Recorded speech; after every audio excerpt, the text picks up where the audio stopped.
Chapter 23. At 6:30 p.m., Li Liang invited Old Wang and the others from Dormitory 304 to a grilled fish restaurant near the school. There were 8 people in 2 dormitories. They ordered 2 big snakeheads weighing 8 caddies, 6 or 7 side dishes, and a beer. This grilled fish restaurant was not far from the school. It was a 15-minute walk away. It was one of the cafeterias in Dormitory 303 because the grilled fish here was very authentic. Xianxia and Li Liang were from Shanghai. Lu Ziqiang lived in the neighboring JS, and Zhao Baliang was from the northeast. They couldn't tell if it was authentic or not, but it was definitely delicious. Half an hour later, 2 grilled trays were served. The waiter lit the alcohol on the grill and put down the trays. The 80% cooked snakeheads were lying in the boiling red oil soup. They were covered with red peppers, coriander, tofu skin, mushrooms, onions, and other vegetables. Under them was a layer of bean sprouts, luncheon meat, lotus root slices. The steam was rising and the smell of the fish was strong. The guys were very hungry. Wait! Li Liang pressed his hand to stop Zhao Baliang and the others who were about to eat. He took a breath and said, "Today, I want to say thank you to all of you. Zhang Mingyu is a wicked bastard.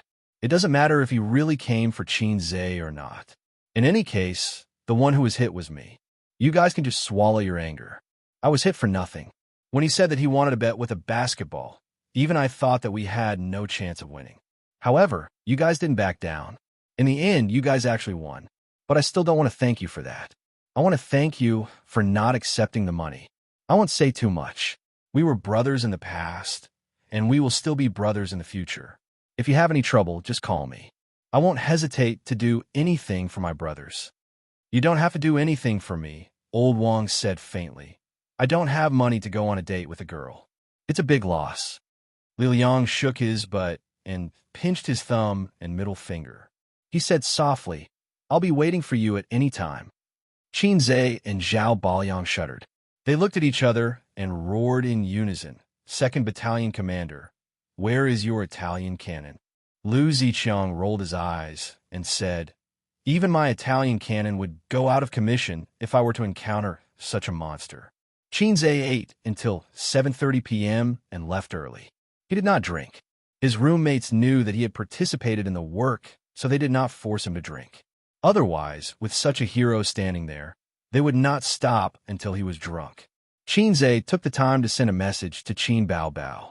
"I won't be coming back for dinner tonight." "Oh," Qin Bao Bao replied concisely. Xianxia strolled slowly to the subway station. As soon as he stepped into the platform, he received a message from her. "You eat your food. I'm waiting for my brother to come back and cook." He could smell the strong resentment and anger through the screen. Xianxia cursed. He swiped his card and went out of the station. He bought a strawberry butter cake, a tuna sandwich, 2 egg tarts, and a box of yogurt from a nearby Parisian bouillabaisse.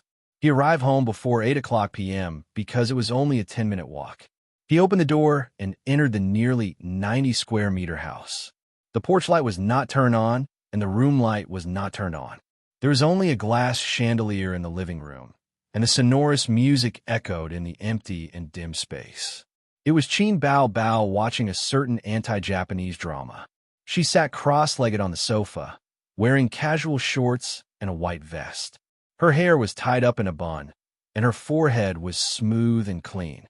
Her snow-white slender neck, round and white shoulders were exposed, and her slender waist was suddenly tightened. She glanced sideways at Xianxia and continued to watch her anti-Japanese drama without saying a word. Xianxia put the cake, egg tarts, and yogurt on the glass coffee table in front of her. "You didn't eat dinner? I brought you cake." Qin Bao Bao snorted. Xianxia said helplessly, "I played a game this afternoon and won. My roommates are treating me tonight, so I can't refuse." Qin Bao Bao said disdainfully, "What does it have to do with me?" Xianxia said, "Oh." He took out some information, draft paper, and pen from his bag and ran to his room to take out his notebook. He listened to the noise of artillery shells and bullets and focused on his work. He did not pay any attention to her. Qin Bao Bao glared at her brother when she saw his indifference. She gritted her teeth and said, "I'm learning how to tear the Japanese apart with my bare hands." You want to tear me apart, right? Xianxia muttered in his heart and continued to look for information. The siblings had a cold war for a few minutes. Qin Bao Bao could not hold it in anymore. She kicked him lightly with her white and tender foot. I'm hungry. Xianxia pointed to the things on the glass coffee table. Qin Bao Bao said angrily, I want to eat hot food. It's up to you to eat or not. Qin Bao Bao was furious. She rushed over and strangled his neck. Watch me tear you apart, you shameless Japanese. I don't have any opinion if you say that, but you have to ask the Japanese if they agree. Xianxia leaned back and pressed Qin Bao Bao under his body. No matter how hard she struggled, she could not break free from the suppression of his 5 fingers. Qin Bao Bao's martial arts skills had deteriorated over the years. A few minutes later, Qin Bao Bao, who had lost the martial arts competition, curled up on the sofa with her arms around her knees. She was eating cake and drinking yogurt. Mathematical modeling was not that difficult, but it was not easy either. It depended on the scale of the model. It was definitely rigorous. It was like building blocks. Each building block had its own specific position. When matched properly, it would form a palace. Where did something go wrong? With a crash, everything collapsed, and everything was for naught. Xianxia's employees were modelers. Professor Li was also involved. However, what he did most of the time was checking and modifying to ensure that the mathematical models submitted by the students were flawless. After all, modeling and building blocks were not the same thing. It involved a lot of extended knowledge and formulas, as well as other information. There was no need to worry about the core information. Professor Li had it.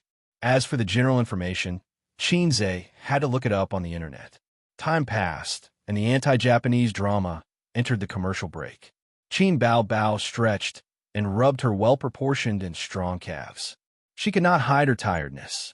Xianxia ran to the kitchen and poured himself a glass of water. He found a clean chicken and a bag of mushrooms in the fridge. He suddenly understood why Qin Bao Bao was so angry just now. She bought the ingredients and was ready to eat her favorite chicken stewed with mushrooms. When she got home, she found that her brother had gone out to drink and did not come back. He had quit. Xianxia shook his head and laughed. Why was she still like a child? It was her parents who spoiled her too much. When he returned to the living room, he saw her lying on the sofa. The straps of her vest were slightly loose. She was drowsy. Are you tired from today's training? Go and rest early. Xianxia sat down beside her. Qin Bao Bao was obviously still angry. She ignored him and changed the channel. Xianxia asked for a snub. He was used to it. How could he not know his sister's bad temper? When she was good, she hugged and kissed him. She would call him good brother and little sweetheart all the time. When she was angry, she could ignore you for half a month. Marrying this kind of woman was like marrying a Buddhist statue. He had to treat her well. Her parents probably knew their daughter's bad temper. Therefore, they asked Xianxia to stay here and keep an eye on her sister. They were afraid that she would be cheated by some guy who coveted her beauty. At the same time, they were trying to find a good husband. It could be said that they were worried sick. Xianxia felt that his parents were worrying for nothing. Qin Bao Bao was a fool in life. She had a bad temper, but don't forget that her IQ was much higher than her brother's. She also knew how to act cute. She could play the role of an enchanting vixen. She could pretend to be pure and innocent. Obviously, her EQ was not low. The men who wanted to pursue her could line up from Xianxia to Pudong. It had been 25 years. Have you seen any man who was favored by her? At 8:30 in the evening, Xianxia remembered that there were still some clothes in the room that had not been washed. He put down the work at hand and rushed to the bathroom with the clothes. He threw them into the washing machine and set the time, 30 minutes. One of the siblings worked without any distractions, while the other focused on studying the magic of Tear the Devil with bare hands. It was not until the beep of the washing machine that Xianxia came back to his senses. He ran to the bathroom to dry the clothes. Walking from the balcony to the living room, he heard Qin Bao Bao's soft and charming voice. Xianxia, help me wash the clothes. Xianxia knew that his sister was being kind and giving him a way to mend their bad relationship. He hurriedly said, Where are your clothes? In the basket in the bathroom. Remember to wash the underwear and pants separately. Oh. Xianxia quickly left the 2 sets of purple underwear in a basket and washed the clothes and pants first. Anyway, it was just a matter of pouring the detergent. It was not difficult. Half an hour later, the clothes were washed. It was 9:30. Qin Bao Bao should take a shower and go to the room. She would go to bed on time before 11 o'clock. Qin Bao Bao rubbed her sore buttocks and ordered Qin Zhe to dry the clothes. Qin Zhe was angry. Qin Bao Bao, do you have no hands or feet? I'm not your slave. If you want to go, go by yourself. I am busy. Qin Bao Bao curled her lips and stepped into the bathroom in her slippers. A few seconds later, she screamed, Qin Zhe, did you put the napkin in your pocket again? Qin Bao Bao jumped out like a tiger, one hand on her waist and the other holding her pleated skirt. Qin Zhe took a closer look and found that the pleated skirt was covered with fine white paper foam. He had forgotten to take out the napkin in his pocket before putting it in the washing machine. As a result, it mixed with the clothes and rolled into the paper foam. It was all stuck to the clothes and could not be patted away. Qin Zhe felt guilty and felt that something was wrong. He got up in a daze and ran to the balcony to check his clothes. They were clean and there was no paper foam. He suddenly understood and glared at Qin Bao Bao. Bullshit! Come here and look at my clothes. There is no paper foam, so it is my napkin. Qin Bao Bao stood on the balcony and glanced at it suspiciously. She trotted back to the bathroom and soon found the crumpled napkin in her pocket. Qin Zhe followed behind her and snorted. See, it's your own fault. I'm not going to take the blame. Qin Bao Bao said angrily. You washed the clothes. You didn't check the pockets. You should take the blame. Qin Zhe naturally would not argue with his sister. Never pester women endlessly. They were always more experienced than you. Qin Bao Bao found a chance to take revenge. She pinched Qin Zhe for a long time and angrily went to dry the clothes. At 22:15, Qin Bao Bao came out wrapped in a bath towel and sat on the sofa in the living room to dry her hair. The rumbling noise made Qin Zhe very annoyed. He said impatiently, Dry your hair, go inside. Qin Bao Bao made a face at him, moved her, but to his side, and deliberately turned the hairdryer to the maximum power. Qin Zhe rolled his eyes and sang to amuse himself. In turn, he resisted his sister's noise attack. Only because in the crowd, looking at you more can't forget your face any more dream of meeting you one day. By chance since then, I've been lonely when I miss you. You are on the horizon when I miss you. You are in front of me when I miss you. You are in my mind when I miss you. You are in my heart. I would rather believe that we had a promise in our previous life. The love story of this life will not change. The noise of the hairdryer disappeared without him noticing. Qin Zhe turned his head to look. His sister's seductive face, which was covered in messy hair, was full of intoxication. He didn't know if it was an illusion, but her watery red phoenix eyes seemed to be covered with a layer of misty rain. What song is this? Qin Bao Bao asked softly. Qin Zhe's heart skipped a beat. He knew that he was exposed, but he lied without changing his expression. I wrote it myself. I just sang it randomly. You wrote it? Qin Bao Bao's red lips were slightly open. Invisible pretentiousness was the most fatal. Qin Zhe was about to look up at the ceiling at a 45-degree angle. Unexpectedly, baby Qin, who had been quiet, well-behaved, and intoxicated by the song, suddenly pounced on Qin Zhe like a hungry tiger. She pressed Qin Zhe under the sofa and screamed, Ah! Are you King epilepsy? Are you crazy? Get up! Qin Zhe's face was stuffed in his sister's arms, and he almost fainted. After a long time, Qin Bao Bao calmed down. She unhurriedly adjusted her bath towel, raised her head, and looked very gentle. A's. No, good brother, did you really write this song? Sort of. I haven't finished writing it yet. Qin Bao Bao said pitifully. Then when will you finish writing it? Depends on my mood. It's none of your business. I'm going to debut as a singer. These days, the company has been asking me if I have any more works. I don't know how to answer, so I can only pretend to be dead. Qin Bao Bao pretended to be pitiful. Yesterday, a top agent told me that there will be a singing variety show during the summer vacation. If I can produce an original work to participate, it will be the fastest and best way to fame, and he will consider being my agent. Not bad. She was recognized so quickly. It seemed that Qin Bao Bao was one of the best among the backup artists. The further his sister went on this path, the more advantageous it would be for his future plans. But Qin Zhe couldn't agree to her so easily. This woman was giving him a dirty look just now.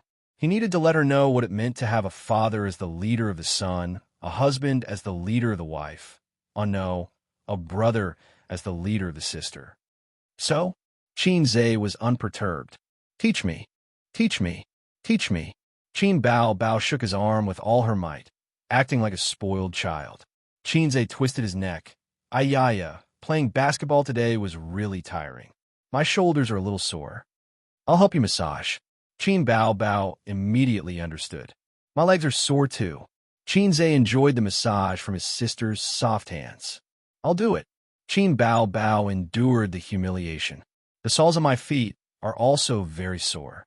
Qin Zhe took an inch and wanted a mile. Qin Bao Bao's flattering smile froze, and the corner of her mouth twitched. The soles of my feet also need to be massaged. Qin Zhe shrugged. It's fine if you don't want to. I'm not forcing you. It's just that inspiration can't be seen or touched. I can't say for sure. Of course I'll do it. Today, I'm going all out. Io, don't. You're the young mistress of our family. You're precious. You can't do this. Qin Bao Bao secretly gritted her teeth and said coquettishly, You're the only male in our family. In ancient times, you're the only child to carry on the family line. It's only right for an elder sister to serve her younger brother. As she said that, she lowered her head and took off Qin Zhe's socks. Qin Zhe rolled his eyes and pushed her hand away. That's enough. Stop being so sarcastic. I'm sick of you. He would not really let Qin Bao Bao massage his feet. He was reluctant and did not dare to do so. Women are all creatures who hold grudges, especially Qin Bao Bao, who is a highly intelligent person who holds grudges. Obviously, Qin Bao Bao misunderstood him and thought that he was unmoved by force or persuasion. She shouted angrily, Qin Zhe, don't go too far. If I can't survive in the entertainment industry, don't think that you can stay out of it. Be careful, or I'll tell my father that you encouraged me to resign and become a star. Why don't you say that I asked you to film a Japanese film? Qin Bao Bao's eyes turned red. She was so angry that she reached out to pinch him. Come on, let's hurt each other. Qin Zhe sighed and said helplessly, Okay. I'll be your personal composer in the future. Really? Qin Bao Bao raised her eyebrows. You can lie to anyone, but you can't lie to your elder sister. Good brother, I really didn't dote on you in vain. Qin Bao Bao changed her attitude faster than flipping a book. She was about to pounce on him and kiss his cheek. Get lost. Qin Zhe reached out and pressed his hand against her forehead, pushing her far away. Qin Bao Bao went asleep in the room. Before she left, she turned off the LCD TV. Only Qin Zhe was left in the living room. He lit a cigarette and blew out smoke. He closed his eyes, leaned back on the sofa, and exhaled a puff of smoke. He thought of the widely used chicken soup for the soul. The road is long, but I will explore it from top to bottom. Chapter 24. Qin Zhe returned home, sweating profusely. He brought breakfast for Qin Bao Bao. In the bathroom, Qin Bao Bao's soft and magnetic voice came out, practicing monophonic sounds. Her voice was very pleasant, her lung capacity was sufficient, and her ability to control her voice was also very strong. She was indeed a good seedling for singing. Qin Zhe didn't need to envy his sister on this point. His singing voice was even better than Qin Bao Bao's, but his lung capacity was not good. He could only sing some soothing, low, and slow songs. If he sang fast, especially songs that paid attention to long breaths, it was easy to go out of tune or simply stop breathing. After breakfast, the siblings went out together. Qin Bao Bao was dressed in an office lady suit today, the standard model of a goddess in the workplace, especially with a foxy face that most women loathed and vigilant. She was charming, enchanting, and pretty, but she lacked the charm of a mature woman. It was probably a beautiful woman's version of a silver spearhead. In the elevator, Qin Bao Bao tucked her curly hair behind her back, took Qin Zhe's arm, and said softly, I'll take you to school. No need. Qin Zhe shook his head. There were several young men in the elevator who were going to work. From time to time, they peeked at Qin Bao Bao's exquisite makeup. It was difficult to hide the amazement in their eyes. Didn't you start dancing? Wearing this to work? Qin Zhe was surprised by her outfit today. Qin Bao Bao threw a look at him as if looking at an idiot. There's a private wardrobe in the dance practice room. I'll change after I go to work. Oh, what have you been doing these days? Holding a notebook every day? You don't even accompany me. Qin Bao Bao pouted, looking like a sullen woman in her boudoir, making the young men tremble again and again. They couldn't wait to kick Qin Zhe away. Let go of the girl and let me do it. Qin Zhe was used to his sister's coquettish and cute behavior, so he was indifferent. Ding! When the elevator reached the first floor, the people in the car swarmed out. The elevator door slowly closed. Qin Zhe turned around and saw Qin Bao standing gracefully in the car. She gently smiled and waved her hand. Professor Li arrived at the office classroom on time. He was very satisfied with Qin Zhe's rigorous academic attitude and his ability to be accurate and efficient.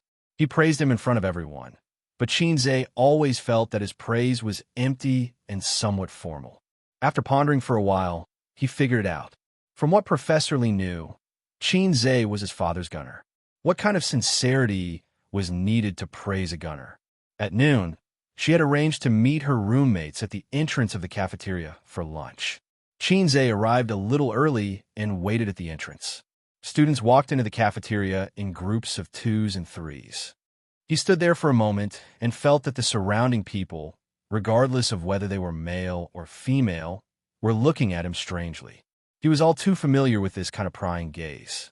In the past, he pretended to be a couple with Qin Bao when they went shopping and ate.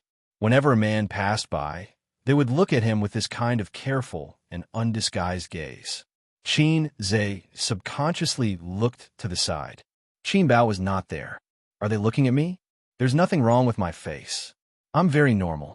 Damn, what did I do to deserve this kind of treatment? I'm not Qin Bao, nor am I a giant panda. In the past, when he accompanied the giant panda sister as a bamboo, other than feeling proud and envious, he did not have any deep feelings. But after he became a giant panda, he felt that these clusters of eyes looking at him from all directions were very awkward. It was as if he was sitting on pins and needles. It's not easy being a giant panda. In the future, I won't say that you're living a happy life just waiting to die. While his thoughts were running wild, the 3 guys arrived late. His roommates were all beaming with joy. Li Liang said as soon as he saw them, Qin Zhe, you're an internet celebrity. Lu Ziqiang, 666 Zhao Baliang. You have to treat us today. Qin Zhe was confused. What are you guys talking about? Li Liang was stunned and said in astonishment, You don't know. What do I know? Qin Zhe rolled his eyes. Li Liang said excitedly, You have the Lazy Cat app, right? Go take a look at today's hot topic on the homepage. Lazy Cat was the largest video and information website in the country. Qin Zhe naturally had the app on his phone. He took out his phone and opened it in a daze. The exquisite interface paused for a few seconds before he entered. Homepage recommendation. Today's hot topic. At a glance, he saw an eye-catching video with the title, Oh my God, the school ball god appears. The video's cover was of a guy jumping up and shooting a basketball into the hoop. His back looked a little F*King familiar. Without thinking, he clicked to watch it. The video was the basketball match between him and Zhang Mingyi yesterday. It was 5 minutes long and had obviously been edited. It included all kinds of highlights, such as interceptions, three-pointers, one-handed dunks, and so on. There were also a lot of comments. There were more than 300,000 views. First, second, tell daddy what's my rank. One-handed dunk, 666. Three-pointers are also very good. That guy who shoots three-pointers is so handsome. What school is this? Lanxiang Excavator School. The one who said Lanxiang, don't leave. Don't leave after school. Ha! The comments are always more interesting than the video. I give full mark for this block. He jumped so high. He must be wearing Li Ning sneakers. Fake pig trap is the best in the world. Ha! That guy doesn't dare to shoot three-pointers anymore. 6 flying? Damn, This intercept is so elusive. He intercepted the ball again. His opponent. What happened? Professional intercept for 20 years. So handsome, so handsome, so handsome. Oh my God, three-pointers? This guy is really good at everything. No one can beat his accuracy. Is this really a competition? It's a one-man show. This guy is really good at everything. Explosive power, speed, shooting. He's at the level of a professional basketball player. College students nowadays only know how to play basketball. Back in the day, we studied hard and improved every day. Studied hard and improved every day? The guy in front didn't go to college, right? Haha, he's strong. 5 minutes soon came to an end. The ball flew high and went straight to the basket from the three-point line. The audience was very focused and nervous. They couldn't help but guess that the basketball game was coming to an end.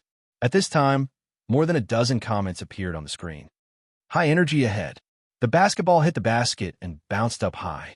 Several people under the basket jumped up almost at the same time, fighting to get the ball. But at this time, a figure dashed toward them. He was so fast that they could only see a shadow. Then, he jumped from the free throw line and was above their heads in an instant. His clothes and short hair danced in the wind. There was a kind of wild and shocking beauty of strength. He caught the basketball and bent his body in the air like a big bow. Bang! In the video, the basket shook violently. Full score. The screen was full of 666 words, neat and uniform. The whole screen was like a snowflake. The video ended. Xianxia thought to himself, damn, that little turtle Zhang Mingyu must hate me. Xianxia, you're now a celebrity in school. Did you receive any love letters from girls? I don't think so, but there should be a lot of challenge letters. All the girls in school want to beat you up. Amidst the chatter of their roommates, they entered the cafeteria. The afternoon sun shone through the glass curtain wall. This was a 150-square-meter dance studio with a warm-colored elm floor. The girls were wearing slim-fit dance outfits, holding onto the handrails, their long legs without any excess fat moving up and down. The dance teacher, who was over 40 but still had a good figure, walked between them, holding a soft leather whip. Her face was cold as ice as she shouted, "Rise, fall, rise, fall." This was the dance room on the 9th floor of the Star Entertainment building. It trained the new female artists recruited this year. Next door was a singing room with various musical instruments. Next door was a gym. Outside the dance room, many male employees were loitering outside in the name of going to the toilet or pouring tea, admiring the graceful figures and beautiful faces of the girls. Among them, the girl in the corner received the most attention. Most of the male employees were here to see her. Qin Bao Bao was stretching her legs on the handrails. Her sharp oval face was bathed in the sun. Squinting, she looked like a lazy fox. Shanghai was known as the Paris of the East. It was the economic center of the country, with a resident population of 30 million. With such a terrifying population base, things like beautiful women and handsome men were like weeds that grew again and again when the spring breeze blew. Especially Star Entertainment, which was a big investor in the entertainment industry. The quality of the girls in the dance room was definitely the best in Shanghai. If you didn't have the capital, you wouldn't dare to enter the entertainment industry. But Qin Bao Bao was here. She could be said to be invincible. It wasn't that no one in the dance room was prettier than her. There were 1 or 2 girls who could compete with her in terms of looks. However, they couldn't compete with their figures. Those who could compete with their figures couldn't compete with their looks. Qin Bao Bao had exquisite facial features like a Greek sculpture. Her eyes were bright and beautiful, and her face was the standard seductive face of a vixen. Everyone was a newcomer, a colleague, and a competitor in the future. They were secretly competing with each other, but she had an innocent attitude that said, "I don't want to fight for love, but I'll let everyone be jealous." This made the female newcomer gnash her teeth in hatred. At 16:30 in the afternoon, the dance training for the day ended. The dance teacher said a few words of encouragement and left. The girls immediately started chatting. Some sat on the elm floor to rest, while others chatted by the floor-to-ceiling windows. Qin Bao Bao unscrewed the bottle of mineral water and gulped it down. She had the key to the wardrobe on her wrist. She opened the wardrobe, took out her phone from her bag, and looked at the time. There was still an hour and a half to go. Amazing, how did he jump so high? A girl sitting cross-legged on the elm floor not far away exclaimed. A few girls immediately gathered around. After a while, they exclaimed and talked about it. I think the guy who shot the ball is very handsome. He's even more handsome than the male artist next door. Little fresh meat. Big sister loves little fresh meat. The little fresh meat got blocked again. The guy who blocked the shot is also not bad. He's quite bright, and he's the main character of the video. He's really amazing. Yeah, if we were in middle school, I'd definitely chase him. Haha, I'm obsessed with looks. I only like handsome guys. The girls watched attentively. When the video ended, their originally excited faces were filled with shock. They whispered, "Damn, slam dunk." No wonder the video was recommended on the homepage. If it was a video of a professional basketball game, it wouldn't be a big deal and wouldn't be worth making a fuss about. But this kind of super slam dunk appeared in the hands of an ordinary college student. The degree of shock was completely different. Qin Bao took a look and smiled. "What are you guys watching?" A girl smiled sweetly. "Nothing much.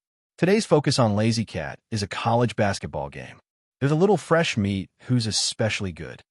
Although she was jealous of Qin Bao, she definitely wouldn't show it. Her EQ wasn't that low. There weren't that many brainless supporting characters in real life. Qin Bao said, "Oh," and didn't show much interest. A girl bragged, "I know this. I saw it this morning. This is a video from Shanghai University of Finance." University of Finance? Her brother's university? Upon hearing that it was about her brother's university, Qin Bao immediately became interested. She opened the wardrobe and took out her phone. She clicked on the Lazy Cat app and found a video from today's focus. The cover of the video stunned her. The back of the back looked very familiar. She couldn't wait to watch the video.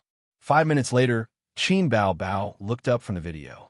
She looked at the golden sun outside the window. Her beautiful face was in a daze. "Qinze, I might have seen a fake brother." Chapter 25. At 5 o'clock in the afternoon, Professor Li announced that the class was dismissed. Qinze carried his backpack and played with his phone as he slowly left the classroom. "Qinze, I'll wait for you at the usual place. We'll play first. Come over when you're done." His roommates left him messages in the dorm chat group. It was only 5 o'clock. It was still early. He could play a few games and go home. It wouldn't affect his modeling homework. Thinking of this, Qinze happily ran towards the internet cafe. Working hard required a lot of perseverance. Falling down only required a reason to convince oneself. Smoking in the internet cafe and maneuvering in the virtual world, Qinze fought until 6:30 p.m. Suddenly, he realized that the sky outside the window had turned gray. Again. I don't believe we can lose 3 times in a row. Li Liang cursed as he bit on his cigarette. Aside from the first win, the 4-man team had lost 2 games in a row. This made Li Liang, who had a strong desire to win, extremely frustrated and irritated. Qinze looked at the time and remembered that his sister threw a tantrum last night. He decisively rejected the game invitation from the internet addict Lu Ziqiang and logged out. "You guys play. I have a lot of work to do today. I'll go back first. Let's meet another day. If I don't make chicken stew with mushrooms tonight, will Qin Bao break off our sibling relationship? F***CK. Can't we play happily?" Li Liang rolled his eyes. Qinze patted his shoulder and said, "Let's go." He took the elevator downstairs and lit a cigarette in front of the internet cafe. At this time, he caught a glimpse of a few young men dressed like hooligans walking towards him. They wore jeans, black t-shirts, and had hair that covered their eyes. They were somewhere between a normal person and a punk. Qinze always kept a respectful distance from these kinds of people. He held his lighter and moved sideways to avoid them. Unexpectedly, the guy with silver earrings who was leading the group provocatively bumped into him with his shoulder. In the end, he didn't knock Qinze down. Instead, he stumbled. Fortunately, his companion behind him supported him. "You F***king idiot," the young man with silver earrings cursed. He lifted his foot and kicked towards Qinze's lower abdomen. Qinze quickly retreated a few steps to avoid the kick. Just as he was about to speak, the young man did not give up and shouted, "Hit him." Several people rushed forward. In the chaos, Xianxia didn't know how many times he was kicked and punched. If it was in the past, he would definitely have fallen to the ground, curled up, and let you hit him however you wanted. However, he was different now. His body was strong, and his ability to resist attacks was not the same as before. 5 or 6 people surrounded him, kicking and kicking him. Xianxia was also fighting back. He kicked a guy over. That guy covered his stomach and curled up, retching. For a moment, he couldn't stand up. Xianxia gritted his teeth and endured the attacks that came like raindrops. He fought back with kicks, and as he fought, where is he? With a sweep of his gaze, he saw that they were all lying on the ground. I'm no longer the same as before. Now, I'm a fitness expert who can jump 1 meter high. How strong are my legs to be able to jump 1 meter high? A sense of pride rose in his heart, and he couldn't wait to roar. It was rush hour, and there were many pedestrians on the road. They were all watching. Some people took out their mobile phones to take photos or videos. During the fight, adrenaline was secreted and excited. Now that his blood had cooled down, he felt pain all over his body, especially his face and eyes, which were burning with pain. Damn it, in novels, the protagonist would fight 10 people at a time. It was all a lie. When it came to a real fight, it would be a swarm of bees. You don't have 3 heads and 6 arms. Fight your ass. F***CKU, a bunch of idiots. Wait to be sent to the police station. Xianxia spat a mouthful of blood at the young man with silver earrings and took out his mobile phone to call the police. What year was it now? There was a price to pay for beating people. Perhaps the young man heard that Xianxia was going to call the police. He took out a folding knife from his pocket and slammed his body into Xianxia. At the same time, Xianxia staggered, and the folding knife stabbed into Xianxia's abdomen. His abdomen was slightly cold, but it didn't hurt as much as he expected. However, Xianxia felt a chill crawl up his spine, and his heart beat violently. His shallow medical knowledge told him that pain came from the flow of blood and the contraction of muscles, which triggered the nerves and caused pain. Most of the time, death and pain weren't related. No pain didn't mean you were fine. I've been stabbed. I might die. Great fear shrouded him. Adrenaline was secreted crazily, and the wildness hidden in his DNA was aroused. He fought back like a beast on the verge of death. He punched the young man with silver earrings in the face with all his might, breaking the bridge of his nose. Murder! Murder! Call the police. Call 120 first. Take a picture and post it on Weibo. The surrounding onlookers were in an uproar. Some were panicking, some were anxious, some were out of their wits, and some were in high spirits. More and more passers-by gathered. In the internet cafe, Li Liang was typing on the keyboard and moving the mouse. He was fighting for his life in the game. There was a hubbub downstairs, and he faintly heard, "Murder! Murder!" The sensitive words stimulated his instinct, and his heart pounded. The game was insignificant at this time.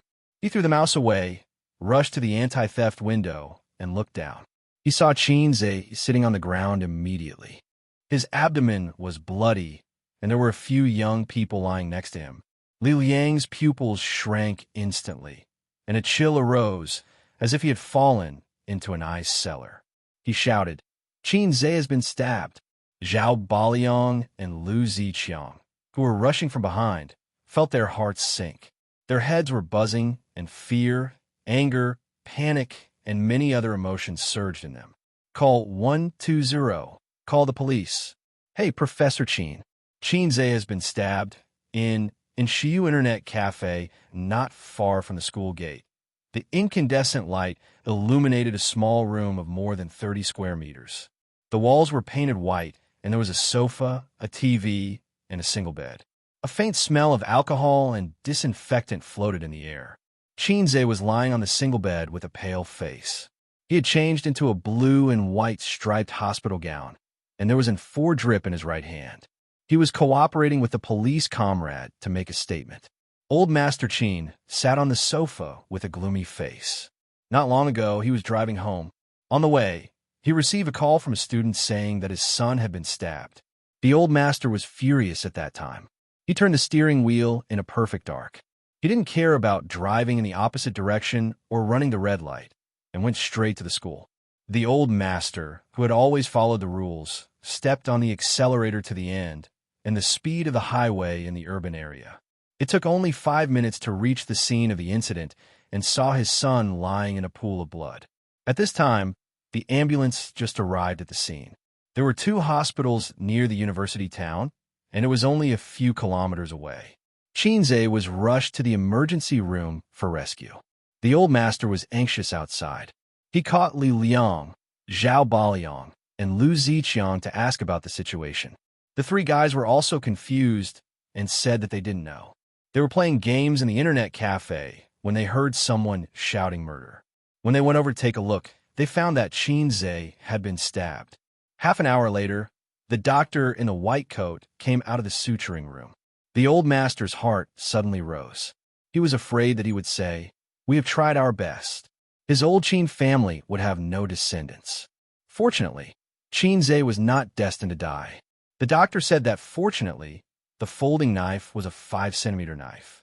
The wound was not deep. It did not stab into the organs, arteries, or other dangerous places. His life was not safe, but he had lost a lot of blood. He would be fine after a good rest. The old master almost cried tears of joy. He thought that his son had been mediocre and incompetent since he was young. Mediocre people should live a long life. He arranged a private ward for his son. After the nurse gave Xianxia a tetanus injection, the old master also sent Li Liang and the others away. He thanked them and said that he would treat them to a meal another day. Not long after, the police came. Do you know them?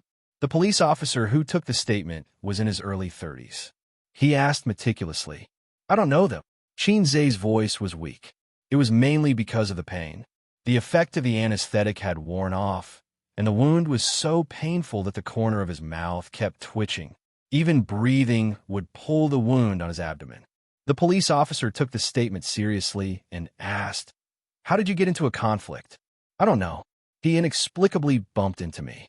I dodged, but he kicked me and called his companions to beat me up. And then, I was just defending myself. I couldn't just stand there and let them beat me up. They couldn't beat me and were lying on the ground. I was just about to call the police when that guy took out a knife and stabbed me. At that time, I thought I was going to die, so I punched him. By the way, police officer, how are those guys?"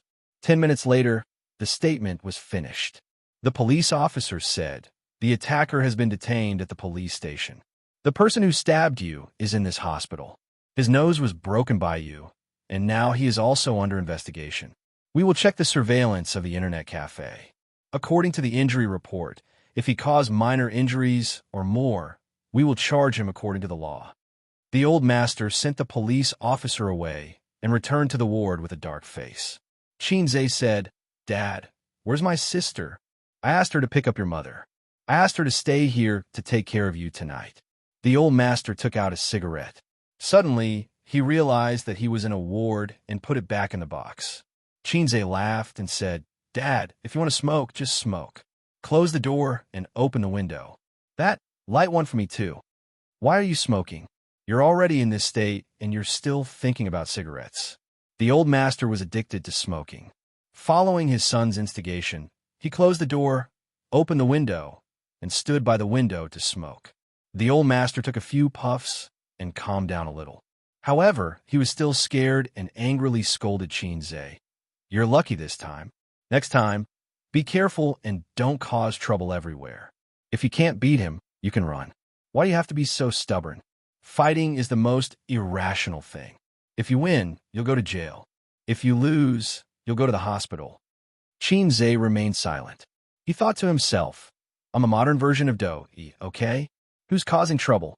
The rhythm of the relationship between father and son was basically one side scolding and the other side listening. "About the school, I'll help you apply for leave. You'll stay in the hospital for a few days. When your injuries are better, you can go home to recuperate. Don't worry about exams. Next semester, you'll be fine." "Oh, okay." The father was the leader. Xianxia had always been afraid of his father. At this moment, the door of the ward was pushed open. Qin Bao Bao and her mother rushed in. The old master's hand trembled and the cigarette almost fell to the ground. Chapter 26. Qin Bao Bao was wearing an office lady suit. which was what she wore to work. On the way home from work, she received a call from her father, saying that Xianxia was injured and was in the hospital. She wanted to come over immediately. But her son's injury was a big deal, so the old man asked her to pick up her mother first and briefly explain the matter. When Xin Bao heard that her brother was stabbed, her little hand trembled and the little red horse almost hit the guardrail. Fortunately, Xianxia was fine. Even so, she suppressed her anger all the way. At this moment, seeing the old man smoking in the ward, her eyebrows furrowed and her high heels made a crackling sound. She snatched the cigarette butt, threw it on the ground, and stamped it out. "Dad, will you die if you don't smoke for a day? You can't smoke in the ward, and Xianxia is still lying in bed. You let him breathe in your secondhand smoke. What kind of father are you?" Qin Bao found a way to vent her anger, which made the old man very embarrassed. Qin Ma was a charming and beautiful woman. It seemed a bit improper to describe her like this. In short, she was a middle-aged woman, and her beauty did not diminish. Her figure was still well maintained, but there were more fine crow's feet at the corner of her eyes. The mother and daughter did not look alike. The mother was a dignified beauty, while Qin Bao had a foxy face. She was too enchanting and seductive. Mother Qin's eyes were red as she said, "Son, you scared me. If something bad happened to you, I don't want to live anymore." Xianxia said, "Mom is the best. Dad just scolded me." Qin Ma said, "Don't pay attention to him. He only knows how to be fierce at home. His son was stabbed, and he still pretended to be a wolf." The old man explained awkwardly, "I was scared too. I wanted to teach him a lesson in the future." Qin Ma ignored him, sat by the bed, and said softly, "Why did you fight with others? You have been well-behaved since you were young." Xianxia said with grievance, "I don't know. I met a group of hooligans who were looking for trouble. They beat me up without saying anything." Qin Ma said, "This damned redneck deserves to be arrested and put in jail." The mother and son talked endlessly. Qin Bao sat on the side and wiped her tears. "Son, are you hungry? Mom will buy you something to eat." Qin Ma said, "There's a kanji shop opposite the hospital." Her Bao sniffled and said, "Mom, I'll go buy it." Bang! The door of the ward was pushed open. A middle-aged couple came in and looked around the room aggressively. The old man frowned. "You are—" Before he could finish his words, the fat middle-aged woman pointed at Xianxia and shouted, "You're the one who hurt my son, you bastard." The old man's face suddenly sank. "You're that hooligan's parents?" "What hooligan? Watch your mouth." The middle-aged man pointed at the old man and shouted. The old man said, "If the upper beam is not straight, the lower beam will be crooked." Qin Ma scolded, "Bastard." The middle-aged woman said loudly, "Just you wait. Don't think that you'll be fine after hitting my son. Just wait to go to jail." Qin Bao was angry. "It's your son who stabbed my brother. We're not done with you." "Bullshit. My son has been well-behaved since he was a child. He doesn't know how to fight with others. If it weren't for your redneck, would he have hit people? Don't think that our family is easy to bully. My son's nose was broken by you. If you don't pay for the medical expenses today, I'll go to court and sue you." The middle-aged woman shouted. The old man said in a deep voice, "Your son used a controlled knife to hurt people. If he goes to court, it's your fault." "What controlled knife? Don't talk to me. You hit people and you don't allow my son to fight back?" The middle-aged woman scolded. "Such a troublemaker. It's better to stab him to death." Qin Ma was trembling with anger. This family had stabbed his son, and now they were making false accusations against him. The old man was a university professor. He couldn't do things like swearing in the street. It was simply a matter of being hung up and beaten. Qin Ma was educated well since she was a child. When she was young, she was a literary young woman. She couldn't swear. Over and over again, she just said shameless and don't go too far. Qin Bao wanted to directly slap the shrew, but she was stopped by Qin Ma. She glared at her fiercely. While the woman was panting, Xianxia said, "Who's your son? Why? Are you pretending? You don't dare to admit that you hit people?" The middle-aged woman looked disdainfully at the crowd and spat. "That's your son? He bites people when he sees them. If I don't know, I'll think that someone's dog is not tied up." Xianxia was shocked. "Little bastard, watch your mouth. Old bitch, Your mouth is also not clean. Say it again. The middle-aged woman pointed at Xianxia and trembled with anger. I'm not your son. I won't bark when I'm told to. The old man was stunned. Qima opened her mouth slightly. Qin Bao Bao smiled. She knew that Xianxia was good at talking. She had never won in a quarrel before. Of course, Xianxia was very polite in front of his parents. He wouldn't swear. It was probably the difference between a child at home and a child outside. Xianxia was an old hand in all kinds of tieba and forums. He had seen all kinds of comments. There were all kinds of curses that didn't have any vulgarity in them. Come on, let's have a competition of words. I have thousands of netizens behind me. If I don't let you go to jail, write your name upside down. The middle-aged woman shouted. F***ck your mother. What did you say? Joker. Your son is a joker. You're a joker too. Your whole family is jokers. Is your son dead? If he's not dead, why are you crying here? Go back and see if he's dead. If he's dead, I'll prepare the funeral money. I'm too lazy to quarrel with uncivilized animals like you. If you win, you're worse than an animal. If you lose, you're worse than an animal. You're going to jail. The middle-aged woman screamed. Go ahead and sue me. Don't think that I don't dare. Go ahead and sue me. What if my son? Go ahead and sue me. Go ahead and sue me. Sue me. Maybe it was a little too loud. The nurse came over from the nurse's desk.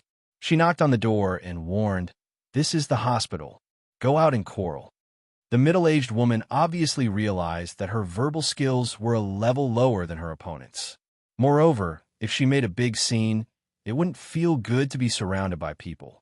She glared at Xianxia fiercely. Just you wait. Go ahead and sue me. This sentence again. The middle-aged woman's face turned green. She walked out of the ward angrily. Finally, it was quiet. Xianxia gritted his teeth.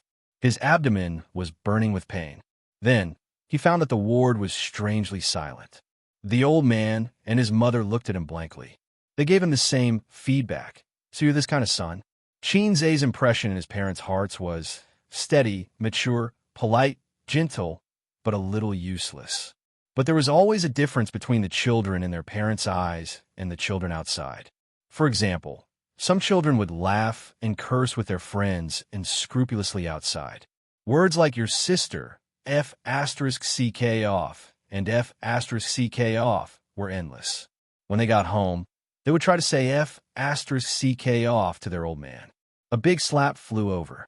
Qin Bao Bao tried hard to hold back her laughter. Her red phoenix eyes narrowed into crescents. Well, Mom, I'm hungry. He couldn't count on his sister. He could only break the awkward atmosphere by himself. Wait, Mom will buy it for you. Qin Ma didn't want to reprimand him here. As soon as his mother left, Qin Bao Bao's pretty face suddenly turned gloomy. Dad, are we going to file a lawsuit first or what? The old man said, We'll file a case at the police station tomorrow. Then, we'll wait for the injury report. Minor injuries and above are criminal cases. The problem is that Xianxia also injured someone. It's said that it's a broken nose. It's also a minor injury.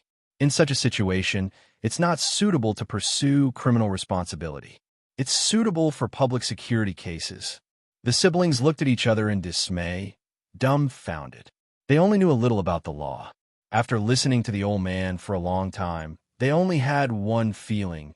They didn't understand, but they felt that it was awesome. Qin Bao Bao stomped her feet and said angrily, No, he stabbed A's. It's his fault. We must file a lawsuit against him. Xianxia was touched. Sister, I didn't dote on you for nothing. Qin Bao Bao made a gesture of patting a dog's head with a smile. I watched you grow up. You're too kind. I took care of you carefully. T. It's your sister who raised you. The siblings started to argue again. The old man frowned and threw a look over. The siblings immediately stopped arguing. The old man's prestige in the family was unshakable. We can file a lawsuit. Isn't there a surveillance camera in the internet cafe? I'll find my colleagues in law school and ask them to help us with the lawsuit. Xianxia suddenly remembered something. Dad, how did that woman know I was in this ward? When they were taking the statement, the police didn't tell us where the guy was. They only said he was in this hospital. Maybe she groped her way up, Qin Bao Bao said. It wouldn't be that fast. They were taking statements at the same time. It wouldn't take time for her to grope her way here. Moreover, she insisted that I hit her son, Xianxia said. As soon as he finished speaking, the ward door was pushed open again. A middle-aged policeman walked in, followed by the valiant couple. I'm a sergeant of Hongkou Jiangwan Police Station, Wang Guamin. The middle-aged policeman glanced at Qin Bao Bao and looked at Xianxia on the bed. You're Xianxia, right? Xianxia nodded. That's me. Brother, it's him. He's the one who hurt my son. The middle-aged woman pointed at Xianxia. Her eyes were burning with anger. Brother? Xianxia's heart skipped a beat. The middle-aged policeman glared at her and said indifferently, I received a report that you injured someone. The previous statement wasn't detailed enough. Now I have to do a new statement. Xianxia pretended to play with his phone and secretly turned on the recording function. He held the phone in his hand and pointed the camera at the three people. He frowned and said, I want to see your ID. He had watched too many police and spy movies and knew the importance of evidence. Whether it was useful or not, he had to record a video first. The middle-aged policeman impatiently took out his ID and showed it. He didn't care whether Xianxia saw it or not. Xianxia said, Sergeant of Hongkou Jiangwan Police Station, Comrade Wang Guamin, right? If you have any questions, just ask. Chapter 27. The middle-aged policeman pulled over the only chair in the ward and sat down in a dignified manner. He went through the normal procedure, asking for the name, gender, age, home address, and what had happened. Xianxia told the whole story. Qin Bao was so angry that she ground her teeth. The middle-aged couple kept shouting, but the middle-aged policeman did not stop them. When Xianxia finished speaking, he waved his hand and signaled for them to be quiet. This matter is very obvious. Young people fighting is a civil case, not a criminal case. The middle-aged policeman sorted out the documents and said calmly, It's best for both parties to solve it privately. Our police station is responsible for coordination. We will compensate the money and pay the medical expenses. If it gets out of hand, both parties will be responsible and will bear criminal responsibility. The old man frowned and did not say anything. He knew a thing or two about the law. In this day and age, if one didn't specialize in law, who would be able to understand the messy rules and regulations? Even the judge himself couldn't understand the law of self-defense. Xianxia's actions, was it legitimate self-defense or excessive self-defense? Therefore, it was not unacceptable to get a sum of compensation. Unexpectedly, the middle-aged policeman said to the old man, Let's not talk about the compensation for the time being.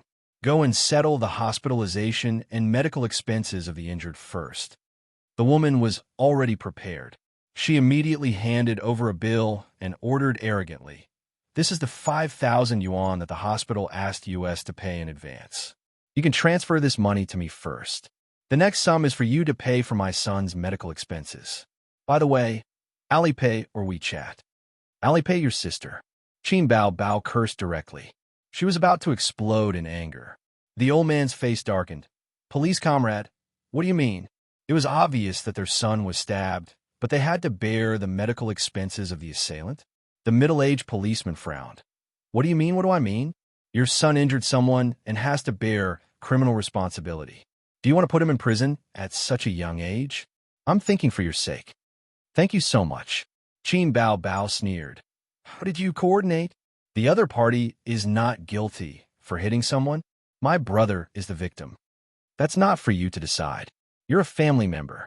Of course, you'll side with your brother. The middle-aged policeman said righteously. The middle-aged couple echoed. Just because you say your brother is a victim, does that mean he is? Is there any evidence? Bring out the evidence. My son was even beaten by him. Let me tell you, a broken nose is a minor injury. You don't want to pay for it, right? Fine. I'll lock your brother up in the police station. Qin Bao Bao said loudly. There are surveillance cameras at the entrance of the internet cafe. Don't you police look at the surveillance cameras? It's not up to you to tell the police how to handle a case. The middle-aged policeman was furious. His voice carried a hint of warning. If you accept the mediation, then hurry up and pay the medical fees. If you don't pay, then wait to be arrested. You can do as you see fit. Look at this wretched girl. She looks so seductive. One look and you can tell that she's not a good girl. It was no wonder that she had brought out a baddie who beat people up. "Brother, quickly go to the police station," the middle-aged woman urged. "You could try." Qin Bao Bao's face was fierce. She was like a vigilant little hen. If the weasel dared to come, she would fight with her life. The old man's face was full of anger. "Police comrade, we don't accept this kind of mediation. Let's meet in court." Qinze looked at the old man's face and knew that he was really angry. The old man was indeed boiling with anger. This policeman was obviously taking sides. He pretended to take notes. He didn't even ask about the matter and directly convicted Qinze and made him pay. Qinze felt that if he could move, he would have already rolled up his sleeves and hit someone. The middle-aged policeman in front of him was obviously a relative of the middle-aged couple. He was using his identity as a policeman to distort the truth. He opened his mouth and said that he wanted to detain him. If it was an ordinary person, they would really be scared. People don't fight with officials because they control resources and power. If they say you're black, then you're black. He was stabbed for no reason, and the old man had to pay for the attacker's medical fees. Qinze took a deep breath. "Police comrade, you're their relative, right?" The middle-aged policeman snorted, which was a silent admission. Qinze threatened. "Don't think that the police are so great. We can definitely report you." Before the middle-aged policeman could say anything, his sister sneered. "Go ahead. It's as if someone is stopping you." Qin Bao Bao was so angry that she gritted her teeth. The old man's face was gloomy and didn't say anything. Qinze said indifferently, "Your nephew was looking for trouble and stabbed me. But as a police officer, can you face your conscience?" "Conscience?" The middle-aged policeman, Wang Guomin, sneered. "Don't talk to me about this. My nephew stabbed you in self-defense. The few people involved can be witnesses. Do you have any witnesses? Don't talk to me about this. You don't want to pay, right? Just you wait. I'll send you to the police station tomorrow. I'm wearing a police uniform. You think I can't handle you?" Qin Bao Bao bit her lip and trembled with anger. She said angrily, "We have surveillance. Don't try to deny it." "What a joke. The surveillance is evidence. Do you think you can see it whenever you want?" Wang Guomin was too lazy to maintain his image as a police officer. He said to his sister, "We'll go to the police station to file a case now. Tomorrow, we'll sue them for intentional injury. I have plenty of ways to play you to death." Wang Guomin pointed arrogantly at Qin Bao Bao and then at Qinze. He walked out of the ward without looking back. Soon after, when Qin Ma returned to the ward with a bag of food, she saw her daughter sitting on the sofa and wiping her tears. Her beautiful face looked like a cat's. Her son was comforting her. The head of the family stood by the window and smoked silently. "What's wrong? I've only been out for a while." Qin Ma was a little confused. She touched Qin Bao Bao's head. "You're 25 years old. Why are you still crying?" "Mom." Qin Bao Bao burst into tears and hugged her mother's waist. Qinze thought to himself, Bao Bao's grievance, Bao Bao's heart is bitter. It would be perfect. Grandpa Qin sighed and told him what happened just now. Qin Ma gritted her teeth and said with hatred, "We'll sue him tomorrow. I don't believe that a small policeman can do anything." Qin Bao Bao sniffed. "He's a captain, not a small policeman." "So what if he's a captain? We're not afraid of him." Qin Ma patted her daughter's shoulder and looked at her calm son. She sighed in her heart for no reason. She didn't treat them differently. Why was there such a big difference between them? The older sister was more like the younger sister, while the younger brother was more like the older brother. If Qinze knew what his mother was thinking, he would jump up in indignation and shout, "God, what do you mean by no difference?" The Qin family's law of birth and upbringing, biological daughter, and a son given away as a gift. In a certain ward, Shi Qifeng was lying on the bed. He had just had a surgery to correct his nose. The anesthetic was still in effect, so he didn't feel any pain. However, his nose was wrapped in gauze and his face was stiff. When his parents and uncle returned to the ward, he immediately asked, "How is it?" When the middle-aged woman heard this, she was furious. She scolded, "That family is very stubborn. They even said that they want to sue us. They don't even know who they are." The middle-aged policeman, Wang Guomin, snorted. "I think they won't cry until they see the coffin." Shi Qifeng said with hatred, "Uncle, I want that kid to go to jail." Wang Guomin glared at him. Criminal proceedings are very troublesome. The surveillance video of the internet cafe has already been sent to the police station. If you want to sue, the prosecutor's office will ask about the video. It's not certain who will win. The middle-aged woman said, "Brother, your nephew was beaten up like this. I can't take this lying down." Wang Guomin nodded. "I will deal with this matter. It won't be easy for them to sue us. The police station won't give them a chance. In a few days, I will detain that kid. At that time, they will naturally come to us." He was well versed in this. The longer they delayed, the greater their chances of winning. Criminal proceedings had to go through the police station. At the police station, he was in control. He had plenty of ways to play them to death. "You were also in danger this time. If you stab someone to death, I won't be able to protect you." Wang Guomin pointed at his nephew. "Luckily, you were also injured. We can turn this into a civil dispute. At that time, I will help you ask for compensation." Shi Qifeng smiled. "Thank you, uncle." The middle-aged couple also smiled. Shi Qifeng was stirring up trouble in his uncle's territory, but he didn't pick a fight. He won more than he lost. If he won, he would just go to the police station and come out unscathed. He wouldn't have a criminal record, and he wouldn't have to bear any criminal responsibility. If he lost, he could even ask for compensation. Wang Guomin was very confident. He had cleaned up his nephew's mess many times. As long as the matter didn't get out of hand, he was confident that he would be able to suppress it. As for reports, complaints, administrative reviews, and going to the prosecutor's office, he wasn't worried at all. Some things were said like that. Some rules were also set like that. However, one shouldn't take it seriously. There were many people who petitioned, but how many succeeded? Chapter 28. 8:00 in the morning at the University of Finance and Economics. Yang walked into the classroom with his bag on his back. He glanced around and paused at Qin Zai's empty seat. He sat in his own seat without changing his expression. He opened his bag and sorted out the materials he had completed yesterday. Professor Li had not arrived yet.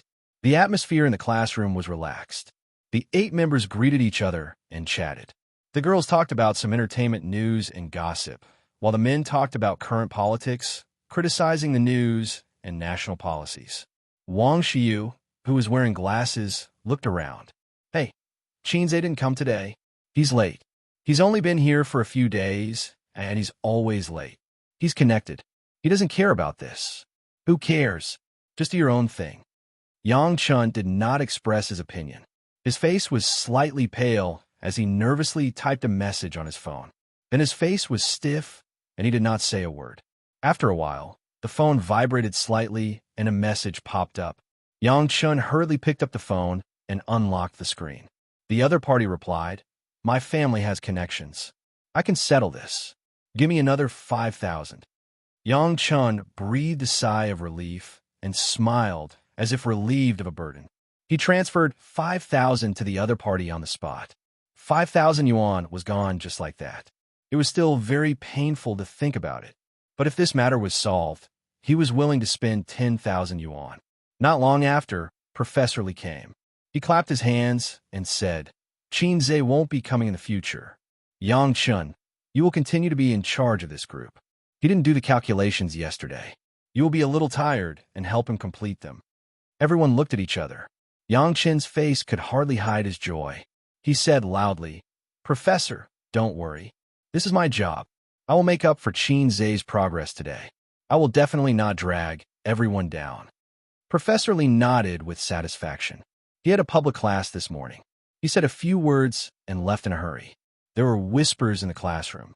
They were talking about Qin Zai. He's not coming for no reason. Maybe he can't bear it. After all, he's a college student. He can't adapt. He doesn't have the pressure of us freshmen. That's right. Qin Zai looks pretty good.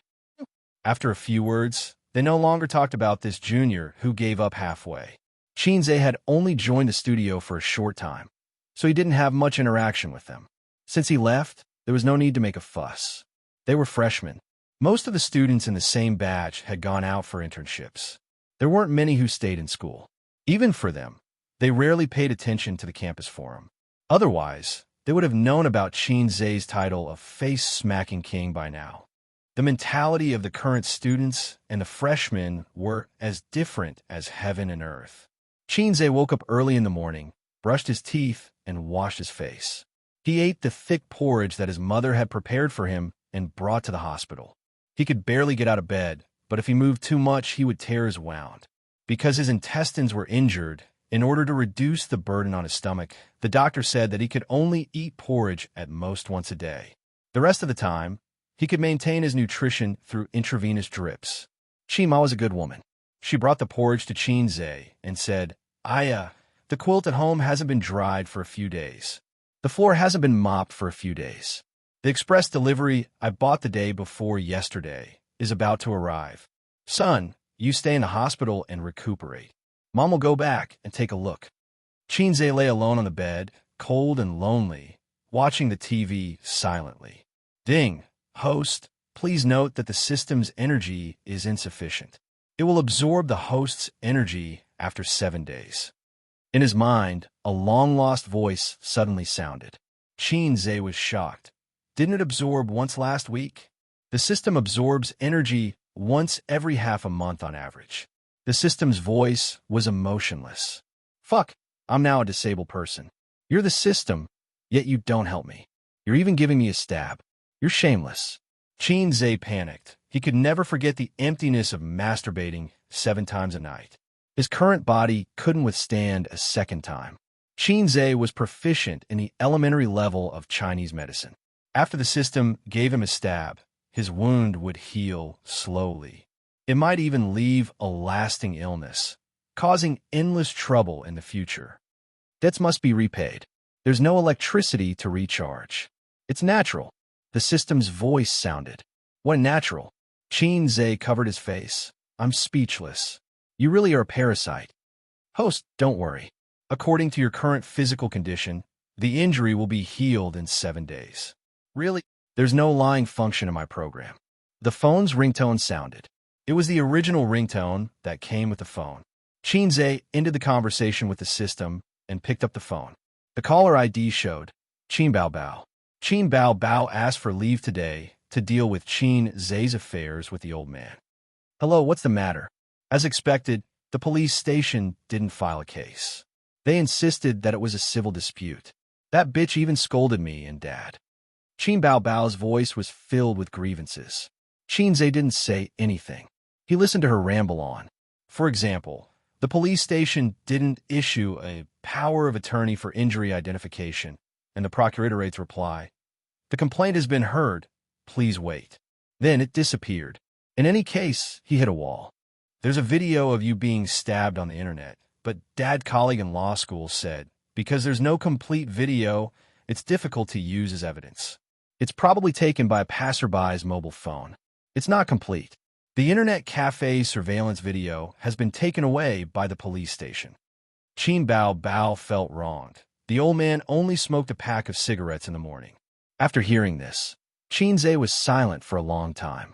Then he laughed. This is the so-called officials protecting each other. I've learned something new. Qin Bao Bao heard his casual tone and said with a sobbing tone, "Sister is so angry that she's about to cry. Can't you be more careful?" Qin Bao Bao lost her temper. If she was in the ward, she would have grabbed Xianxia's face. If it's Star Art Entertainment, it shouldn't be a problem. Xianxia said something that didn't make any sense. Qin Bao Bao didn't understand. What do you mean? In the online water army business, entertainment companies are the best at it. Sister, don't you think so? Xianxia said, I'll send you a video, and you'll understand. After saying that, he hung up the phone and sent the video he recorded last night to her. He originally wanted to use this video as material to file a complaint or threaten Wang Woman. Just now, he had an idea and changed his mind. Although we don't have the surveillance video, we have this. 5 minutes later, Qin Bao Bao called. When he picked up, his sister screamed, "Ah, good brother, sister loves you the most." Xianxia thought to himself, "Love me, but you're ordering me around like a servant." He laughed and said, "You understand now." Qin Bao Bao had always been smart and understood immediately. You mean to hire an online water army to blow up the matter on the internet? I'm a professional keyboard warrior. Qin Bao Bao laughed. How about this? Shocking. The police actually did such a thing to a 22-year-old youth. Xianxia's eyes lit up. That's right, Qin Bao Bao. Come to the shocking department tomorrow to sign up. Qin Bao Bao on the other end of the phone. Sister will dote on you when I come back. Let's get down to business first. That afternoon, a video went viral on the internet. The hot search index exceeded 1 million, and there were tens of thousands of replies. Xianxia couldn't help but smile. This was a clickbait. He clicked on the video and saw that it was secretly recorded the other day. It was 13 minutes. Xianxia swiped his finger and scrolled through the Weibo comments. F***CK. A short video of 13 minutes and 30 seconds gives me goosebumps. I can't wait to rush in and kill that guy and that stupid fat woman. Keyboard warrior upstairs, if you're so good, you can do it. Ding. Opie, your takeout is here. Go ahead, I still want to say it. Anyway, I'm very disappointed in this country. I don't want anything. Wang Guomin, you idiots, you dare to overturn the heavens? I have a backer. I even dare to mess with the heavens. I hope that family dies a horrible death. Nothing is more sorrowful than a dead heart. Anyway, after watching the video, I only feel disappointed and hopeless. Only when this kind of thing happens to you will know how helpless and powerless you are. A bunch of keyboard warriors, can it be a fight? Do you know the truth? If you don't, you're just talking nonsense. The person who was stabbed also seems to have beaten the other person to the hospital. If you ask me, none of them are good people. That's amazing. They lost the fight and couldn't use their connections, so they went online to gain sympathy. Both of them should go to jail. There's nothing wrong with that. Are you stupid? It's true. I remember watching the video of the stabbing this morning. It was posted online by the netizens. You guys upstairs are the idiots. Didn't you see the video this morning? A group of people beat up one person and even stabbed him. He was injured in self-defense. If it were me, that person would be dead by now. Am I the only one who found out? That girl who stole the scene is too damn beautiful. I give her body 10 points. Her side profile is perfect and her voice is beautiful. I give this kind of beauty 9 points. There's still one more point. I'll give it after I experience it. Brother-in-law, I'll help you settle this matter. Brother-in-law, which hospital are you in? I plan to come over and propose to your sister. Xianxia closed Weibo and let out a long breath. He was not worried that this matter would cause any negative consequences. Everything was the truth, not rumors. Chapter 29. The police station has already filed a case and said they'll deal with it immediately. Aze, do you think it's because of your video? You're so smart. I love you. Let's not talk about this for now. Are you coming tonight? No. I'm too tired from practicing during the day. Why would I come? To serve you. Get lost. His sister hung up the phone. Xianxia breathed a sigh of relief. Even without the video, he believed that with the old man's connections, this matter would be resolved, but it might be troublesome. He didn't understand what Wang Guomin was thinking. Did he think he could do whatever he wanted? But that was how people were. When they had power, they would become arrogant. Plus, it involved his nephew. So he took the risk and did something dangerous? 11 o'clock in the afternoon at the University of Finance and Economics. Professor Lee had class in the morning and didn't come to the classroom. A girl swiped the screen of her phone. After a long time, she exclaimed, Hey, have you guys seen the video? It's the one that's been causing a lot of trouble recently. The police gate. She named it without permission. I've heard of it, but I've been too busy these days to pay attention. My WeChat moments were flooded yesterday, and it's still the same today. A boy laughed. The girl took a deep breath. Then you definitely haven't seen a video. F***CK, it's Xianxia. It's Xianxia. The one who was stabbed is Xianxia. The whole classroom was silent. The next moment, there was an uproar. Impossible. The one who was stabbed is Xianxia, so he didn't come because he was injured? Professor Lee didn't say anything. Where's the video? Let me see. The girl was also shocked. I'll send it to the group. Take a look. Everyone clicked on it. The video was a little slanted. It should have been taken secretly. The background was a hospital room. A middle-aged policeman walked into the room, followed by a middle-aged man and a woman. I want to see your ID. Police from the Zhongwan police station. Comrade Wang Guomin, right? Ask away if you have any questions. They were sure that the voice in the video was Xianxia's. Then it was Xianxia, a student at the University of Finance and Economics. That's right, it really was him. The classroom quietened down. Everyone lowered their heads to watch the video. When they were watching it, they were surprised, curious, and gossipy. But after watching it, everyone felt indignant. It was too much of a bully. So what if they were related? Just because they were related, they could stab others? He even F King bit back and asked for medical fees. From a psychological point of view, this was a kind of sympathy of the weak. A little policeman dared to be so arrogant. What if it happened to him? Once they put themselves in his shoes, the anger and fear in their hearts would explode. The classroom was filled with curses. There's so many scum nowadays. This is too much. This is simply unforgivable. The black sheep should be held accountable. Let's complain online. Yang Chun did not participate, and his eyes flickered. In the midst of the discussion, it was already 11:30. Professor Lee pushed the door open and came in. His eyes reflected a sharp light as he looked around at the crowd and said seriously, "What's going on? It's so noisy." A girl said sweetly, "Professor, we were discussing Xianxia's matter. We just found out." Professor Lee nodded and sighed along with her topic. The black sheep are always inevitable. Everyone has been doing well these past few days. Sunday is the deadline for work, which means that we won't have much time to spend together. Now, I wish everyone a bright future. Professor Yang gave an emotional speech on the podium. Your group leaders are very outstanding. Xianxia, your academic level is excellent. I think highly of you. I also hope that you can be down to earth in the future and walk out your own future. Xianxia stood up and smiled. Thank you, Professor. I will. Yang Chun was happy and his face was flushed. He stayed up late yesterday to complete the progress that Xianxia had left behind. This morning, Professor Lee praised him. Without Xianxia as a stumbling block, his status was restored. Once the modeling was completed, he would be able to get his first bucket of gold during the internship period. According to his estimate, it would be 5,000 to 6,000. It could be considered as making up for the loss of money the day before yesterday. Today was Thursday. There were 3 more days before everyone was dismissed. Everyone applauded.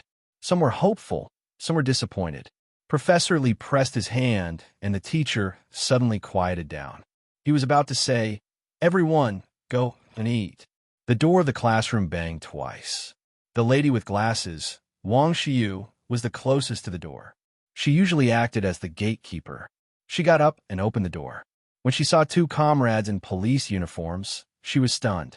The police said, "Excuse me, is Yang Chun here?" Everyone in the classroom turned to look at him. Police? What are the police doing here? Yes.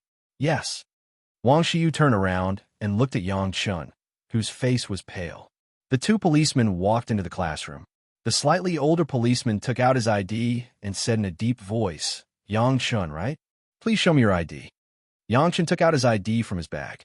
During the whole process, his face was pale, without a trace of blood. "You are now suspected of instigating a crime. Please come with us." The policeman glanced at the ID and returned it to him. At the same time, he kept his own ID. The other policeman took out his handcuffs and was about to handcuff Yang Chun. Yang Chun suddenly leaned back and muttered, "I didn't break the law. I didn't break the law. Why are you arresting me?" His eyes were filled with fear, like a rat at the end of its rope. "Be honest. Come with us." The police officer held his shoulders and handcuffed him. In the classroom, everyone was dumbfounded by this scene. What's going on? Just now, they were lamenting about Xianxia's incident. Now, there was another incident in front of them. What did Yang Chen do? Instigating a crime? Everyone in the classroom was a university student. They knew a little about the law. Even the handcuffs were put on, indicating that he had to bear criminal responsibility. Professor Lee's face was gloomy. As a school professor, he certainly couldn't turn a blind eye. "2 comrades. What crime did my classmate commit?" The older policeman looked at him with a good attitude and explained, "We suspect that he instigated a crime. Recently, there has been a lot of trouble on the internet. The captain of the Hongkou police station covered up a murderer. The person who committed the crime with a weapon has already confessed that he was instigated by Yang Chun. a freshman from the finance department of the University of Finance. Professor Li was stunned. All the students in the classroom were stunned. They couldn't digest the news for a while. Yang Chun instigated someone to stab Xianxia just for such a small matter? How narrow-minded could this person be? Although Xianxia and Yang Chun didn't deal with each other, to be honest, there was no actual conflict. They didn't even communicate much. If there was any resentment, it was Xianxia who replaced Yang Chun's work. But Yang Chun himself neglected his duty first. What did it have to do with Xianxia? The students in the classroom all looked at Yang Chun. It was almost the same expression. I didn't expect you to be such a person. Yang Chun's heart was like dead ashes. At 5 o'clock in the afternoon, Qin Bao Bao got off work an hour early. She went home first and put away the change of dance clothes. She didn't dare to bring it to the hospital. It would be troublesome if her mother saw it. She took half an hour to take a shower. She changed into a white short-sleeved shirt with Brother Funny printed on the chest. She wore a pair of light white jeans that wrapped around her round and perky buttocks. The lines of her long legs were incisively and vividly outlined. Qin Bao Bao's figure was attractive enough. Coupled with the knowing smile of 9 out of 10 men, the rate of turning heads was even higher. Qin Bao Bao certainly wouldn't buy this t-shirt. It was Xianxia who gave it to her. Xianxia bought it for her last year. Xianxia said, Sister, I saw a t-shirt on the internet. It's definitely tailor-made for you." Qin Bao Bao was very happy to hear it. She said in her heart, "Brother still thinks of me." A few days later, the express delivery arrived. Qin Bao Bao rolled her eyes and said, "What tailor-made? Go to hell." But her brother rarely bought clothes for her. Qin Bao Bao reluctantly accepted it. She took the elevator to the parking lot in the neighborhood. In the reflection of the window of the small BMW, baby Qin saw the Brother Funny on her chest that looked even more wretched after being propped up. She spat and regretted wearing this t-shirt out. Qin Bao Bao arrived at the hospital at 6:30. Her mother was washing her brother's underwear in the bathroom. Her brother was lying on the bed playing computer games. He looked up at her and said, "You're here." Qin Bao Bao threw her bag on the sofa and lay down. She stretched and mumbled, "I'm so tired." What's so tiring about sitting in the office all day? Her mother's nagging voice came from the bathroom. The sister and brother looked at each other and smiled. This was a secret between them. Xianxia felt that the biggest benefit of his sister practicing singing and dancing was that her figure was sexier and more graceful. In the past, although Qin Bao Bao didn't have much fat, her lower abdomen was soft. When she stretched just now, her lower abdomen was firm and well-proportioned. It wouldn't be long before her Apollo's belt could be seen. It was a real slim waist. "Mom, when are we going home?" Qin Bao Bao mumbled in the direction of the bathroom. She came to the hospital to send her mother home. Because it was almost the end of the semester, she couldn't ignore the students' homework. Her son's matter also made the old man mentally and physically exhausted. The task of sending her mother home was naturally handed over to her daughter. "It'll be a while. You talk to your brother first," Qin Ma replied. Chapter 30. Qin Bao Bao nodded and sat on the bed. She leaned over and looked at the computer. "What are you doing? Stocks?" The screen was filled with red and green lines that gave her a headache. Xianxia stared at the computer and moved his body to give her some space. He lowered his voice and said, "Aren't we in an economic crisis? I want to see if I can make some money from the stock market." "That's very thoughtful of you." Qin Bao Bao patted her brother's head happily and laughed. "You want to invest in stocks? Are you cut out for it? If you can be a star, why can't I invest in stocks?" Xianxia rolled his eyes and retorted. He was indeed a little confused. The stock market was too deep. He could have directly exchanged for the skill book, but the system was not charged enough and was sleeping. Xianxia did not dare to disturb it. What followed was the daily love and hate of the siblings. "Mom, why don't you wash his hair? It's so dirty." "Mom, Qin Bao Bao is so annoying. Take her home." "Mom, Xianxia touched my butt." "Mom, help. Qin Bao Bao pull my wound." In the bathroom, Qin Ma sighed. "I have a little donkey, but I never ride it." A cheerful child's voice sounded. It was Qin Bao Bao's ringtone. "Hey, Dad, what's the matter?" Qin Bao Bao threw herself on the sofa and took out her phone from her bag. Her face suddenly turned serious. After listening, she said softly, I'll tell him. Okay, bye, Dad. What's the matter? Xianxia looked at her face and knew something was wrong. Dad has been waiting at the police station. The police just told him that the interrogation results were out. Sure, Chifeng, who stabbed you, was ordered by a guy called Yang. I think he's from your school. Xianxia was stunned. He did not expect it to be Yang. He even suspected Zhang Mingyu. After all, those hooligans were obviously looking for trouble with him, and he had slapped Zhang Mingyu's face twice. But he didn't have much conflict with Yang. I haven't taken the initiative to hit your face, and you sent someone to play me to death? What kind of enmity did he have with her? Xianxia told his sister about the contradiction between him and Yang. His sister was a veteran in the workplace. At least in Xianxia, she was a veteran. She curled her lips. This is the so-called conflict of interests. As for that, Zhang's something new, so what if he lost face? At most, he would be annoyed for a while. He had nothing to lose. But this Yang, you squeezed his position as the team leader. The bonus is less, the real loss of benefits. I will definitely find someone to kill you. Businessmen are all like that. If you slap his left cheek, he'll stick his right cheek over as long as you can give him benefits. But if you encroach on his interests, even if there is no enmity between the two of you, he will torture you to death. Xianxia was shocked. You're trying to kill me for a few thousand yuan? Qin Bao analyzed. It should be just to find someone to beat you up. It's best if they can drag down your work.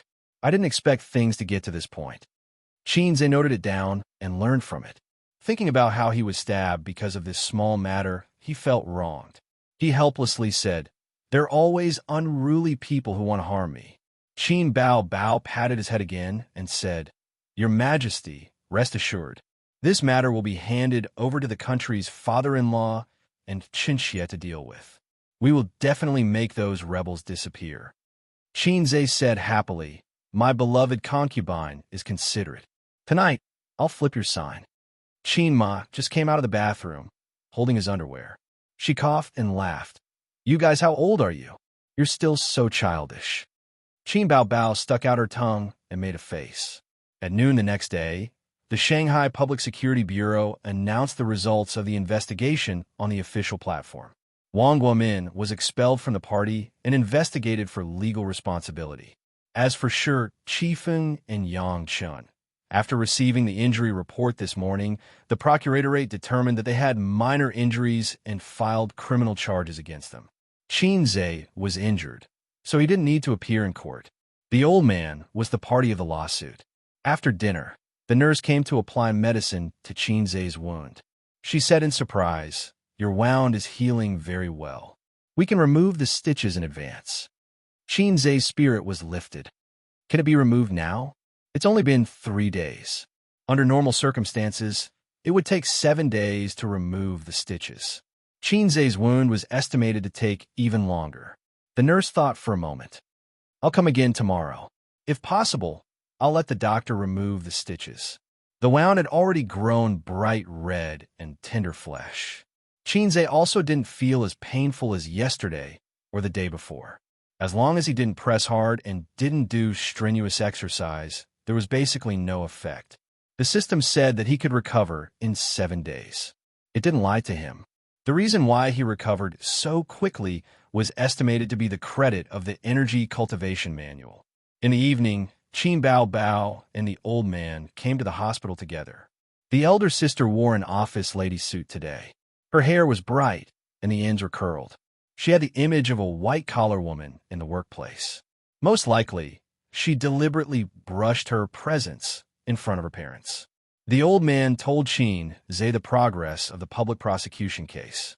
It should be finished within half a month. Because the public opinion of this matter was too big, and it wasn't a major criminal case, the case progressed quickly. Generally, the procuratorate would make a decision within a month. Major and complex cases would be extended for half a month. In addition, the old man sighed. When Professor Li got off work today, he didn't pay attention to the traffic light when crossing the road. He was injured and is now lying in this hospital. This hospital was the closest to the school. Students who had headaches or fever and were not feeling well usually chose to come here for medical treatment. Xianxia was surprised. How could this be? Yang Chun was his student. Because of your matter, he was detained by the police. The school has already decided to expel him. Professor Li felt that it was because of him that you were in the hospital and Yang Chun was detained. It was inevitable that he would be in a trance. The old man said his calf is fractured, there are many muscle contusions, and his right wrist is fractured. He won't be able to recover without a few months of recuperation. How unfortunate. Before his voice fell, a crisp ding sound rang in his mind. The system's voice had not been heard for a long time. Main mission, Divinity Show 3/5. Take over Professor Li's fund investment analysis and mathematical modeling. Complete it within 4 days. If successful, 250 points will be rewarded. If failed, 250 points will be deducted. Qin Zai's eyelids twitched. Why don't I visit him? The old man nodded. He is downstairs in room 3014. While the father and son were talking, the door of the ward was pushed open and someone barged in. The family heard the sound, and their faces immediately turned gloomy. It was a middle-aged couple. They were Shi Qifeng's parents. Both of them looked slightly haggard and had lost their arrogant posture. However, their tone was still cold. We will settle this matter privately. Tell me, how much money do you want? Although Qin Zai's knowledge of the law was not deep, he still had some understanding. He frowned. It's a public prosecution case. We can't just not sue. If there is a letter of understanding from the parties involved, my son's sentence can be reduced. The middle-aged woman took out a form from her bag and threw it on the bed. She said lightly, I know you are an ordinary family. How about this? I will pay you 100,000 yuan. You can sign it. The letter of understanding was also called the settlement agreement. With this, the court would consider reducing the sentence. According to the law, the crime of intentional injury was punishable by up to 3 years of imprisonment or criminal detention. As long as there was a letter of understanding from the plaintiff, her son's sentence would be reduced or even suspended. Once the sentence was suspended, the matter would be reduced from a big to a small one. The old man said unhappily, We will not sign the letter of understanding. Please go back. Previously, the couple used their power to oppress them. Not only did they stab them, but they also made a false accusation and extorted their medical fees. They even threatened to detain Qin Zai.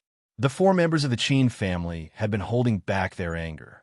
Now that they knew to lower their heads, their attitude was still bad. Did they think that they were great just because they were rich? That money could solve everything?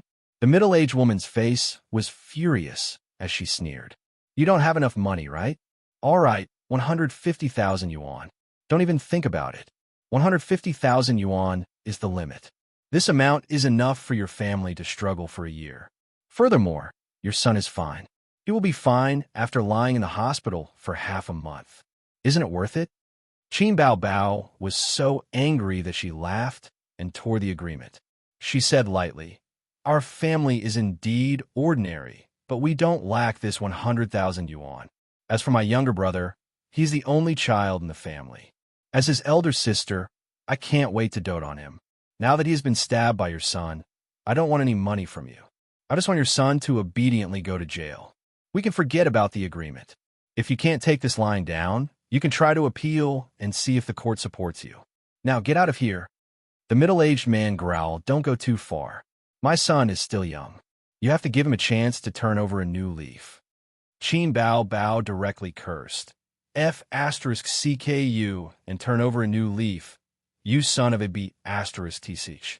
Although there was no such thing as doting on someone from a young age, Qin Zai still gave his sister 100 likes in his heart.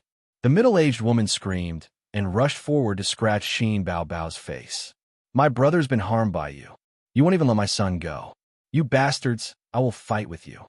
Seeing that the woman's sharp nails were about to scratch Qin Bao's charming face, Old Master Qin and Qin Ma did not have time to react. Qin Zai lifted the quilt, jumped up from the bed, and kicked the middle-aged woman. He staggered and sat on the bed, feeling a burning pain in his lower abdomen. Old Master Qin and Qin Ma were such well-mannered people, but they could not help but change their expressions and rush to fight with the two. The movement in the ward alarmed the nurses at the nurses' station. Two sisters in pink nurse uniforms ran in to stop the fight and said loudly, "Don't make trouble in the hospital, or I will call the police." It was not easy to pull the four people apart. Not long after, the police also came. After asking about the reason, they sternly warned the two people and took them away. After such a disturbance, old Master Qin and Qin Ma were a little dispirited. They were afraid that the couple would come to make trouble again, so they let Qin Bao stay with them in the hospital for the night. Then, the couple returned home. Qin Bao immediately protested, but the protest was ineffective. As soon as her parents left, Qin Bao vented her anger on her brother. "See, it's all your fault. I don't want to sleep on the sofa." Chapter 31. Xianxia was too lazy to bicker with her. He grimaced and lifted his hospital gown. Blood oozed from the wound. That kick had ruptured the wound. Qin Bao was scared at the sight of blood. She screamed and ran out to call the nurse. The nurse followed and comforted him. "It's okay. It's just a chapped wound." Fortunately, the stitches were not removed. Otherwise, it would be troublesome. "Let me clean the wound for you." The nurse dried the blood with an alcohol swab and applied disinfectant. She also warned Xianxia to pay attention to the wound. Qin Bao was relieved. She sat on the bed and complained, "You're so careless. You're still moving around when you're injured." Xianxia sternly said, "Let's not talk about the wound cracking. Even if you were stabbed again, you can't let that woman scratch your face." Qin Bao spat. "Nonsense." But her face was full of smiles. Her bright and beautiful eyes were shining with joy. Qin Bao was very pretentious.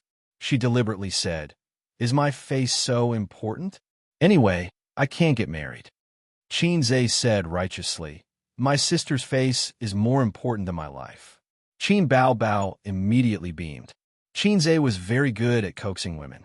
At least, he was very good at coaxing his sister. Qin Bao bought him clothes and a mobile phone. She even paid for his living expenses. Xianxia's eloquence definitely made a great contribution. Of course, it was also related to Qin Bao's lack of financial ability. If she had some spare money, she wanted to spend it.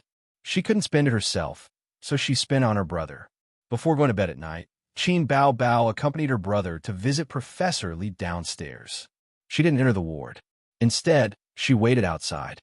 Xianxia politely knocked on the door and pushed it in. The ward was exquisitely furnished. It was like a single room in a hotel. There was a desk, a bedside table, a TV, and a comfortable bed. The walls were painted light blue. Professor Li was talking to his wife. His wife grumbled, "Why didn't you pay attention when crossing the road? Didn't you see the red light? If it wasn't for the driver's quick reaction, you would have died." Professor Li explained, "That intersection is a two-way road. There are two traffic lights, and the first one is green. Forget it. Let's not talk about it." "Wife, I heard from your teacher that the police came to your school today to arrest your student, right?" Professor Li's mood worsened at the mention of this matter.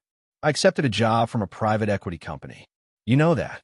A few days ago, old Qin sent his son to me, saying that he wanted to gain experience. How could I refuse an old colleague of more than 10 years? This child was also smart. He worked seriously and had a good attitude. It happened that Yang Chun was drunk and caused trouble. When I was angry, I let old Qin's son take charge of the work. But who would have thought that he would hold a grudge against him? He turned around and found someone to stab old Qin's son. The matter was quite big, and it's all over the internet." His wife sighed and said, "Children nowadays don't consider the consequences of their actions. How is old Qin's son? It's quite dangerous. I heard that if it went any deeper or damaged the artery, it might be gone. Old Qin only has one son, right? He has to go all out against you. That's why I'm depressed. I keep thinking about how such a thing could happen. I wasn't careful and hit him. You can't do your work like this. The school is fine, but how are you going to explain to the private equity company? You'll have to pay compensation if you're late." Professor Li's face darkened. He frowned and said, 200,000 yuan in compensation. The project is already at the end stage. Besides, it's all fate." His wife said angrily, "What fate? More than half a year's income will be lost. How are you going to live? Let me tell you, our son is getting married at the end of the year." The hidden income of a university professor was very high. Although 200,000 yuan was not a small amount, it was not too much. The key was that the price of a house in Shanghai was sky high. Seeing that their son was about to buy a wedding house, if they lost 200,000 yuan, I accepted this project because I wanted to save enough money for the down payment of the wedding house at the end of the year.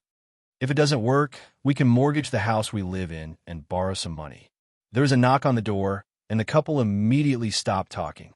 Xianxia walked in wearing a hospital gown and said with a smile, "Professor Li, my dad said you were in a car accident downstairs. I came to visit you." Professor Li was lying on the hospital bed with his leg in a sling and his right hand in a cast. There were many scratches on his face, and he looked a little dispirited. His wife was sitting by the bed. She was a middle-aged woman in her 50s. She took good care of herself, and there were fine crow's feet at the corner of her eyes.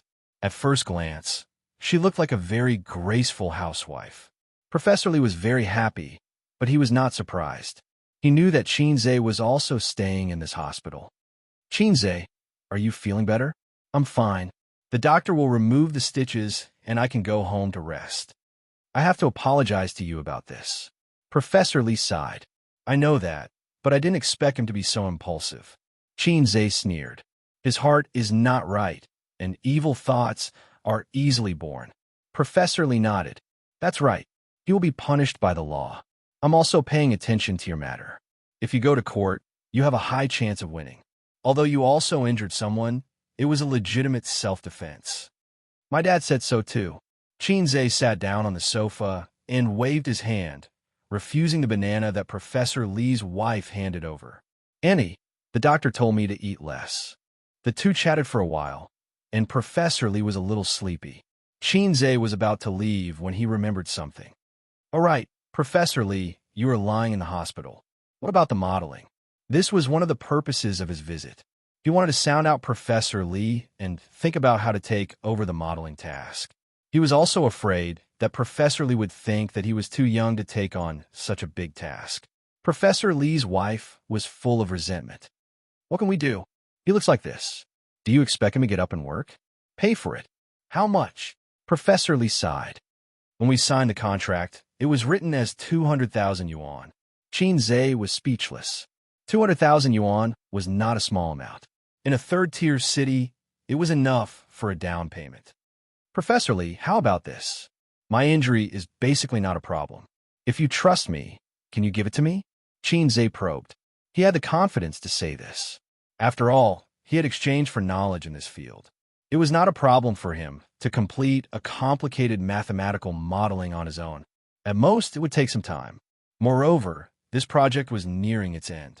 He could complete it on his own. Professor Li looked at him, and his heart skipped a beat. "Okay, it doesn't matter if it works or not. It's always good to try." As he spoke, he asked his wife to pass the USB in his briefcase to Xianxia. Xianxia took the USB and left. In the ward, Professor Li let out a long sigh. It was as if he had let go of a big stone in his heart. His wife frowned. "Why did you get it to him? He'll mess it up and break it. Since we're going to pay for it, so what if I break it?" Professor Li stared at her and laughed. "You don't know.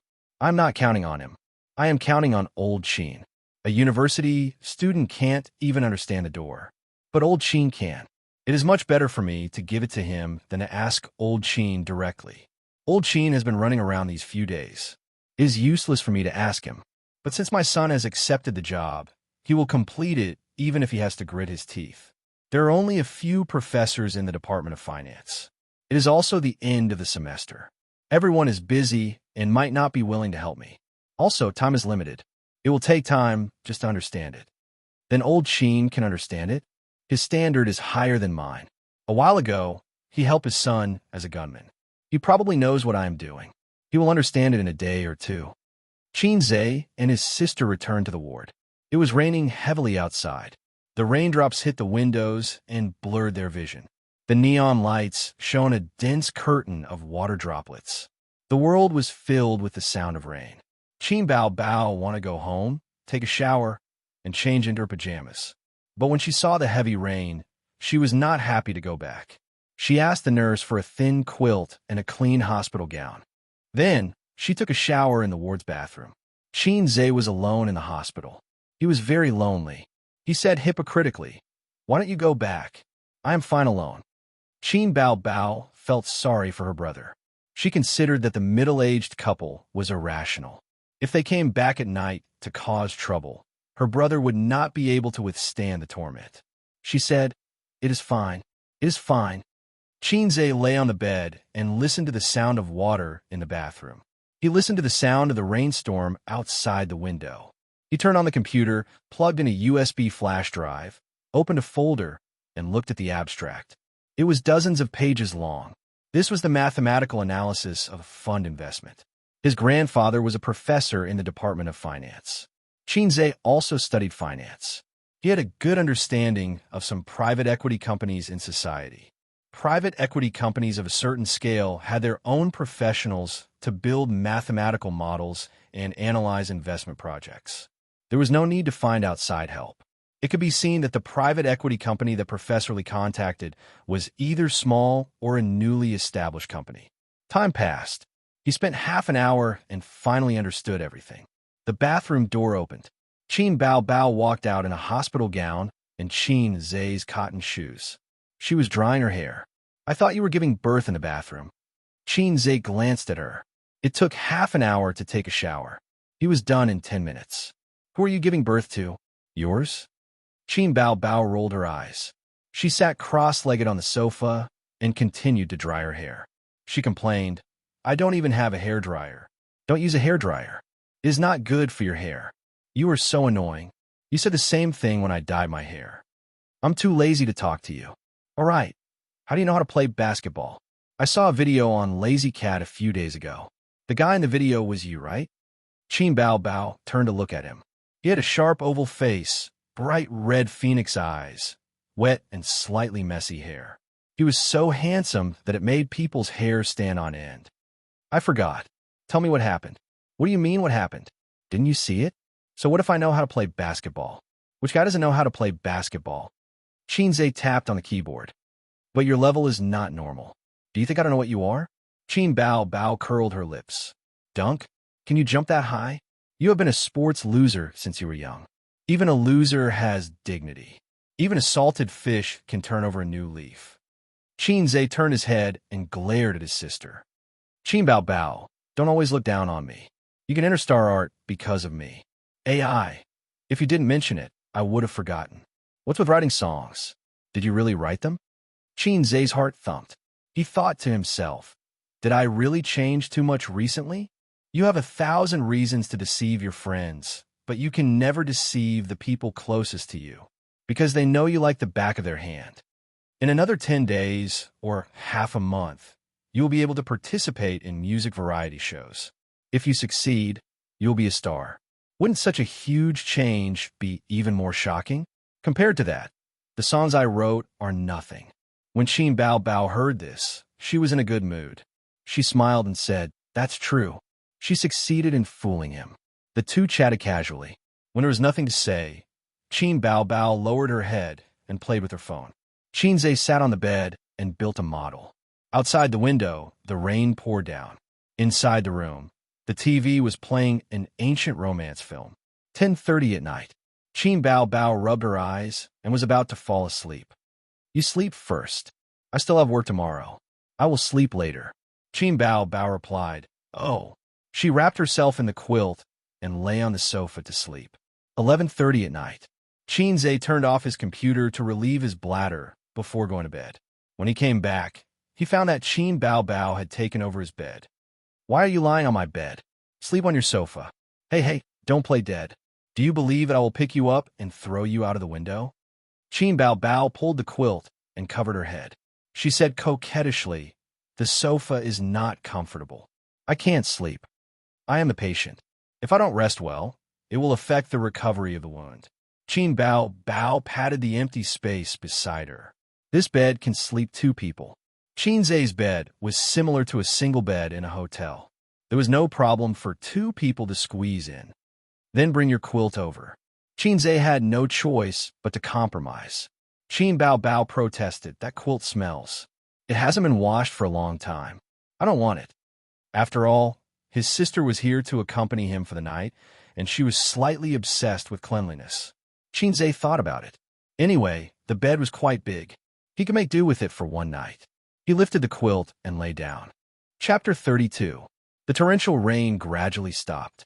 It was already very tough for a summer rainstorm to last for more than 2 hours. It was late at night, and the ward was quiet. The soundproofing effect of the glass was very good. Xianxia slept next to his sister, and Qin Bao had her back to him. They were about a finger's length apart, and the faint fragrance of her hair entered his nostrils. After thinking for a while, he finally fell asleep in the middle of the night. The next day, at 7:30, Qin Bao's biological clock woke her up on time. She opened her eyes and glanced at the furnishings in the ward. She remembered that she had spent the night in the hospital to accompany her brother. Her back was pressed against a warm body. It was comfortable and warm. Qin Bao smiled. She had slept very well last night. At the same time, she felt a little embarrassed. They usually laughed and played a lot, but things like sharing a bed had never happened since she was 10 years old. When Xianxia slept with her when they were young, she had to tuck him in and stroke his head as if she was taking care of a doll. In order to avoid further embarrassment, Qin Bao moved her body gently and tried not to disturb her sleeping brother. She quietly left the bed and turned to look at her brother's sleeping face. His eyebrows were sharp, and his eyelashes were thick. Although his facial features were not particularly handsome, they were very pleasing to the eye. Qin Bao reached out and poked her brother's face. He frowned and did not wake up. She kissed her brother's forehead and gave him a good morning kiss before leaving for work.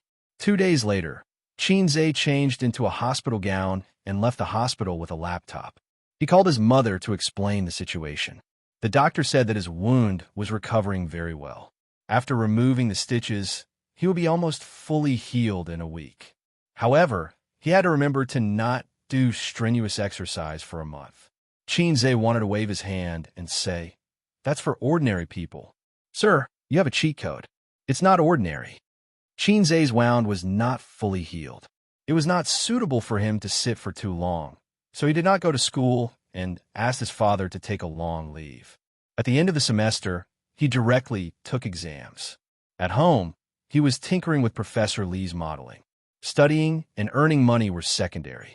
Completing missions was his top priority. These days, Qin Bao did not like to talk to him. Perhaps it was because of the embarrassment that morning. No matter how close they were still siblings. If the old man found out that he had used his little brother to poke his sisters, but Xianxia would definitely be torn apart. On this day, Xianxia got up on time at 6:30 in the morning. He washed his face and brushed his teeth. Because he couldn't do strenuous exercise, he had to stop his morning exercise. He practiced a set of internal training methods in the living room. Xianxia had looked up the information on Chinese martial arts and found that the 12 sections of brocade that the system had gifted him was very similar to the internal martial arts. They had a common characteristic, neither too fast nor too slow, and the intention was to cultivate qi. An hour later, he was in high spirits. He went downstairs and bought 2 sets of breakfast. He quietly finished his breakfast. Considering that his sister was in a cold war with him, he did not knock on the door to wake her up. He wrote a note on the table, carried his computer and USB, and left the house. At 8 o'clock, Qin Bao got up. She was wearing pink flip-flops and teddy bear pajamas. She looked around the empty living room and saw Xianxia. She whispered, "Where the hell did he go again?" She washed her face and brushed her teeth. When she came back, she found breakfast on the table with a note on it. Qin Bao had bangs on her forehead. She grabbed a steamed dumpling and took a bite. She picked up the note and read it. "Sister, I'm going to the hospital. Eat well and sleep well. Leave early after eating. Don't be late. I'll prepare stewed chicken with mushrooms for you in the evening." Xianxia. Qin Bao slightly raised the corners of her mouth, showing her inner joy. At the same time, Professor Li was receiving a leader of a private equity company in the ward. "President Su, we wrote the contract earlier. Before 9 o'clock, please wait," Professor Li said carefully. He could not hide his anxiety. The woman was wearing a black Dior suit and a pair of red high-heeled shoes. Her long hair was tied up on top of her head. She wore a pair of thin-rimmed glasses, and her fair legs were well-proportioned and straight. She pointed to the 37 Vacheron Constantine watch on her wrist and said expressionlessly, "It's 8:30." The woman was young, but she was beautiful. She was wearing a high-end office suit, and her cold and indifferent expression made her look exceptionally powerful. It actually made the experienced Professor Lee feel as if there was a knife at his back. After President Su entered the room, his wife poured a cup of tea and sat on the sofa without saying a word. She really could not get a word in. The two sides were in a deadlock. The woman took out a breach of contract from the file bag beside her. She walked to the bed in her high heels and placed it on the bedside table. A mathematical model is not something that can be built in half an hour, although I'm not a professional. The woman looked down at Professor Lee condescendingly. A breach of contract is a breach of contract. Sign it. I didn't expect to be late at the end of the month. 500 yuan for full attendance. Professor Lee's forehead was covered in sweat. He picked up the phone and made a call. Xiao Wang, is everyone here? Yes. Professor, you told us to come to school an hour earlier today. Then hurry up and compile the things. I'm in a hurry to complete the mathematical model. It's being built. Professor, don't be anxious. How can I not be anxious? You have to finish it before 9 o'clock. Remember to test it. Don't make any mistakes. It's all in vain. Understood. Professor Lee hung up the phone and smiled apologetically. President Su, please wait a little longer. The woman did not speak. She crossed her legs. It was great that Professor Lee could complete the modeling because it involved an investment that the company was about to make. The stock market fund was changing every day. If they were one step late, it would be a huge loss. A few days ago, Professor Lee was full of hope and pinned his hopes on Xianxia or Old Qin. However, through the WeChat teachers group, he knew that Old Qin was busy with the final exams and his son's lawsuit. He had no time to do his mathematical model at all. At 8:45, Professor Lee's phone rang. Professor Lee hurriedly picked it up. Xiao Wang, hurry up and send the things to my email. Hurry up, the client is waiting here. An anxious and sobbing voice came from the other end of the phone. Professor Lee, I'm sorry. We made a mistake. The mathematical model was not verified successfully. We don't know what went wrong. Professor Lee's head rumbled and his heart stopped beating. He said anxiously, What's going on? Didn't I call you every day to guide you? Why did it go wrong at the last stage of building the combination? We don't know either. Then hurry up and find the problem. Check the links one by one. Is there a mistake in the formula, calculation, or function curve? Professor Lee was so anxious that his forehead was sweating. Professor, I'm sorry. We'll try our best, but it's definitely too late before 9. It's already 8:50. Professor Lee hung up the phone and was in a daze. It still didn't work. His wife was a little flustered. Didn't you say that Old Qin would help? Didn't you say that you would? Now, not only did you not make a single cent, but you also lost 100,000 yuan. Professor Lee's heart was dead. He said expressionlessly, Boss Su, we'll pay. The woman nodded and took out another document from her briefcase. This is the compensation contract. Sign it and transfer the money to our company's account. As she spoke, she took out the official seal and ink pad. The woman signed her name and stamped the official seal. She handed the contract to Professor Lee. Pay first, then sign. Professor Lee sighed. He operated his phone with his left hand and entered the other party's company account. Pay the compensation. Knock, knock, knock. At this moment, someone knocked on the door. The woman smiled and got up to open the door. Xianxia was standing at the door with his laptop bag on his back. When he saw the woman who opened the door, he was stunned. A trace of surprise flashed in his eyes. The woman in front of him had a face that was 9 parts perfect. Her hair was as shiny as silk, with small curls at the end. She was wearing an office lady suit that was a few grades higher than Qin Baobao's. Her waist was slim and her legs were long, so she was wearing 3-inch black heels. Her face was a little worse than Qin Baobao's. Her body wasn't hot enough, but she was well-proportioned. The most eye-catching thing was her temperament. For some reason, Xianxia thought of a word, elegant and refined. Who was this beautiful lady? Was she Professor Lee's daughter? The woman nodded slightly at him and turned back to the ward. Professor Lee, if there's no problem, please pay.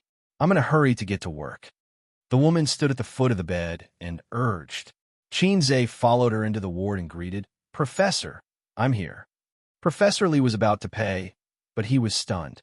Xianxia, why are you here? Xianxia was stunned by his question. I'm here to hand in the task. The mathematical model is done. Don't you have a client meeting today?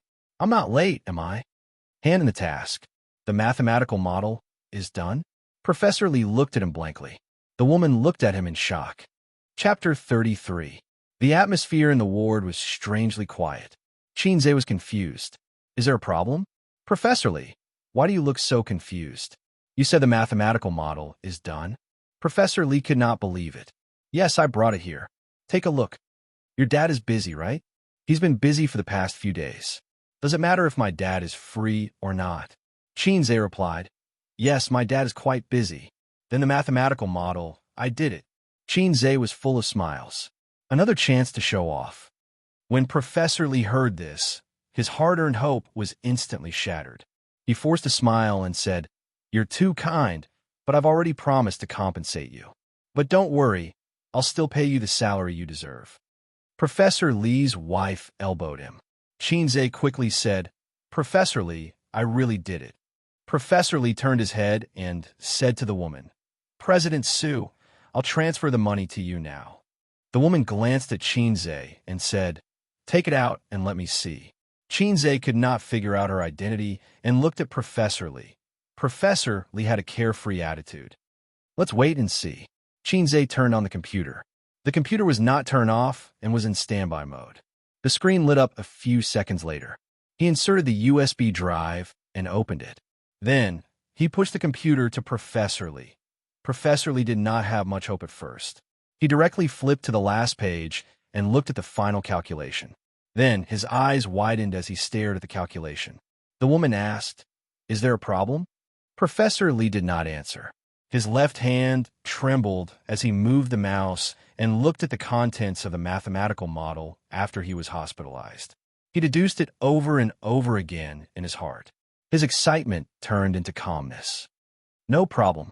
It's a perfect answer. Professor Lee laughed. Old Qin was indeed a good friend. Their years of friendship were not in vain. As for Xianxia's, I did it. Only a fool would believe it. The woman raised her eyebrows in surprise. Okay, I'll verify it. She took the computer, logged into her email, and sent the mathematical files in the USB drive to her email. Then, she took out her phone and dialed a number. Xiao Su, let the people from the investment department test it. The woman hung up the phone. Wait a moment. 10 minutes. 10 minutes later, the woman's phone rang. She picked it up and nodded. Changing her cold expression, she smiled faintly and said, Professor Lee, there's no problem with the simulation. Thank you for your help. Happy cooperation. His face changed so quickly. Professor Lee's wife rolled her eyes. Then, she smiled and heaved a sigh of relief. The payment will be transferred to your account in 5 minutes. Please check it carefully. After the woman finished speaking, she put the documents, contracts, and other items into her briefcase and left in her high heels. Xianxia, thank you so much. Thank you so much, Professor Lee's wife said gratefully. Xianxia waved his hand and said in his heart, Don't forget to give me the money. He received a notification from the system that the mission was completed and the points were in his account. Professor Lee's complexion was much better now that the stone in his heart had been removed. He smiled and said, Xianxia, after I recover, I will treat you and old Qin to a meal. By the way, what's your bank account number? I will transfer my salary to you later. Transfer it to Alipay. Just my phone number. Xianxia couldn't stand the couple's enthusiasm. He said a few words and left. At 10 o'clock in the morning, the old man talked to the students about the key points of the exam. When the class was over, he walked out of the classroom with the bell. The phone in his trouser pocket rang. The caller ID showed that it was Li Chengren. As soon as the call was connected, Professor Lee thanked him profusely. Old Qin, thanks to you, I owe you a big favor. You know that my son is getting married at the end of the year and didn't have enough money for the down payment. I didn't expect such a thing to happen. If it weren't for you, Sai, you're so busy. I'm sorry to trouble you. When I'm discharged from the hospital, I'll treat you to a meal. This favor is too big. The old man had to interrupt him. Old Lee, what are you talking about? What favor? What trouble? Huh? Professor Lee laughed heartily. You're so particular with me. It's about the mathematical modeling. Xianxia took it over a few days ago. Today, I was prepared to pay for the breach of contract. If it weren't for you, my wife would have made a big fuss. Mathematical modeling? I didn't help you. You misunderstood. Hey, stop fooling around. If you didn't do it, did Xianxia do it alone? I worked on it for more than a month. It's professional and complicated. Even an ordinary teacher can't do it. I understand. You don't want me to owe you a favor, right? The old man stopped in his tracks and widened his eyes. You mean your modeling is completed and Xianxia did it? What do you mean Xianxia did it? You didn't do it? But I really don't know. A moment later, the old man and Professor Lee said in unison, Xianxia did it? My son can't be so good. Qin Bao Bao returned home from work. When she took out the key to open the door, she smelled a rich aroma from the kitchen. The familiar aroma immediately aroused her appetite. Qin Bao Bao loved chicken stewed with mushrooms the most. She was still infatuated with it and never got tired of it. She didn't even change out of her high heels and trotted into the kitchen. She saw her brother's busy figure waving a spatula and cooking chicken stewed with mushrooms in the casserole. She swallowed hard. Little Zay, I'm back. Hurry up and serve the good wine and meat. Xianxia didn't even look back. He said flatteringly, Your Majesty, please wait a moment. Qin Bao Bao changed in her high heels and sat cross-legged on the sofa. She turned on the LCD TV in the living room and watched the news while waiting for dinner. Xianxia finished cooking and was about to put the dishes on the table. Qin Bao Bao pointed at the glass coffee table and muttered, Put it here, put it here. So the sister and brother sat on the sofa and watched TV while eating.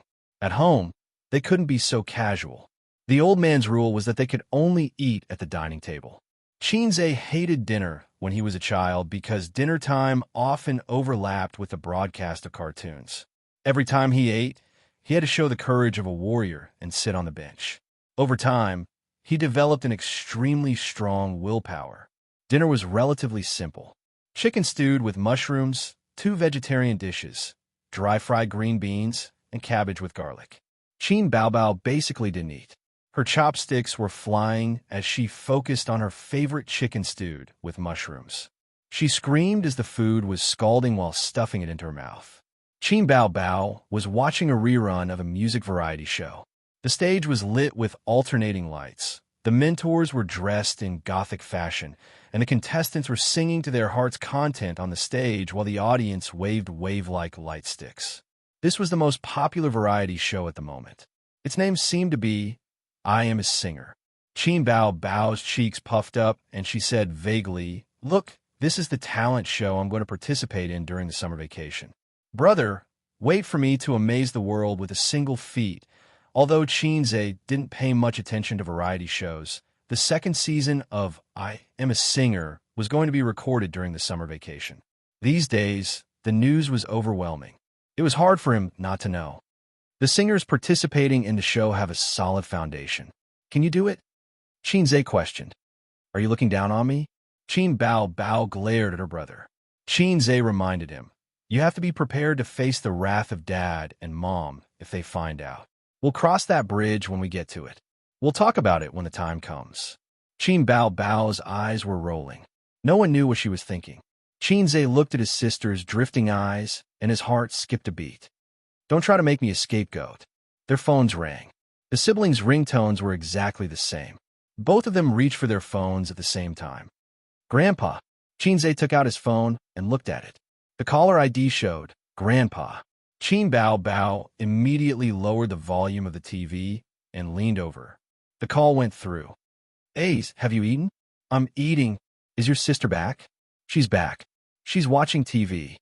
Why are you watching TV when you're eating? Have you forgotten the rules I taught you? Grandpa said unhappily. Qin Bao Bao patted Xianxia. Your injury is better, right? Yes, it's much better. Oh, I have something to ask you. Dad, go ahead. It's like this.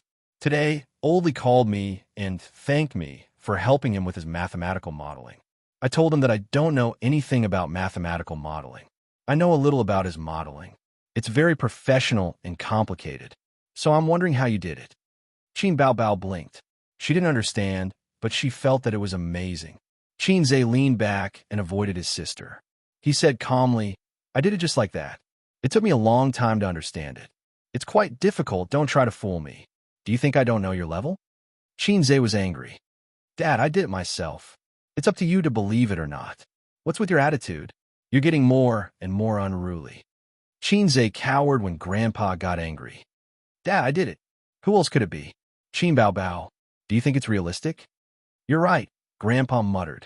Qin Bao Bao hit Qin Zhe's head with her chopsticks and glared at him angrily. Qin Zhe explained for a long time. Grandpa reluctantly believed him and sighed. Kid, you're getting more and more enlightened recently. A great talent matures slowly. Qin Zhe said in his heart, Thank you for the compliment. I'm still young. The father and son ended the call. Qin Zhe patted his head. Sister, let me show you something. He went into the room and came out with a stack of money. This is the money I earned from modeling. Qin Bao Bao's eyes lit up. She stuck out her tongue and licked her fingers. She counted the money. $9,000. It was equivalent to her previous monthly salary. Qin Bao Bao stuffed the thick stack of money in her jeans pocket and said with a smile, Ace is finally a man who can support the family. I'll give you a verbal compliment. This money will be confiscated as our living expenses. Qin Zhe agreed. In fact, Professor Li gave him a reward of $10,000. But it was a man's nature to hide money. He secretly kept $1,000. After dinner, Qin Bao Bao leaned on the sofa and touched her belly comfortably. Oh, I forgot to wash yesterday's clothes. She said that, but had no intention of getting up. She looked at Qin Zhe with a smile. Qin Bao Bao was very sneaky. She knew that her brother was guilty and took the opportunity to let him do all the work. She would slack off whenever she could. Qin Zhe compromised and said helplessly, I'll wash it for you. Anyway, it was just a matter of throwing it into the washing machine. Separate the underwear from the clothes. Qin Bao Bao did not forget to remind him. Got it. Qin Zhe went into the bathroom and through his sister's office were into the washing machine. Then, he took out the pink underwear. At this time, the system's monotonous voice sounded in his mind. Host, 7 days have passed. The system will automatically extract energy. The next moment, Qin Zhe felt his vision go black. His legs gave way, and he fell to the ground. He could not recover for a long time. Qin Bao Bao in the living room heard the commotion and ran in to check the situation. When she saw Qin Zhe on the ground, she was so scared that her face turned pale. She thought that his old injury had relapsed. What's wrong? Did the wound open again? Does it hurt? Qin Bao Bao did not help him up for a long time. My legs are weak, Qin Zhe said weakly. It felt like he had done it 8 or 10 times. He was so exhausted that he could not stand up. Why are your legs weak? Your injury is in your stomach. She suddenly stopped talking. Her eyes were fixed on the pink thing on Qin Zhe's body. It was her underwear. Weak legs. Qin Bao Bao's face changed. She quickly grabbed her underwear and scolded with a red face. Don't you think about my things. She chopped Qin Zhe's head with her hand and walked away angrily. Qin Zhe was stunned. The ball is in the sack. Sister, listen to me. Chapter 34. The final exams ended with his sister's Cold War. The students dragged their suitcases and went home one after another for the summer vacation. The bustling campus quickly quieted down within a day or two. The fourth-year students reluctantly bid farewell to campus life. They stepped into society and bid farewell to their school days. Of course, those who did not have enough credits had to stay in school for the next semester. That afternoon, Qin Zhe and his roommates sat together at an internet cafe to play games. They also helped their friend, Canton Waste, to rank up. They arranged to have a farewell dinner that night. Qin Zhe sent a message to his sister, telling her that he would not be home for dinner and would be having dinner with his roommates. As expected, the message sank into the sea. After the misunderstanding, Qin Bao felt that her brother's thoughts were dangerous and his behavior was despicable. She could not tolerate it and did not want to talk to Xianxia for the whole summer vacation. Guru, let's play another round. Invite me. Canton Wei sent a private message to Xianxia. Xianxia did not want to talk to her. Canton Waste kept copying and pasting. Her stubbornness could be felt even through the screen. I have something to do tonight. Xianxia explained and exited the game. Xianxia treated them to dinner at a roadside restaurant. There was a table full of dishes and a bottle of draft beer for everyone. Xianxia could not drink as his wound had not fully recovered. It's good that you don't drink. When we are all drunk later, remember to carry us back to the dormitory.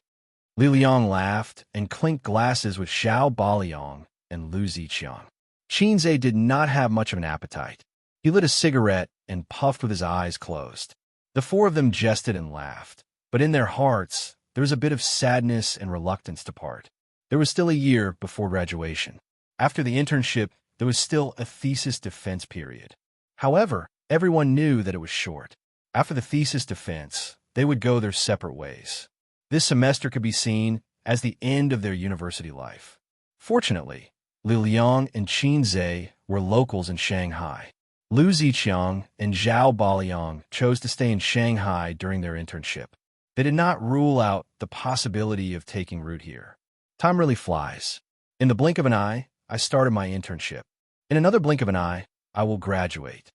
Li Liang patted one shoulder, then the other, and kept saying, "Don't forget me when you're rich." When it was Xianxia's turn, he changed his words and said, "If your sister still doesn't have a boyfriend, quickly introduce one to your brother." Xianxia scolded him. Time really flies. University life ended in the blink of an eye before I had the chance to use the system to show off to my heart's content. Just think about it. If he had gotten this system a few years ago, he would have become the most popular person in the school, the appa in the eyes of the girls, and the brother in the eyes of the boys. The school hunk was not Zhang Mingyu, but Xianxia. The school hunk, Xianxia, had hugged countless waists and held countless hands. The school hunk, Xianxia, had long stood at the pinnacle of life. Why should he suffer Qin Bao Bao's ridicule? Thinking of the system, Xianxia gnashed his teeth in hatred. If it wasn't for the system extracting energy without any warning, he wouldn't have been misunderstood by Qin Bao Bao. Something like molesting his sister's underwear. Just thinking about it is shameful. "Host, you have received a coupon from the store. Please check it." Xianxia was stunned. "System, you finally know your mistake. Is this my compensation?"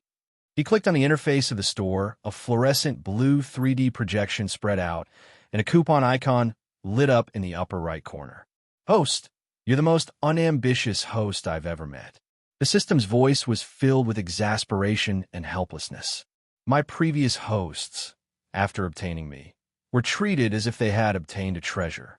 From then on, they worked hard to improve themselves and were reborn in a short period of time, gaining huge benefits. But look at yourself. Ask yourself, have you ever made a plan for your future? Have you ever worked hard to hang your head on a beam and pierce your butt? Other than flirting with your sister every day and passively accepting missions, what else have you done? You said that I'm unambitious. I admit, but flirting with Qin Bao Bao is pure slander. Xianxia pointed at the coupon and cursed. F***CK. His roommates were stunned. Xianxia waved his hand, indicating that they didn't need to pay attention to him, and communicated with the system with his consciousness. Advanced cooking proficiency? What do I want this for? To change my profession to be a chef. Speaking of which, 100 points is too expensive. Are you sure you're not cheating me? Any advanced skill requires 300 points. Host, you have profited. The system replied, "Please don't misunderstand. Giving you a coupon is definitely not a reward. I hope that you will exchange all your points. No government likes depositors who don't move their funds." High-level skills. Xianxia looked at his 500-plus points. He hesitated for a moment, then chose to exchange for the skill. High-level skills. Xianxia looked at his 500-plus points. At 7:30 in the evening, Qin Bao Bao drove her little red horse to the arrival level of Hongqiao Airport. She was here to pick up a high school classmate from Beijing who came all the way to Shanghai to seek refuge with her. The first floor of the arrival level was crowded with people, Most of them were unlicensed taxi drivers and taxi drivers who didn't want to line up. They asked everyone they met, "Do you want to take a taxi? No need to line up." Qin Bao Bao, with her breasts, long legs, and perky buttocks, stood in the crowd like a moving scenery, attracting the attention of the surrounding men. Not long after, a large wave of people came out, and the drivers heard the news and came forward to solicit customers. Qin Bao Bao stood still, her eyes searching in the crowd, and finally found her beautiful best friend, who stood out like a crane in a flock of chickens. She waved her hand, and even the peaks in front of her chest shook and shone brightly. In the crowd, Wang Zijin immediately saw Qin Bao Bao, who was standing on her tiptoes and waving her arms, walking over with an exquisite suitcase. Qin Bao Bao put one hand on her waist and pointed at Wang Zijin with the other. "The Heavenly King covers the Earth Tiger." Wang Zijin smiled gently. "The pagoda suppresses the river demon." No, I'll give you one more chance." Qin Bao Bao laughed. Wang Zijin pursed her lips and said helplessly, "Chicken stewed with mushrooms." Qin Bao Bao hugged her best friend and giggled. "Tissue, I missed you so much." "Bao Bao, your figure's getting better and better." Wang Zijin pushed Qin Bao Bao away, looked up and down, and said, "You found a boyfriend, right? You're moistened by love." "Don't tease me. I'm still single right now." Qin Bao Bao drove out of the airport with her best friend and onto the highway. It was rush hour, so the traffic was congested. The little red horse kept stopping and driving. Wang Zijin looked through the car window and looked at the bright night scenery intertwined with the neon lights. She sighed. "I haven't been to Shanghai for many years." Qin Bao Bao attacked. "After graduating from high school, you followed your family to Beijing. We haven't seen each other for 5 years. Aren't I back now?" Wang Zijin smiled. "Bao Bao, is it really okay for me to stay at your place? I heard you say that you live with your brother." Qin Bao Bao said with a dark face, "Don't mention him." Wang Zijin was stunned and glanced at her. "Are you angry? You used to praise your brother on WeChat. You even said that you would introduce him to me." "I said don't mention him," Qin Bao Bao said impatiently. Okay, I won't mention him," Wang Zijin said helplessly. "I'm just afraid that your brother will have a problem. Besides, it's always inconvenient to have a man." Qin Bao Bao thought about it seriously and felt that it was indeed inconvenient. If she was not careful, her underwear would be used by Qin Zhe to do evil things. "That's my house. What can he say? If you think it's inconvenient, I'll ask him to move back home. It's summer vacation anyway." "Don't. If you do that, I'll offend your whole family. What will your parents think?" "Aya, you haven't had dinner yet, right? I'll ask A's to go home and cook. I haven't eaten either." Qin Bao Bao took out her phone, unlocked the screen, and handed it to her best friend. "Help me call them. I only have 6 points left on my driver's license. I can't be caught by the surveillance camera." Wang Zijin took the phone and opened the contact list. She remembered that Qin Bao Bao's brother seemed to be called Qin Zhe, but she couldn't find it. "Your brother is called Qin Zhe, right?" "Yes." Qin Bao Bao paused and suddenly realized. Little Z's. Wang Zijin smiled faintly. She entered the word little in the search box, and little Z's immediately popped up. She dialed the phone. A few seconds later, the phone went through. "Sister, what's up?" The guy on the other end seemed to be flattered. Wang Zijin pursed her lips and smiled. "Hello, are you Qin Zhe? I'm your sister's classmate. Bao Bao is driving. It's not convenient to call." "Ah, hello." Wang Zijin nodded and looked at Qin Bao Bao. Qin Bao Bao muttered, "Qin Zhe, my classmate is coming to your house for dinner tonight. Go buy groceries. We'll be there in an hour." "Yes, ma'am," Qin Zhe said loudly on the other end of the phone. "Sister, what do you want to eat today?" Qin Bao Bao said, "Chicken stewed with mushrooms." "What about you?" Wang Zijin thought for a moment. "I'm used to Shanghai's food. I'm not picky. You can do the rest. The more, the better." The phone hung up. Wang Zijin said with a smile, "You two are so close, unlike my family." Qin Bao Bao didn't say anything. He wasn't usually so obedient. He was guilty of doing bad things. "Actually, we can just eat out. Don't bother. That won't do. A small restaurant won't do." Too much money won't be enough. Let me tell you, I'm so poor now. Xianxia had to end the dinner early. Fortunately, his roommates were almost drunk. They were a little tipsy. If they continued to drink, he would have to carry them back to the dormitory. He first went to the market to buy ingredients. He, who had never been picky before, learned the skill of picking vegetables without a teacher. He could easily distinguish vegetables that were no longer fresh, even if they were drenched in water. He rushed home at 8 o'clock in the evening and began to cook. The advanced cooking expertise that he had just exchanged was put to good use so soon. Chapter 35. Xianxia didn't buy too many ingredients considering that girls didn't have a big appetite. The list of dishes he was going to make tonight was tofu with vegetables, steamed yellow croaker, chicken stewed with mushrooms, pickled cabbage trotters, and radish bone soup. He even bought 2 casserole pots for this. After rushing home, Xianxia got busy. He washed the ingredients, cut the meat, and chopped the vegetables. His knife skills were so good that no one could beat him. Xianxia's mind was filled with cooking experience, as if he was a top chef who had been in the industry for 20 years. In his opinion, the most powerful function of the system was enlightenment. In front of this ability, talent and hard work were worthless. As long as he kept exchanging skills, he could climb to the peak of life. The premise was that he could continuously complete missions. At 8:30, Xianxia prepared all the ingredients and was ready to show off his newly learned advanced cooking skills.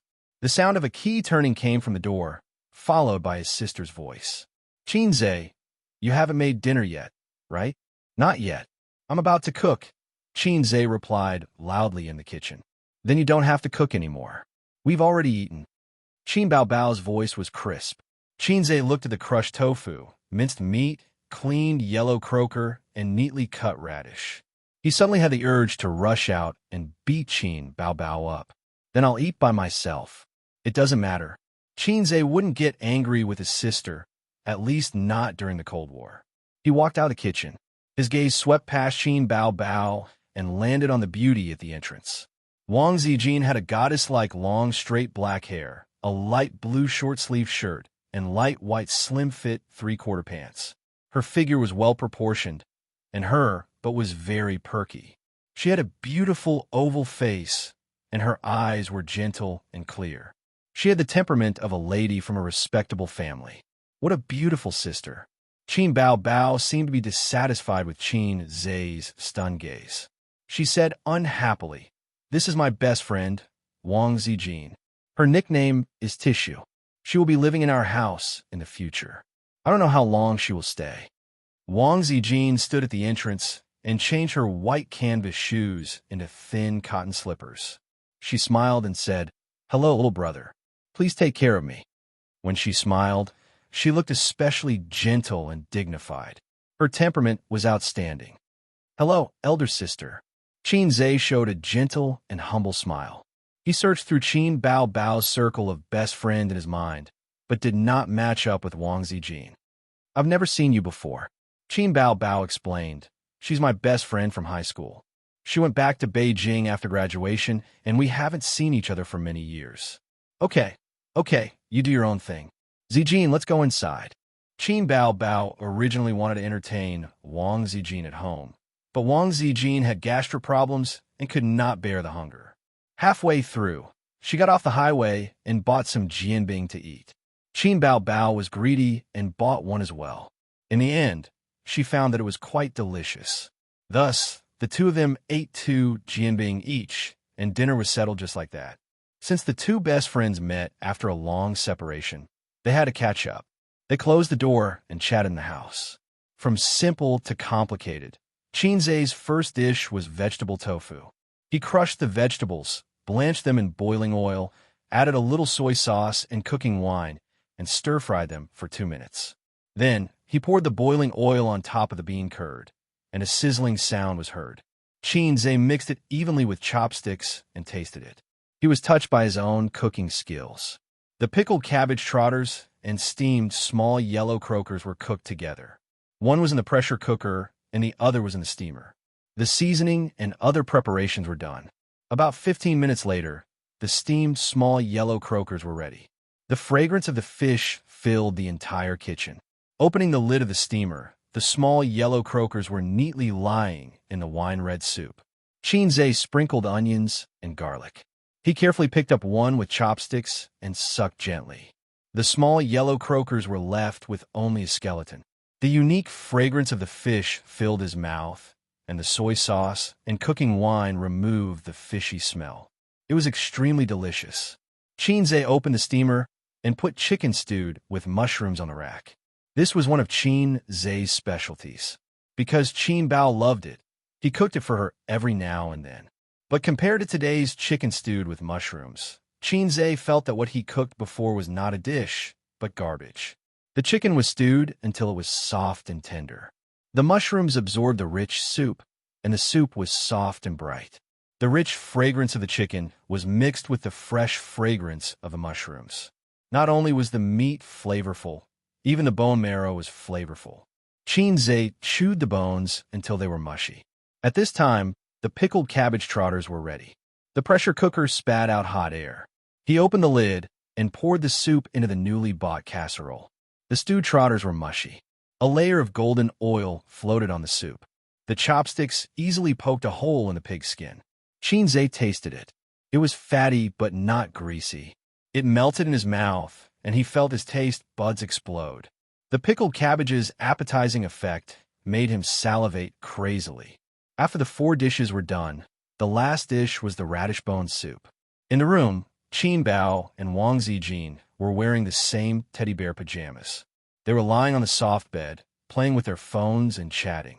Wang Zijin was wearing Qin Bao's pajamas, which were slightly loose. She was a few centimeters shorter than Qin Bao. It was rare to see a woman like Qin Bao, who was 172 meters tall. Her chest was not as big as Qin Bao's. Her 36D breasts could beat more than 90% of Chinese women. What are your plans for coming to Shanghai this time? How long are you going to be angry with your family? Qin Bao was reading a romance novel. Wang Zijin was binge-watching a drama. She said without looking up, "I'll stay here first. My family has frozen my bank and credit cards. I'll go out and look for a job next time. I'll consider going back at the end of the year." It's good that you have a plan. Qin Bao rubbed her chest and kicked the quilt restlessly. I provide food and accommodation here. My brother is very good at cooking. Your brother graduated from New Oriental? Wang Zijin joked. Go away. Qin Bao said angrily, don't mock my brother. He's a culinary skill that I've practiced since I was young. Especially the chicken stewed with mushrooms. It's especially fragrant. It's all thanks to my teachings. I'm not a foodie. I'm more casual when it comes to food. It's fine as long as it's not too spicy. Wang Zijin smiled faintly and did not take Qin Bao's words to heart. Firstly, her stomach was not good, so her appetite was limited. Secondly, what kind of delicacies had she not eaten before? However, with her EQ, she definitely would not refute Qin Bao's words of bragging about her brother. You don't have to be like this. In my opinion, you should listen to your family and marry a tall, rich, and handsome man. What's wrong with that? Qin Bao advised her best friend earnestly. Don't give me chicken soup for the soul. Wang Zijin joked, the pot calling the kettle black. I really have high standards and can't find a good man.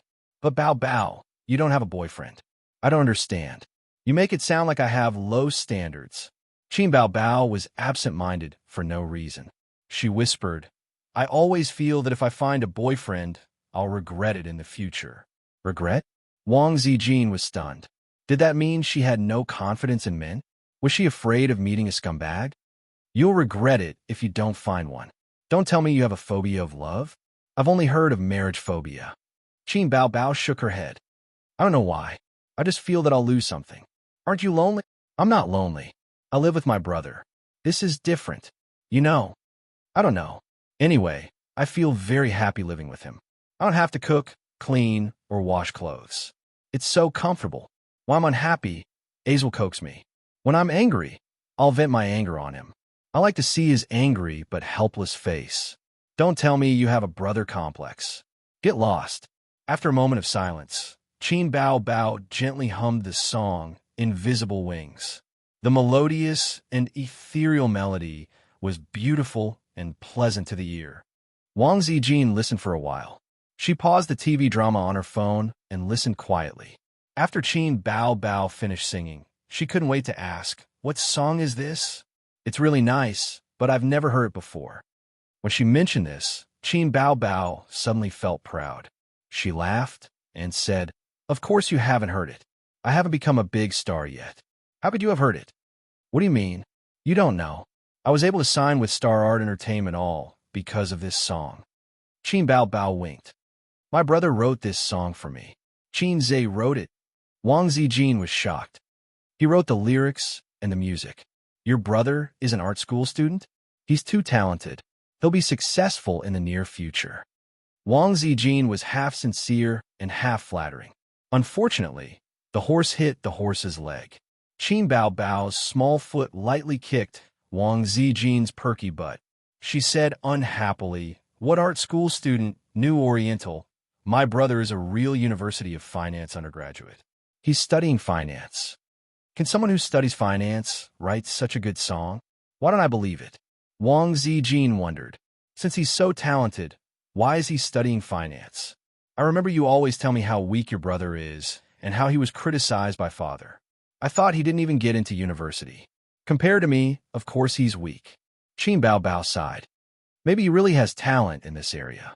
It was buried before. You know, my dad is a finance professor at the University of Finance. The major he applied for was decided by my dad. It can be considered as a son inheriting his father's career." Wang Zijin said, "I hate it the most when elders plan one's life and arrange marriages." Qin Bao Bao suddenly sniffed and sat up straight. She almost drooled. "It smells so good. Where did this fragrance come from?" Wang Zijin also sat up and looked around in confusion. She was a little hungry because of the fragrance. "Is it your living room? Go out and see." Chapter 36. When Qin Bao Bao and Wang Zijin excitedly ran into the living room, Qin Zhe was sitting at the dining table and eating heartily. In front of him were red braised pork trotters, vegetable tofu, steamed small yellow croakers, chicken stewed with mushrooms, and steaming hot steam. The rich aroma of the dishes aroused the hunger in his stomach. Qin Bao Bao's first reaction was, "Damn, my brother is eating alone behind my back. Where did you order takeout? It smells so good." Qin Bao Bao's appetite was aroused. She kicked Qin Zhe's calf and said, "Is there any rice? Give me a bowl." Qin Zhe chewed the food in his mouth. He didn't like to serve his sister, so he retorted, "Didn't you already eat? Just do as I say. Why are you talking so much nonsense?" Qin Bao Bao reached out and grabbed a piece of chicken and stuffed it into her mouth. The tender chicken instantly filled her mouth and activated her taste buds. She narrowed her eyes in intoxication.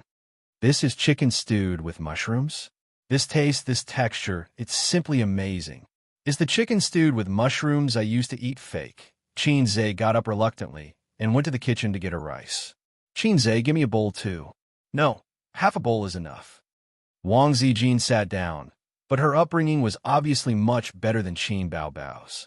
Although she couldn't move her eyes away from the dishes, she controlled herself and didn't imitate Qin Bao. When Qin Zhe got up to get the rice, Qin Bao Bao kept eating one piece of chicken after another. Wang Zijin slapped her hand away and said, "Bao Bao, we didn't even wash your hands." Wang Zijin was mainly afraid that she would finish all the dishes. Qin Zhe served 2 bowls of rice, and the 3 of them surrounded the dishes and ate heartily. Qin Bao Bao's favorite was chicken stewed with mushrooms. She couldn't wait to hug herself to her. In addition, her favorite was pork trotters stewed with pickled cabbage. The pork trotters melted in her mouth. It was fat, but not greasy. It was mushy, but the taste lingered. Especially the pork skin, which was rich in collagen. When sucked into the mouth, it immediately slipped into the stomach. It was simply a pleasure to eat it in the mouth. Huff, huff. Qin Bao Bao was so hot that she kept panting and fanning her mouth. Wang Zijin had gastro problems and didn't like fish and meat, but pickled cabbage was appetizing. After eating the pork trotters, she couldn't stop and started eating. Qin Bao Bao Bao's food. She started eating. "Baby, it's fine if you move the chicken stewed with mushrooms to the front, but don't take up the hoof too. Hooves are rich in collagen. It's perfect for my beauty." Then I want beautification too. You have your natural beauty. You. Then can I have gastric problems? I like to eat appetizers. Then ask Qin Zhe to order another portion for you. Wang Zijin thought for a moment and felt that it made sense. She smiled and said to Qin Zhe, "Brother, help me order another portion." Qin Zhe was stunned. "What do you mean? I only bought this much. What time is it now? The market is closed." Wang Zijin blinked and was very surprised. Was the food on the table all cooked by Qin Zhe? Qin Bao Bao said that he was good at cooking. Was she not bragging? Qin Bao Bao looked up from her bowl and laughed. "Stop fooling around. Which restaurant? Order takeout. It's too delicious. Let's order from this place in the future and treat it as a canteen." Qin Zhe picked up a small yellow croaker, slurped it, and sucked the fish. "I'm too lazy to talk to you." Qin Bao Bao made a face. The three of them continued to battle with the food. Not long after, the table was cleaned up. Qin Bao Bao leaned against the chair, stroked her bulging belly, and sighed. "It's all your fault. All your fault. I'm practicing my dance, and I need to maintain my figure." Wang Zijin teased. "Don't you know how to diet if you want to practice dancing? You have no self-control at all." Burp. She laughed happily. It had been a long time since she had such a good meal. "Qin Zhe, which restaurant is this? Let's go have a look tomorrow and order something else to try." Wang Zijin handed Qin Zhe a tissue and motioned for him to wipe the oil stains around his mouth. "I made it," Qin Zhe said seriously. "Stingy. So what if you tell us?" Qin Bao Bao said unhappily. Wang Zijin smiled and didn't say anything. Her relationship with Qin Zhe hadn't reached the stage of laughing and joking. At this time, a clear whistle came from the kitchen. It was the sound of the steam in the pot being expelled from the air holes. Qin Zhe pointed toward the kitchen. "There's the last soup. Do you want to try it?" "You really made it?" Wang Zijin was beginning to believe it. "Hey, don't be fooled by him. He's probably the one who made this soup."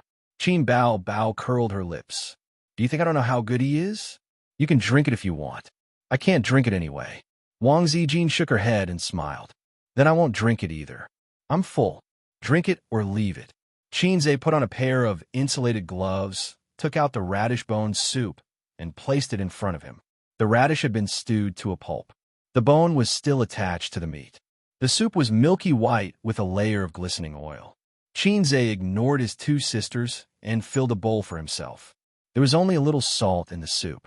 It was very light, but it was especially suitable to drink after eating a lot of fish and meat.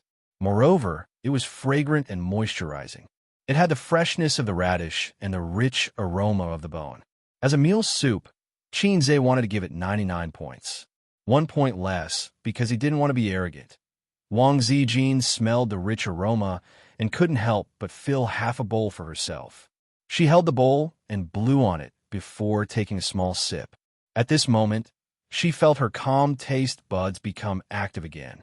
The fresh aroma of the radish and the rich aroma of the bone were perfectly intertwined. It was very light, but it gave people the feeling of a big meal. The key was that it came at the perfect time to wash away the grease left in her mouth and stomach. He couldn't help but let her drink a few more mouthfuls.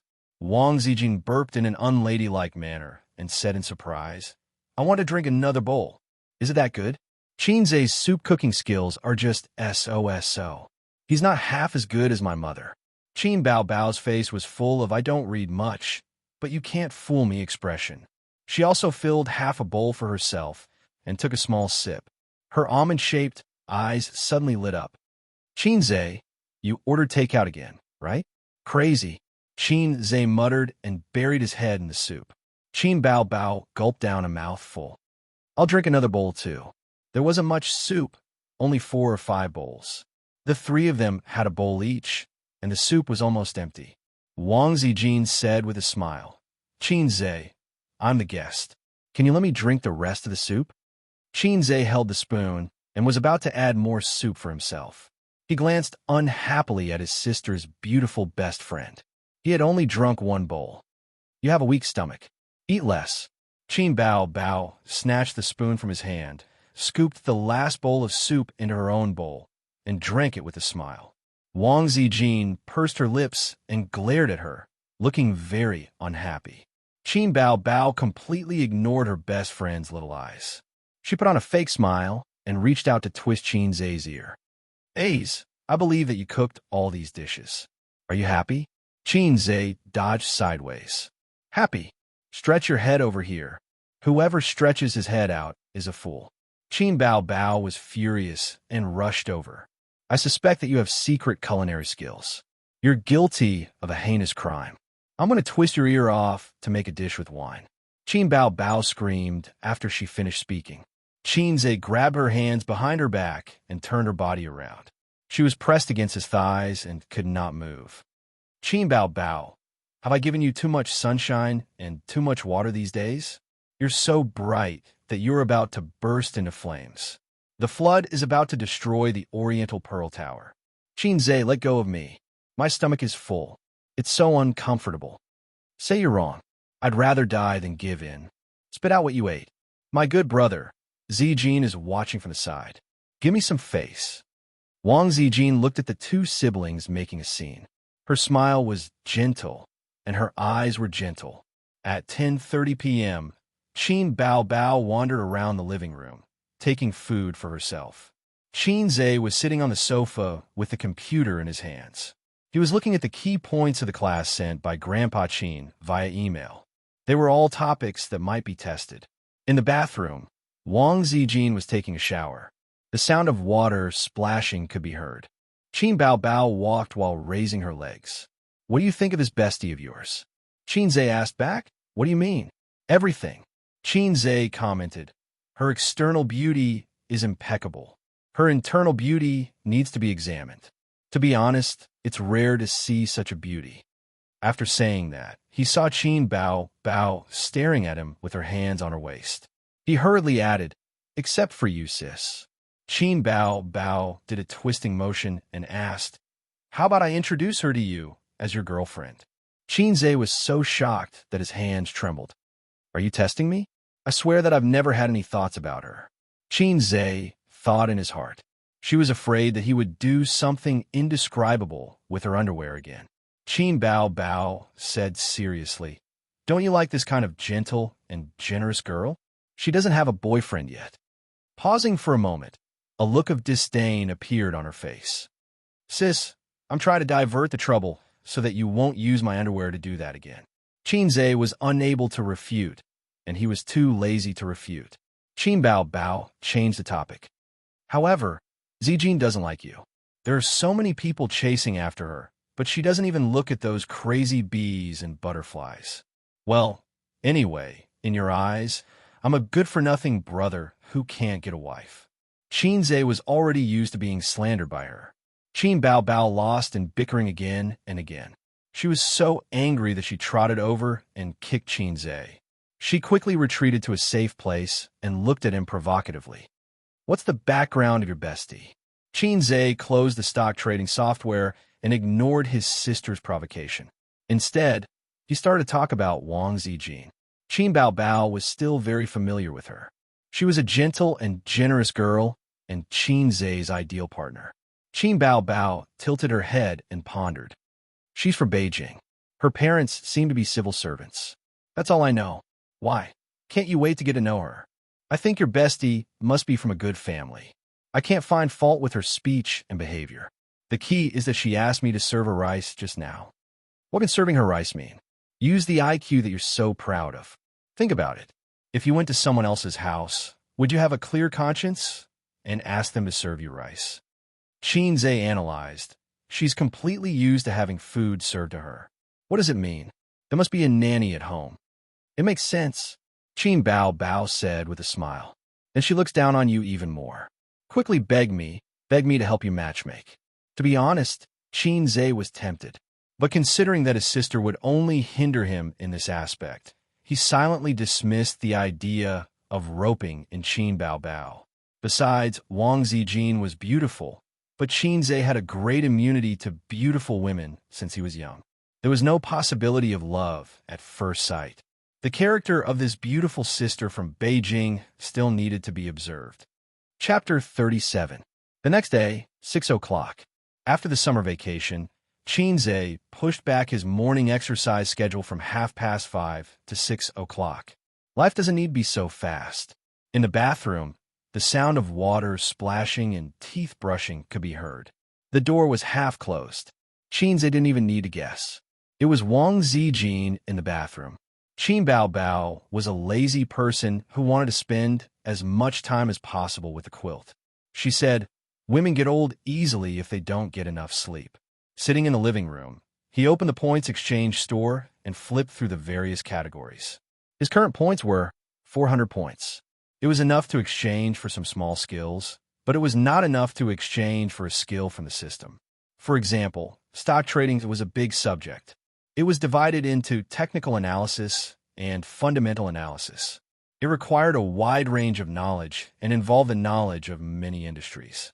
Therefore, there was no stock trading skill in the points exchange store. Some people said that there was no such thing as technical analysis in China's stock market. It was reasonable, but not entirely correct. The stock market was a game. The bankers used all means to eat up the individual investors and their opponents. The individual investors tried to snatch food from the bankers, but the individual investors could never be a match for the bankers.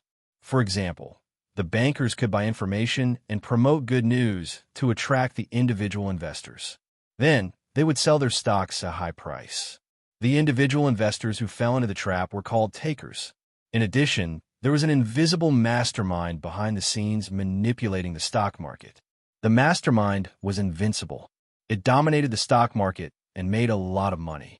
In front of it, any organization was an individual investor. In June of this year, the mastermind started to act again. The stock market rose by hundreds of indexes in just 1 month. Therefore, Xianxia began to pay attention to the stock market. He hoped to follow the mastermind and get some benefits. Of course, he was also prepared to be cheated by the mastermind.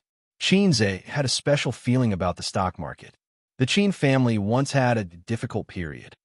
They sold a house that was regarded as their lifeblood in Shanghai. Later, the old man maneuvered in the stock market and made a bucket of gold. Only then did the family get through the crisis. His mother and sister worshipped the old man to death. At that time, Xianxia happened to be studying history. Looking at his father, who was worshipped by the 2 women in his family, he remembered what Xianxia said when he saw Qin Shi Huang go on an inspection tour. "I can replace him."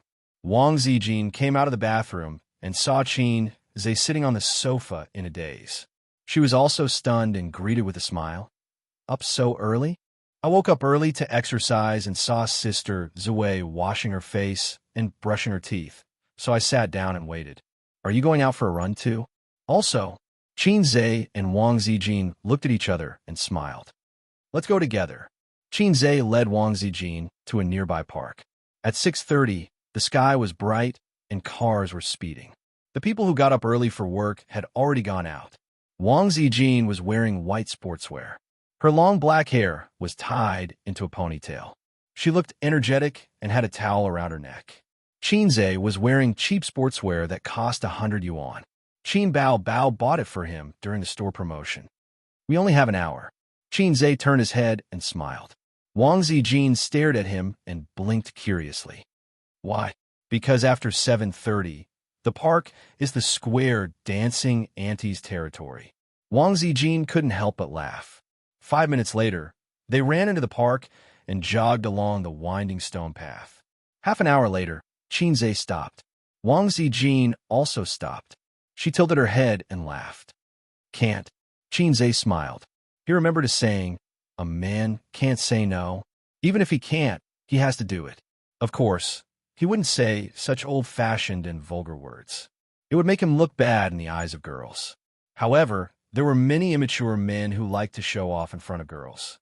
In fact, according to Xianxia's rich theoretical knowledge, he concluded that one should never show off in front of girls. It was easy to become a fool. Therefore, Xianxia shook his head and smiled. "I'll stay for an hour to practice my boxing." "Practice boxing?"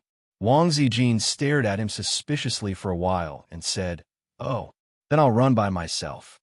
Xianxia watched her slowly run away and touched his nose. It seemed that he had inadvertently failed to show off and became a fool. He retreated to the side of the lawn, closed his eyes, bent his spine slightly, and opened his legs. His body followed his chi, and his chi followed his chi. He wrapped his arms around his dantian. Soon, he felt a heat flow from his dantian. It followed his body movements and flowed to his limbs and bones. It was a bit like the legendary chi circulation.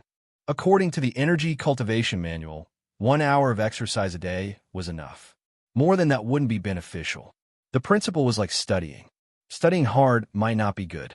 There was a limit to a person's ability to learn and exercise. Xianxia was once again disturbed by the dynamic music of the square dance ante. He opened his eyes. His eyes were bright and clear. On the flagstone road, Wang Zijin stood there and looked at him with curiosity and surprise. Tai Chi, internal martial arts? Wang Zijin asked.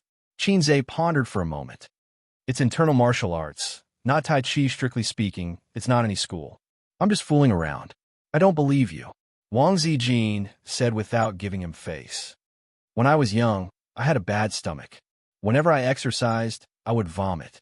Later, I heard that boxing was good for the body, so I went online and researched various internal martial arts. I pieced together and created this boxing technique. The effect was really good. I never vomited again. My stomach is also not good.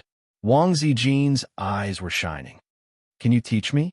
No, you have to pay tuition. Wang Zijin said pitifully, I don't have money. Then I won't teach you. Xianxia refused. The Energy Cultivation Manual required the system to guide the sense of qi. Even if others learned the moves, it would be in vain. Okay, Wang Zijin said regretfully. Her smile did not diminish. She was not angry because of this. Xianxia appreciated her very much. This sister was natural and generous. She had a high EQ. Getting along with her was like a spring breeze. If it was Qin Bao Bao, she would be rolling on the ground. Qin Bao Bao's principle was, the younger brother's things are the elder sister's, and the elder sister's things are still the elder sister's. Xianxia and Wang Zijin returned together, bypassing the dancing antes. Wang Zijin was sweating profusely. She wiped with a towel again and again. Her hair was sticking to her cheeks. Her face was flushed, and she looked charming. Xianxia, I heard from Bao Bao that you're doing an internship now, right? Yes. I'll do an internship for a year and then graduate. Have you submitted your resume? No, I don't want to do an internship for the time being. I'm resting at home. Wang Zijin pursed her lips and said with a smile, Bao Bao said that you're lazy. I didn't believe it. I thought that a person who can write songs and cook delicious dishes can't be lazy. Now I believe it, but I think Bao Bao is wrong. You're not lazy, but you lack motivation. Xianxia chuckled. You can just say that I don't want to make progress. You don't have to be so tactful. Wang Zijin giggled and said, I'm saving you some face. Actually, I've been ordinary since I was a child, unlike Qin Bao Bao, who has excellent grades. Every parent-teacher meeting, my old man will be proud. So my old man often said to me, if you're half as smart as Bao Bao, I'll wake up laughing in my dreams. I also think that I'm very ordinary. There's nothing special about me. I'm a mediocre person. Mediocre people should have a mediocre lifestyle. Being in the limelight has nothing to do with me. I just need to know my place, and that's enough. Anyway, everyone thinks that I'm mediocre and won't put high hopes on me, Xianxia said with a smile. Wang Zijin nodded with a smile. Xianxia glanced at her. At this time, shouldn't you be affectionately encouraging me and praising me? Take the opportunity to open my heart.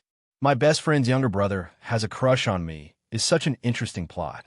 Wang Zijin was so amused by him that she started giggling. She smiled and looked at him with annoyance. I'm not close to you. Xianxia laughed. From the corner of his eye, he saw an electric scooter speeding towards Wang Zijin. Be careful. He put his palm on Wang Zijin's shoulder and wrapped his other hand around her waist. With a sudden force, Wang Zijin crashed into his arms. The electric scooter sped past, but it still grazed Wang Zijin's calf. It hurt so much that she groaned. The guy riding the electric scooter turned around and saw that nothing serious had happened. He turned around and left. Are you in a hurry to be reincarnated? Xianxia cursed at his back. The pace of life in a big city was fast. It was understandable that people were in a hurry to get to work, but they couldn't be reckless and hurt others and themselves.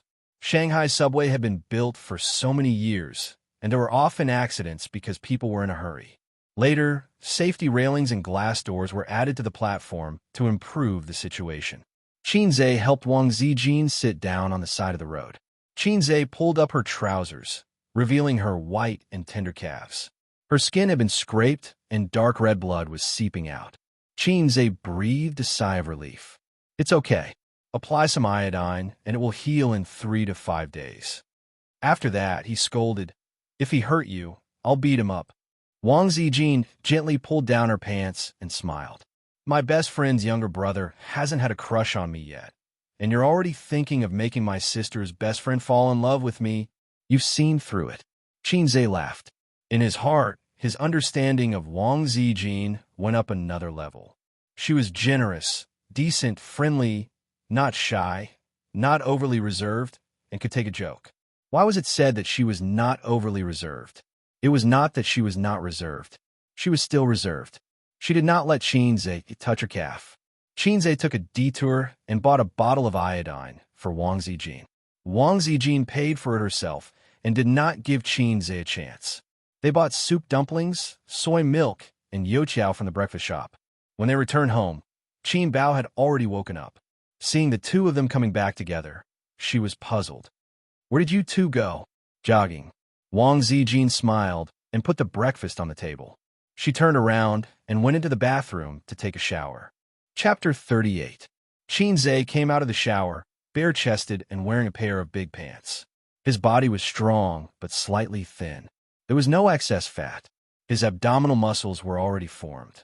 His hard training in the past half-month had ground out the originally small amount of excess fat. Qin Bao Bao was excitedly admiring her brother's figure.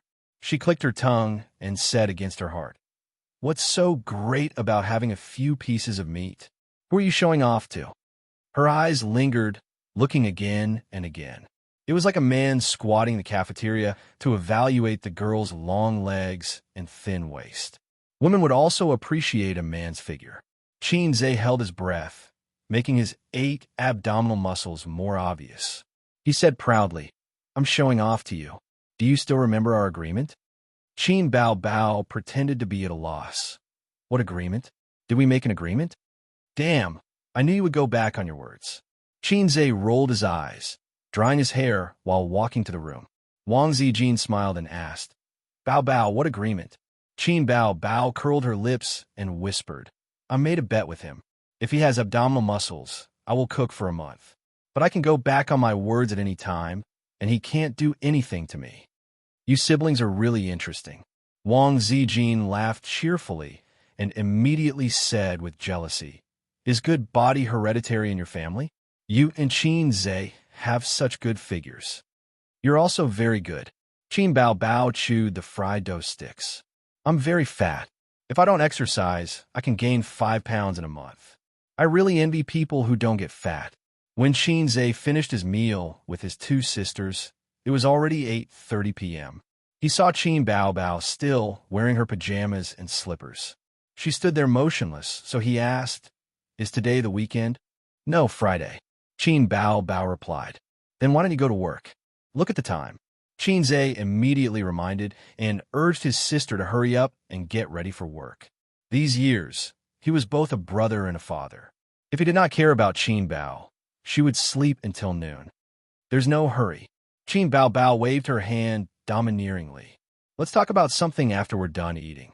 It was rare for his sister to be so serious. "What is it?" Xianxia asked. Qin Bao Bao handed the phone over, and there was a message on the screen. The 2nd season of I Am a Singer will start broadcasting on July 13th, 2017. So, you don't have the ability to comprehend. Serves you right for being useless for the rest of your life. Qin Bao Bao rolled her eyes coquettishly. "Didn't I say that I wanted to participate in the 2nd season? The contestants on the show are all small-time singers, but to Big Sister, they are genuine big shots. I'm just a newcomer. How can I compete with the singers?" Xianxia waved his hand and gave his sister a chop on her head.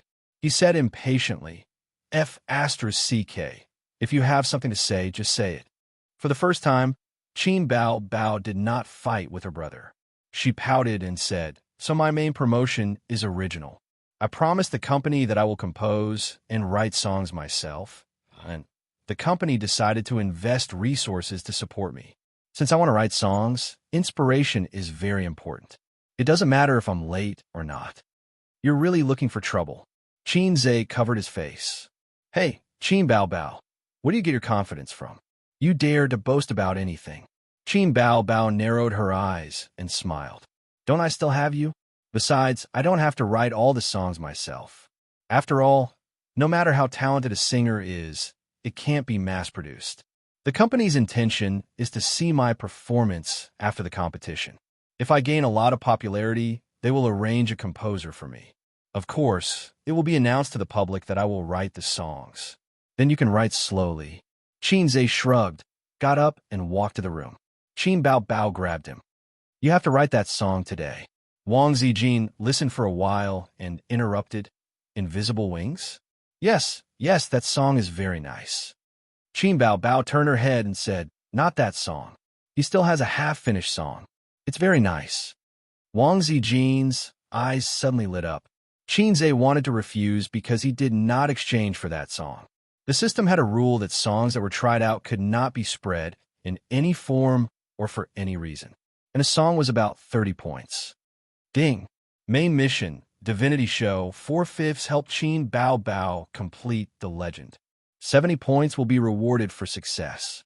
The corresponding points will be deducted for failure. So little. Qin Zhe muttered to himself. He was not surprised by the sudden appearance of the mission. The system said that the appearance of the mission depended on the host's inner desire. This mission should be Qin Zhe's desire to show off in front of the beautiful woman. The beautiful woman was not Qin Bao Bao, but Wang Zijin. Qin Bao Bao was a woman that he had known since childhood. Qin Zhe did not have the slightest desire to show off. "Get a pen and paper." Qin Zhe put on airs and ordered his sister. Qin Bao Bao ran into the room and found a pen and paper. Qin Zhe wrote the lyrics on the blank paper. He even created a song on the spot, drew a staff, and marked the notes. Qin Bao Bao and Wang Zijin were dumbfounded by what they saw. "Just because I saw you in the crowd, I could not forget your face." Qin Bao Bao referred to the music score and sang haltingly. After joining Star Art Entertainment for more than half a month, she had received professional training and learning. Now, she could understand half of the music score. "I'll sing it once for you." Qin Zhe pressed his hand and signaled his sister to be quiet. When the two beauties looked at him with sparkling eyes, he coughed and sat up straight. He took a deep breath and sang at the top of his lungs. "Just because I saw you in the crowd can't forget your face, no more dreaming that we could meet again one day by chance. Since then, I started to miss alone when I miss you. You're at the horizon when I miss you. You're in front of me when I miss you. You're in my mind when I miss you. You're in my heart."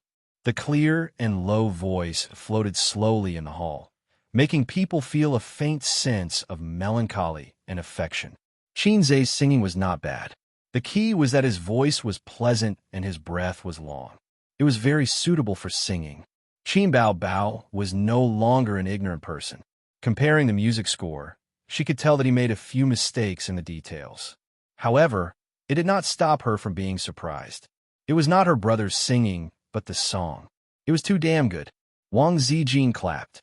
Qin Bao Bao smiled. Subconsciously, she wanted to kiss her brother, as usual. Considering that there was an outsider around, she changed it to patting the dog's head with a smile and praised, "Sister didn't dote on you for nothing." Ding! Mission completed. Reward, 70 points. Qin Bao Bao was happy to receive a divine song. She went to work in high spirits and took the music score with her. She said that she wanted to hire a professional team to record the accompaniment. Only Qin Zhe and Wang Zijin were left at home. Qin Zhe was focused on his stock plan, holding the childhood dream of Peter can replace. Wang Zijin was sitting on the other side of the sofa, wearing headphones and watching a TV series. Qin Zhe did not know when, but when he looked away from the screen and reached for the teacup, he found Wang Zijin sitting next to him, looking at the computer. He did not know how long she had been sitting there. The stock market has been very hot recently. Wang Zijin was the first to speak. That's because our great government is pushing for it. After the bull market in 2014, the stock market index had been stagnant for 3 years. At the beginning of 2017, there was a sudden turnaround.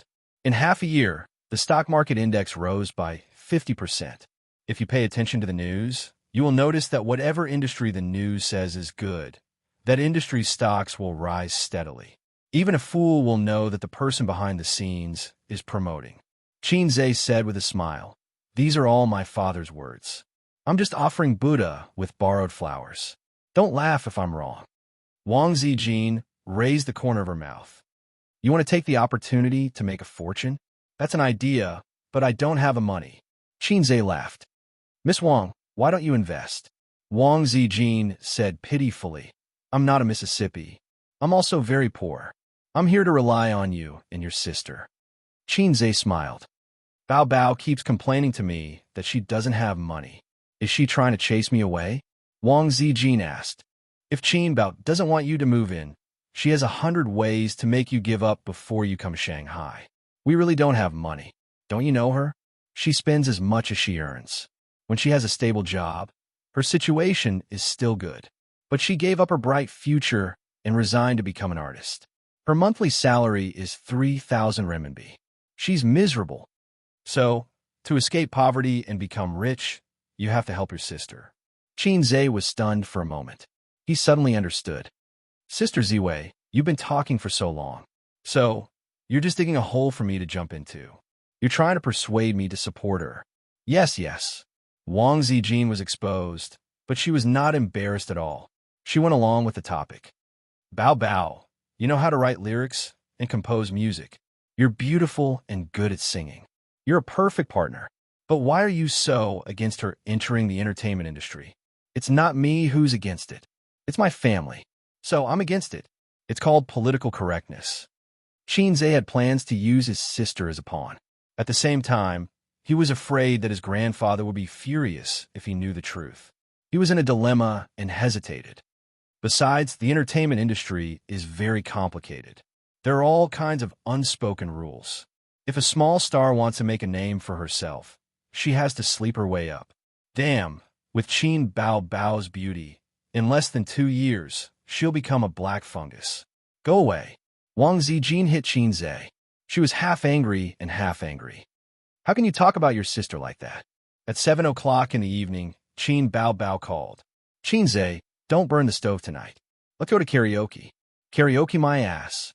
Xianxia said angrily. "You know I don't like to go to that kind of place. I don't have a sister, I only have a brother." Qin Bao Bao said, "I don't like to go either, but Chun Qing Hong and Xianxia wanted to go no matter what. They're probably going to introduce me to a boyfriend. I don't want to go alone. You accompany me. Also call Zijin." Chapter 39. At 8:30 in the evening, Qin Bao Bao drove to the KTV with her best friends and brother. The red BMW was parked in the parking lot in front of the entrance. In front of the KTV door, 2 women and 4 men were waiting.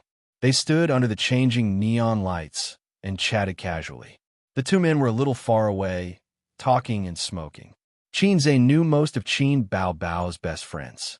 Chun Qing Hong was a cold and elegant beauty. According to Xianxia's grading standard, she was 7 points. She was tall, about the same as Qin Bao Bao. Her waist was thin, and her legs were long and straight. Unfortunately, her breasts were in the range of common women in China, which was a B cup. Her boyfriend was a senior from Fudan University. After graduation, they worked in the same company. Xianxia, if one had to describe her in one word, it would be coquettish bitch. Her long, wavy chestnut hair was fashionable and novel. With superb makeup skills, she could compete with Qin Bao Bao. She was a coquettish woman with big breasts and a perky butt. Xianxia gave her a rating of 8 points. Every time this woman saw Xianxia, she liked to tease him, a virgin whose boyfriend was a university classmate. Xianxia waved her hand fiercely and greeted Xianxia and the other 2. She trotted over and hugged Qin Bao first. Then she kissed Qin Bao. While her boyfriend was still far away, she winked at Xianxia. "Oh, little brother is also here. Do you want sister to give you a kiss too?" Xianxia's peach blossom eyes were electrified. If Xianxia was just a coquettish woman who relied on makeup skills, Xianxia would not give an 8 points. She had an oval face, no less than Wang Zijin's. She was fair and clean. In addition, the most outstanding thing was a pair of charming peach blossom eyes. They were watery and charming. Xianxia cast a sidelong glance at her. "Go away. The powder on your face is too thick." Xianxia glared and said fiercely, "For the sake of my boyfriend, I'll spare you this time. Otherwise, I'll definitely pull out your little brother and play it 100 times. Hey, who's this pretty girl?" "Xianxia, is this your girlfriend?" Xianxia saw Wang Zijin, slightly stunned by her beauty. Xianxia was just about to explain when Xianxia's peach blossom eyes flashed with tears. She giggled and said, "I'm just kidding. How could you have such a beautiful girlfriend?" Qin Bao laughed. "That's right. He can't have a girlfriend. This is my high school classmate, Wang Zijin." Xianxia was so angry that he wanted to beat the two women who sang the same tune and buried him. Wang Zijin cast a funny and pitiful look at Xianxia and generously reached out her hand. "Hello, my name is Wang Zijin." Xianxia. At this time, Chen Xinghong led several men to greet them. Chen Xinghong was fine, but the four men stared at Qin Bao and Wang Zijin. "Everyone is here. Let's go in." Xianxia took her boyfriend's arm and walked side by side to the door. But swayed in a particularly charming way. Xianxia's boyfriend was a top student of Fudan University. He was a classmate of Qin Bao, Xianxia, and Chen Xinghong. He was sunny and handsome. He was currently working in a state-owned enterprise. His family had some connections, and he was capable. In just 2 years, he became a small leader. The guy who paid for the meal was a man in his early 30s. He was wearing a high-end casual suit that Xianxia couldn't recognize. He was well-dressed and handsome. At first glance, Xianxia could tell that he was a young and promising career type. He was very interested in Qin Bao. After the waiter served the wine and fruit plates, he sat beside Qin Bao and whispered to her with a warm and gentle smile on his face. The other man was obviously more interested in Wang Zijin. From time to time, he would talk to Wang Zijin. Unfortunately, Wang Zijin didn't like to talk to him and didn't want to drink with him, which made him very embarrassed. After a few times, he went to Chen Xinghong's boyfriend to complain. "Xiao Chu, your friend is not very enthusiastic. I can't talk to her." After the boyfriend heard this, he looked at his girlfriend, Chen Xinghong, and frowned. "Xinghong, your friend." Chen Xinghong also frowned. "Feng, she is Bao's friend. I don't know her." Chu Feng nodded helplessly. "Boss Su, if she doesn't talk, you can ask her to sing." He was very dissatisfied with Wang Zijin's attitude. Boss Su felt that this was a good idea. Beauties were all reserved. The night was long, and he had plenty of chances to win over the beauty. Who would have thought that Xianxia would be one step ahead of him and pick up the microphone to sing a love song with her boyfriend? After Xianxia finished singing, she gave Xianxia a look. The two of them walked out of the private room one after another. Xianxia leaned against the wall of the corridor. She had a voluptuous figure and a graceful figure. She was an 8 out of 10 beauty. Wherever she went, she would attract a lot of attention. "Xianxia, come here and let sister hug you.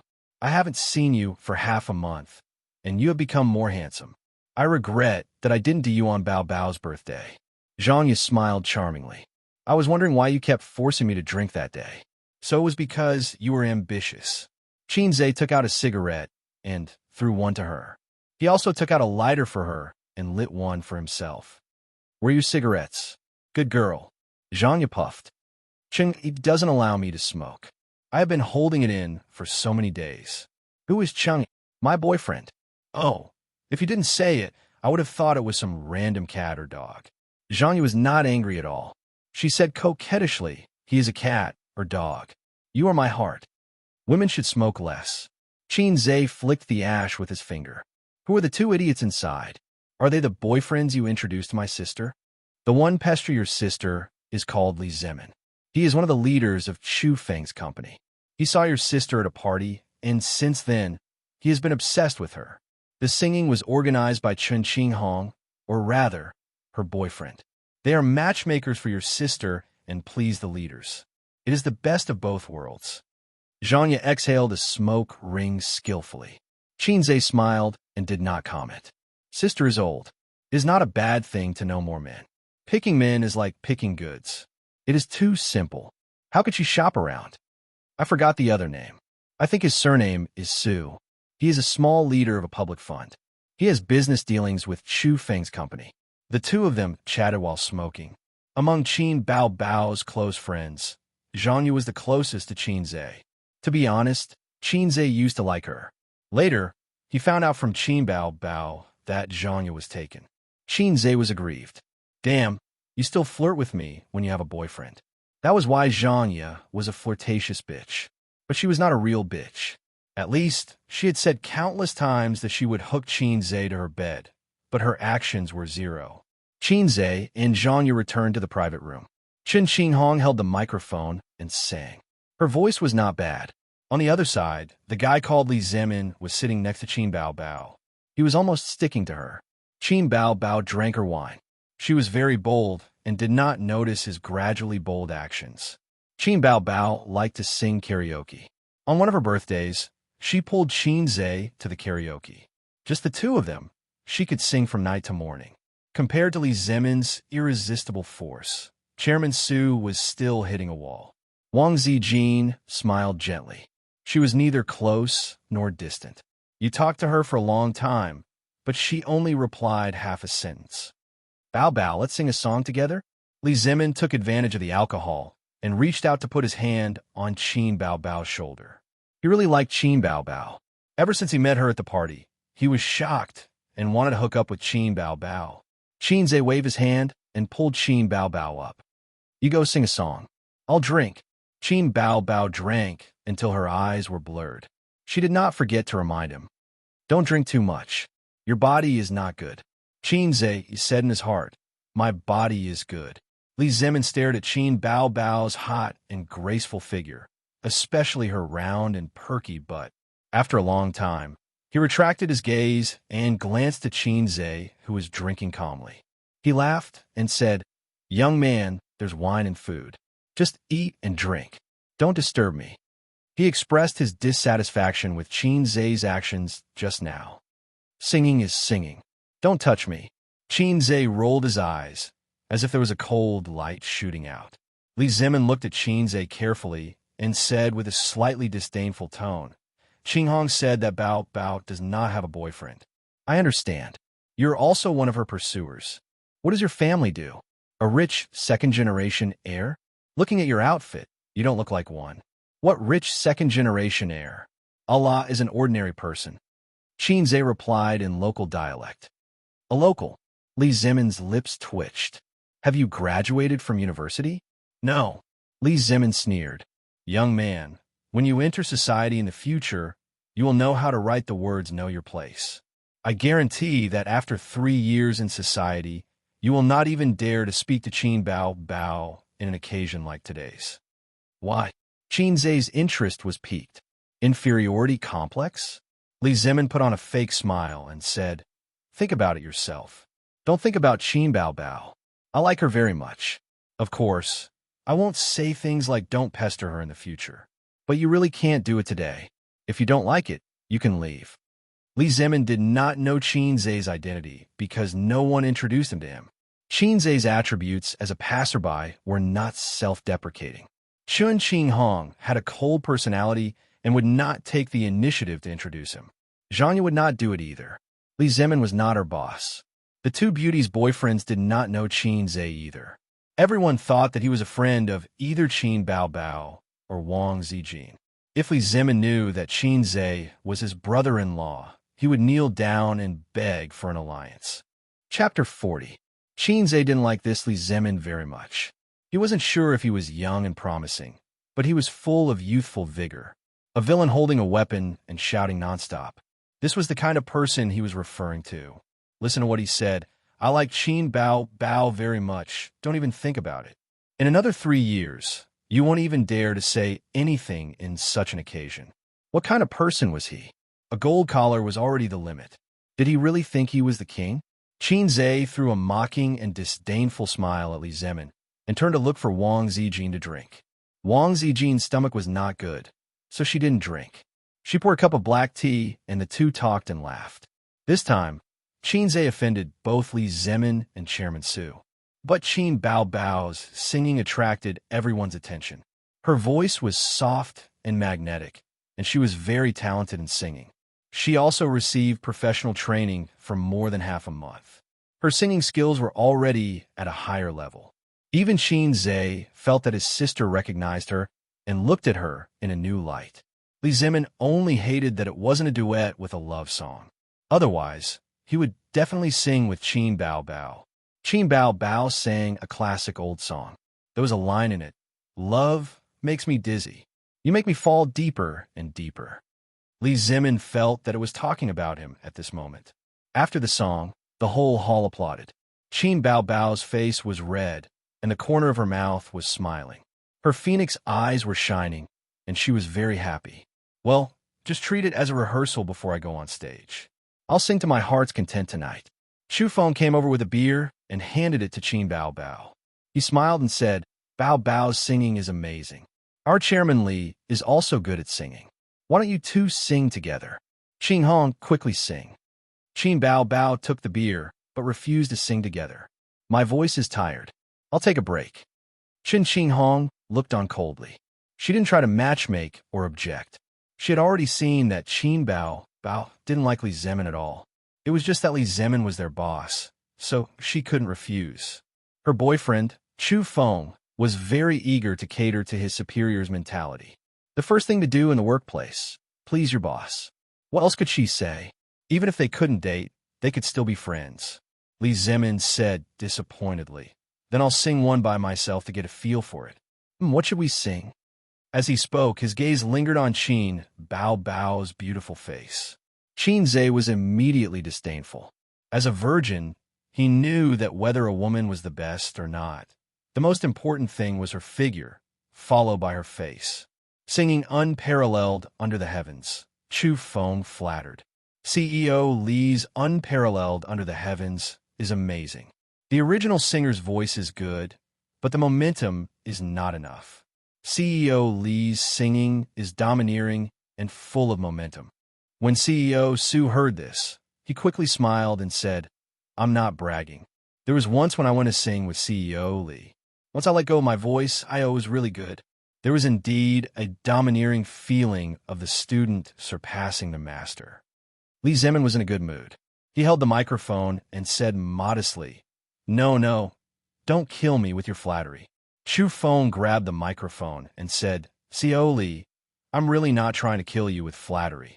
The last time I heard you sing Unparalleled Under the Heavens, I didn't feel anything when I listened to the original.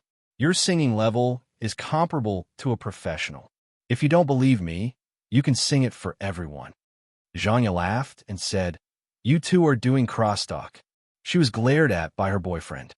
Unparalleled Under the Heavens was the opening song of a famous historical drama. It was about the spring and autumn period and the Warring States period. It was the story of Qin Shi Huang unifying the six kingdoms. This song was very famous a few years ago and was now a classic song. It was known as the Emperor's Song and was very popular with middle-aged men. "Then let's have one." Li Zemin turned his head to look at Qin Bao Bao. He saw her rosy cheeks and sparkling eyes. She was smiling like a beautiful fairy. His blood was boiling and his heroic spirit was surging. The sonorous music sounded and the war horses neighed. A magnificent music video of 10,000 people fighting and the confrontation of two armies appeared on the screen. After more than 10 seconds of the opening song, the scene changed and a man wearing a pure black robe embroidered with a golden dragon appeared. He wore a crown on his head. He stood proudly on top of a mountain and looked down at the mountains and rivers. Li Zemin closed his eyes and gathered his momentum. The music started. "A great country dominates the West. The whole world is in my hands. Flying swords are like floating clouds. All the feudal lords come to the West. Common people send me tears. Fire beacons and smoke beacons compete for supremacy." "Good." Chu Feng shouted and waved his little palms, making pa-pa sounds. Qin Hong also cheered. Her beautiful face bloomed with a smile. She was not only supporting her boss, but also singing really well. As soon as the song started, his momentum was completely revealed. His voice was deep and full of emotions. "It's not bad," Xianxia commented. "It's really good," her boyfriend also said with a smile. Qin Bao Bao nodded slightly. She had to admit that Li Zemin sang well. This song was actually quite difficult to sing. It required a high lung capacity. While singing with momentum, the voice could not be hoarse. Most people who sang this song were just shouting blindly. The momentum was there, but the details were not on point. While Li Zemin's momentum was strong, his voice was steady. Soon, the song reached the climax. The music suddenly became louder and louder. Li Zemin's voice also became louder and louder. It was loud, domineering, and majestic. "Heaven's mandate, I accept. Set the world, saber and sword wild. I, by the mandate of heaven, will live forever. Watch me, sweeping the world with my sword." Chen Qinghong, Xianxia, and the others were impassioned. They were affected by the music and felt a sense of pride in their chests. They screamed and shouted. Their emotions were completely driven. It was not bragging. It was domineering and pleasant to the ears. It was not inferior to the original singer. This singing skill, this strength, he could be a microphone hog. Qin Bao Bao was shocked. She was listening to the song with a scrutinizing attitude, especially at the climax. It was easy to make mistakes. If she was not careful, her voice would break. Li Zemin did not do that at all. At the end of his speech, Li Zemin sighed with a hint of pride in his tone. "Why would I be willing to go to the underworld? Shake off the yellow dust and shock the world. I swear to be the first emperor of all time." Applause, whistles, cheers, everyone was high. Boss Su laughed. "I told you, it's not worse than the original singer." Chu Feng immediately said, "It's obviously better than the original singer." Boss Su said, I was wrong. It's definitely not worse than the original singer." Li Zemin was in high spirits. He pretended to be humble. I've embarrassed myself. He changed the topic and looked at Qin Bao Bao lovingly. "Bao Bao, let's sing a song together." Chu Feng consciously took the role of pawn. "I'll choose a song. What should I sing?" Wang Zijin suddenly said, "Qin Zhe, you sing a song too." Now that the beauty had spoken, everyone looked over. "Me?" Qin Zhe was stunned. "You sing a song too. It's boring to just sit there." Wang Zijin rolled her eyes and smiled. "Qin Zhe is amazing. He can write lyrics and compose music. His singing must be good too." "Who told you that just because you can write lyrics and compose music, you can sing well?" Qin Zhe waved his hand. "I won't sing. I'm not interested. I just want to watch you guys show off." Xianxia chuckled. "Qin Zhe, you can write lyrics and compose music? Don't brag." Qin Zhe glared at her. Qin Bao Bao pounced on the sofa and climbed over. She hugged Qin Zhe's arm tightly. "Ace, you sing a song too. Just one song.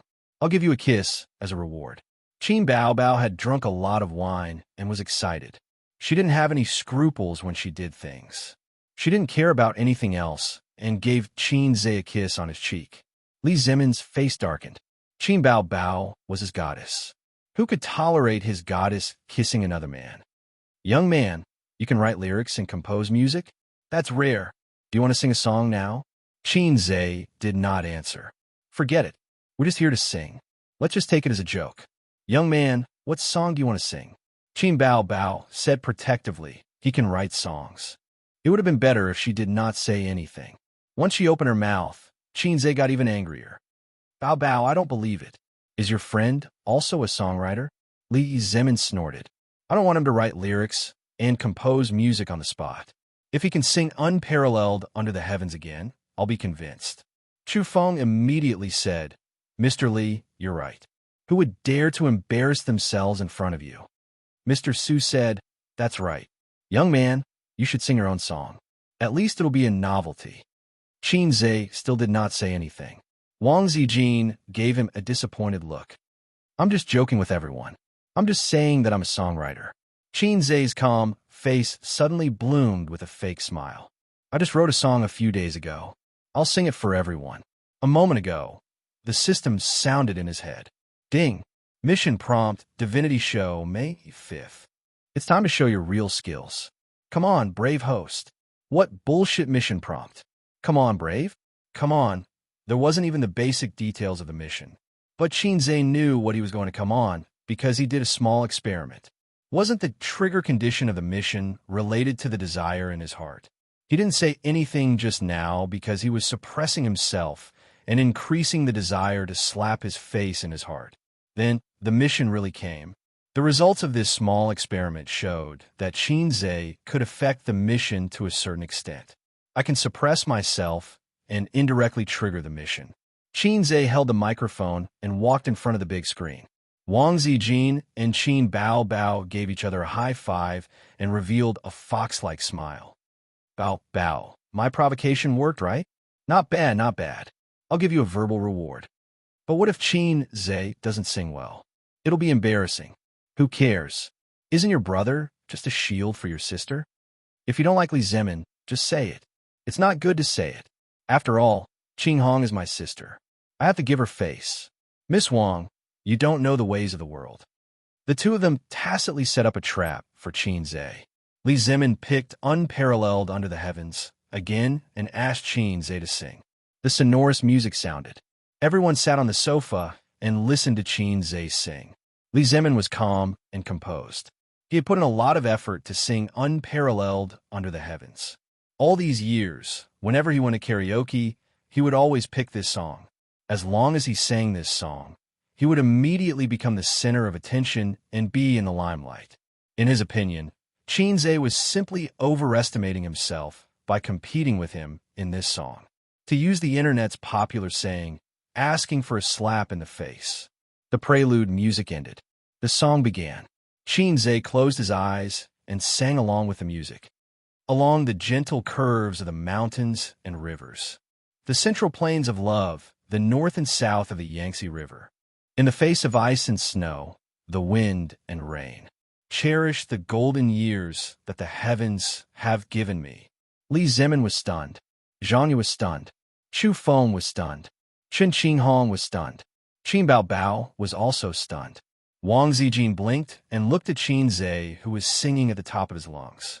As soon as Xianxia opened his mouth, everyone was confused and shocked. What song was this? This was not Unparalleled Under the Heavens. Chapter 41.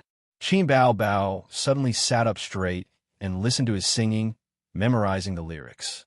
She was stunned by Xianxia. Is this really a new song? My brother. You can even mass-produce it?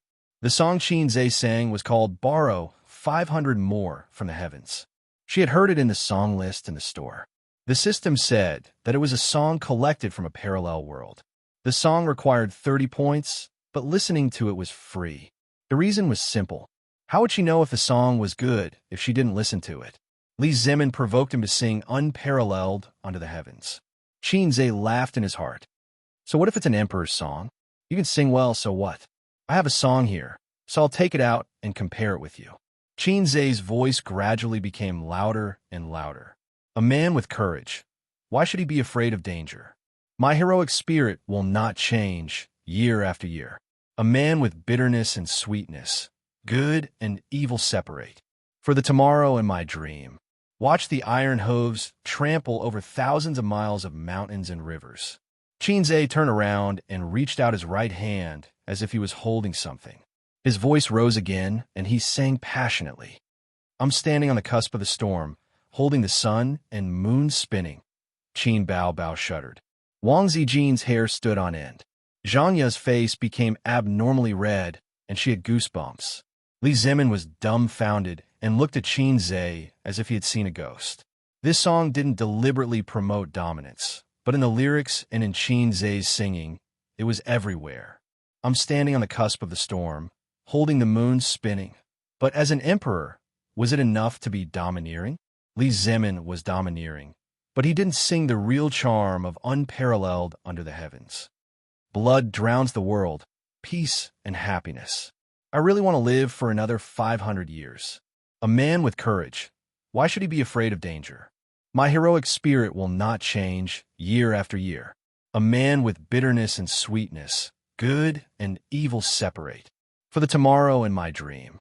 There was also tragedy, pain, tenderness, not just dominance.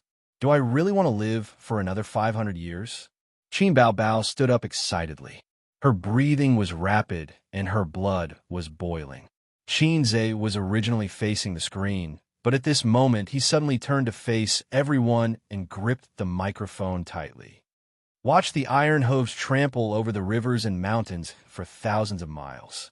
I stand in the eye of the storm, holding the sun and the moon spinning. May the world of fireworks be peaceful and happy. I really want to live for another 500 years. He paused and took a deep breath. It was as if he was roaring at the heavens. I really want to live for another 500 years. Just then, the music ended. The spacious private room was filled with silence. There was only the sound of Qin Zhe panting. Xianxia screamed. Qin Bao Bao screamed. She felt like she was going to become her younger brother's fangirl. Wang Zijin applauded with all her might. Chen Qinghong was amazed. After a long while, Li Zimin recovered from his shock. Like a hero in a Wuxia novel who was hit by a palm, he spat out blood and asked, "What kind of martial arts is this? What did you sing?" Qin Zhe smiled and said, "Borrow another 500 years for the heavens. I wrote the song myself and arranged the music myself. It's okay." It was more than okay. It was simply amazing. Although Li Zimin thought so, he said, "It's okay. It's quite novel." After he said that, he saw Qin Bao Bao glancing at him with a smile. Her eyes were full of disdain and mockery. He suddenly felt like his heart was being stabbed by a knife. At 10 o'clock in the evening, the karaoke ended. Several groups of people said goodbye at the door of the KTV. Xianxia looked at Qin Zhe strangely, like a curious cat who saw a cat teaser. Fortunately, her boyfriend was there. Otherwise, this woman would have seduced Qin Zhe. Qin Bao Bao was drunk and didn't dare to drive.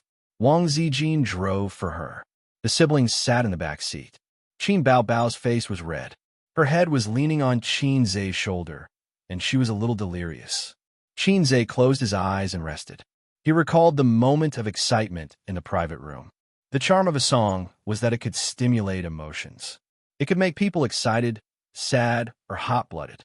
Wang Zijin, a gentle and reserved person, was a little high later. She pulled Qin Zhe to sing a few songs together. He received the notification that the mission was completed. The reward was not much, only 70 points. It was the same as the points he was rewarded for writing the legend during the day. The trigger of the mission came from the host's inner desire. Qin Zhe suddenly remembered that the system said that it had been to a Xianxia world. Everyone had a heart that suddenly wanted to sing. There were endless opportunities to show off and slap people's faces. It was a world where the strong preyed on the weak. A certain second-generation immortal with a strong background was slapped in the face by the protagonist. It was terrifying to think about. Fortunately, I was born in the new China, a flower of the motherland growing under the red flag. If I were in the Xianxia world, would I be slapped in the face every day? Or would I be hunted down? When Qin Zhe's imagination was running wild, Qin Bao Bao raised her head and said incoherently, "Xianxia, borrow another 500 years. Okay, I'll teach you this song too." Qin Bao Bao said happily, "You're so handsome today." Qin Zhe tilted his head slightly. His eyes flashed. His sister's face was as beautiful as a flower in jade. Her breath was full of the strong smell of alcohol. How did the saying go again? Her eyebrows were green without drawing, and her lips were red without putting on makeup. His heart was moved. He said in a low voice, "Should I reward you with a kiss?" Qin Bao Bao smiled and pouted. Her lips were bright. He drank some wine and was a little excited. His brain was hot. When he was about to lower his head and suck on her lips, Qin Bao Bao's stomach churned. Air rushed up and her throat wriggled. Wow! She vomited. Qin Zhe's reaction was very fast. He pulled away from his sister's lips and turned his head. Fortunately, she didn't vomit into her mouth. However, she vomited all over his trouser leg. Oh, why did she vomit? Wang Zijin, who was focused on driving, was shocked. She checked the situation in the rearview mirror and asked, "Should I pull over and let her vomit for a while?" She was focused on the navigation and didn't notice Qin Zhe's strange actions. Qin Zhe couldn't bear to look at the filth on his lap. He half-hugged Qin Bao Bao, and the corner of his mouth twitched. Don't, we're almost home. You can clean it up when we get back. On the other side, Chen Xinghong drove Mr. Su and Li Zemin home. Her boyfriend Chu Feng sat in the passenger seat. Chairman Su came in Li Zemin's car. Li Zemin drank too much and didn't dare to drink and drive. A few years ago, a new traffic law was released. Drunk driving was subject to detention, and drunk driving was even more criminal. Soothing music was playing in the car. Li Zemin took out a cigarette and lit it. The light reflected on his handsome face. Chen Xinghong frowned. Most women hated men smoking. She was no exception. She rolled down the window. Li Zemin exhaled a puff of smoke. He was in a bad mood. If it was anyone else, they would be in a bad mood. He was slapped in the face by a little boy today.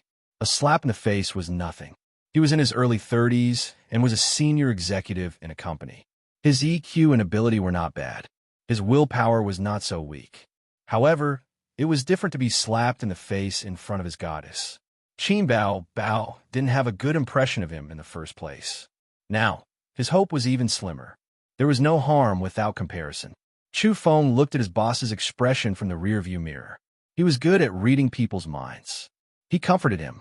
Mr. Li, Qin Bao doesn't have a boyfriend yet. Society is so realistic now. So what if she can write and compose songs?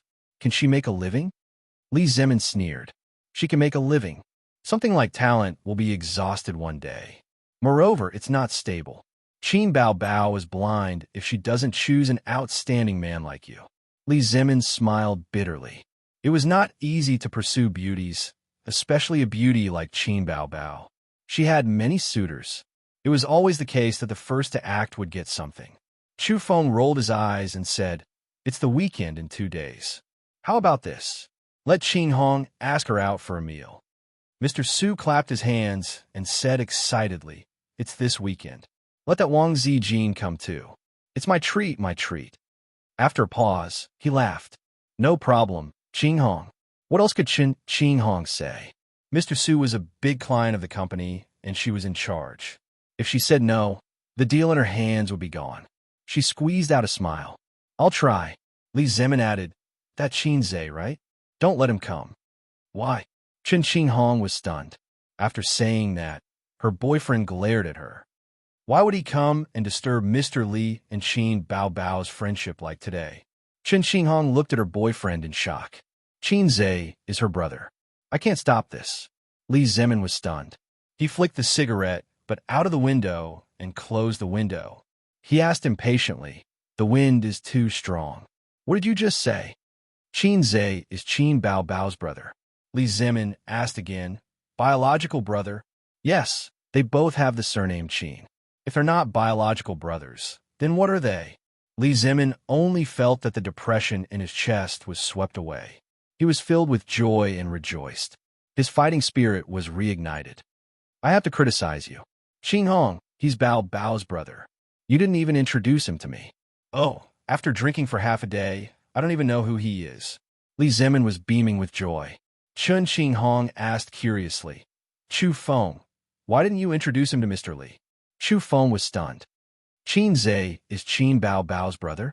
I don't even know. I thought you knew." "What do I know? When we were in school, you guys never brought men to your gatherings." "How do I know you don't know?" Li Zemin waved his hand with a smile. "Okay, it's not a big deal. It's not worth arguing about. Ha ha ha." A few minutes later, the little red horse drove into the neighborhood. In the underground parking garage, Xianxia hugged his sister and got out of the car. Wang Zijin ran out from the driver's seat, locked the car, and said, "Let me do it, let me do it." She took Qin Bao and glanced at Xianxia's filthy lower body. She seemed to be avoiding him. At 11 o'clock in the evening, Xianxia took a shower and walked out of the bathroom in pajamas. Wang Zijin went in with the pajamas. Qin Bao looked half dead. She definitely couldn't take a shower. While Wang Zijin was taking a shower, Xianxia opened the door and came in to see his sister. She was lying on the bed, covered with a thin blanket. Wang Zijin changed her into pajamas. "Pain, headache." Qin Bao frowned. He didn't know if she was dreaming or awake. Xianxia walked to the bed and sat down. He pressed his thumbs on her head and massaged her temples with his middle finger. Not long after, Qin Bao's frowning brows relaxed and her breathing calmed down. He had exchanged for the intermediate Chinese medicine expert, so he could massage her acupuncture points. You drink so much every time you go to the KTV. You can't hold your liquor, Xianxia complained softly. He lowered his head and kissed his sister. Xianxia got up and left, closing the door softly. Qin Baobao opened her eyes and snorted. She cursed in a low voice, shameless. Chapter 42.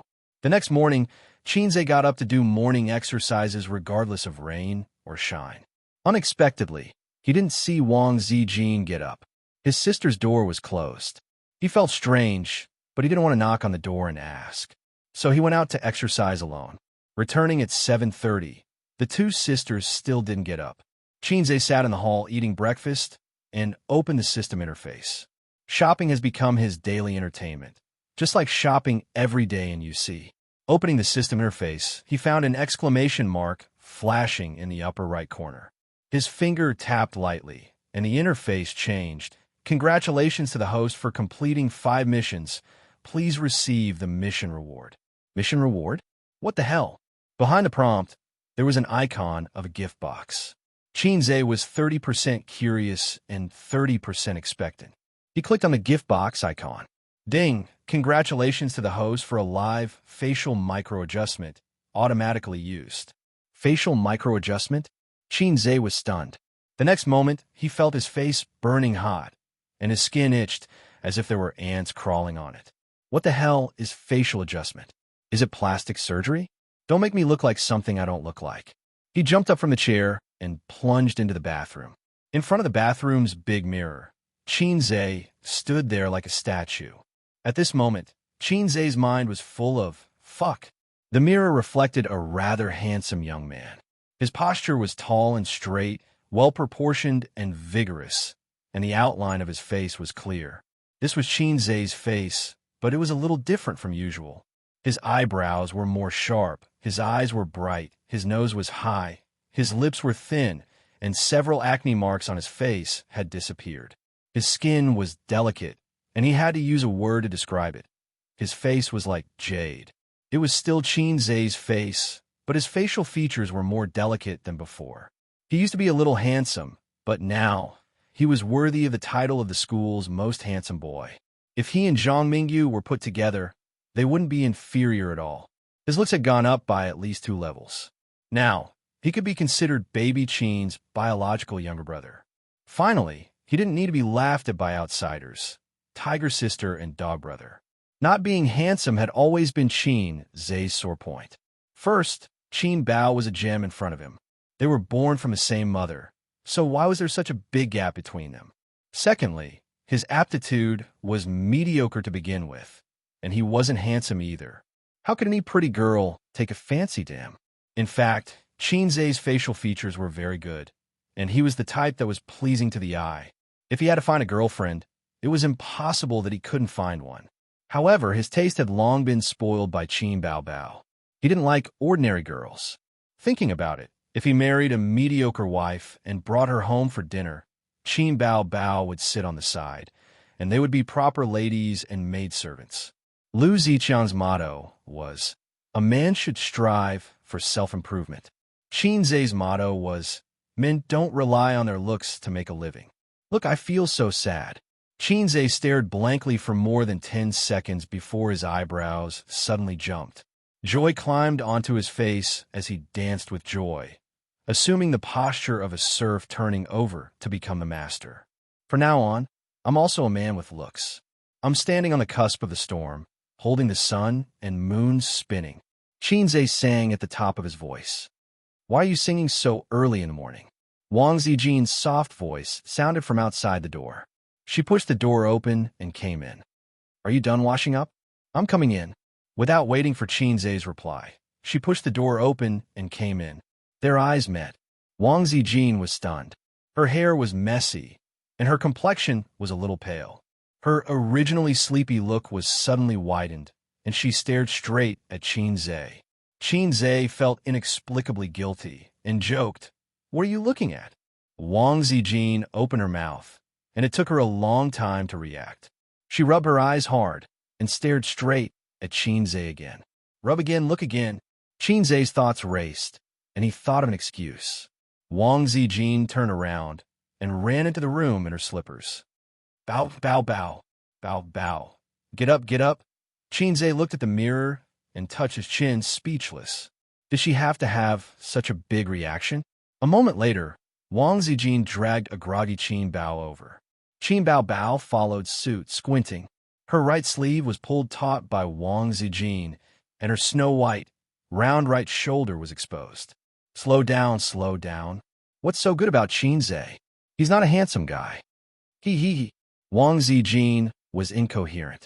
Am I seeing things? Am I short-sighted? Your brother has become handsome. So handsome. This doesn't make sense. Are you crazy? Qin Bao Bao mumbled. Stop joking, will you? Qinzhe is handsome? I think your eyes are really playing tricks on you. Qin Bao Bao shut up because she saw Qinzhe standing in front of the mirror. Her hazy eyes were instantly wide open, and her expression was as if she had seen a ghost. She was even more surprised than Wang Zijin. Wang Zijin had only known Qinzhe for a short period of time.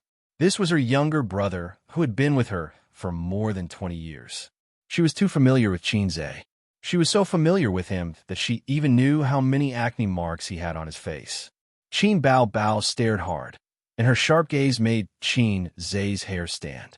It was no wonder Qin Bao Bao had such a reaction. Anyone would have the same reaction. The family member next to them was still a loser the day before, but after a night, he had become a god. You're Qinzhe, right? Qin Bao Bao said in a deep voice.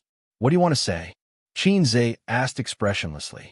Qin Bao Bao's gaze was sharp, like a Japanese interrogator, trying to find a flaw in Qinzhe, but she failed.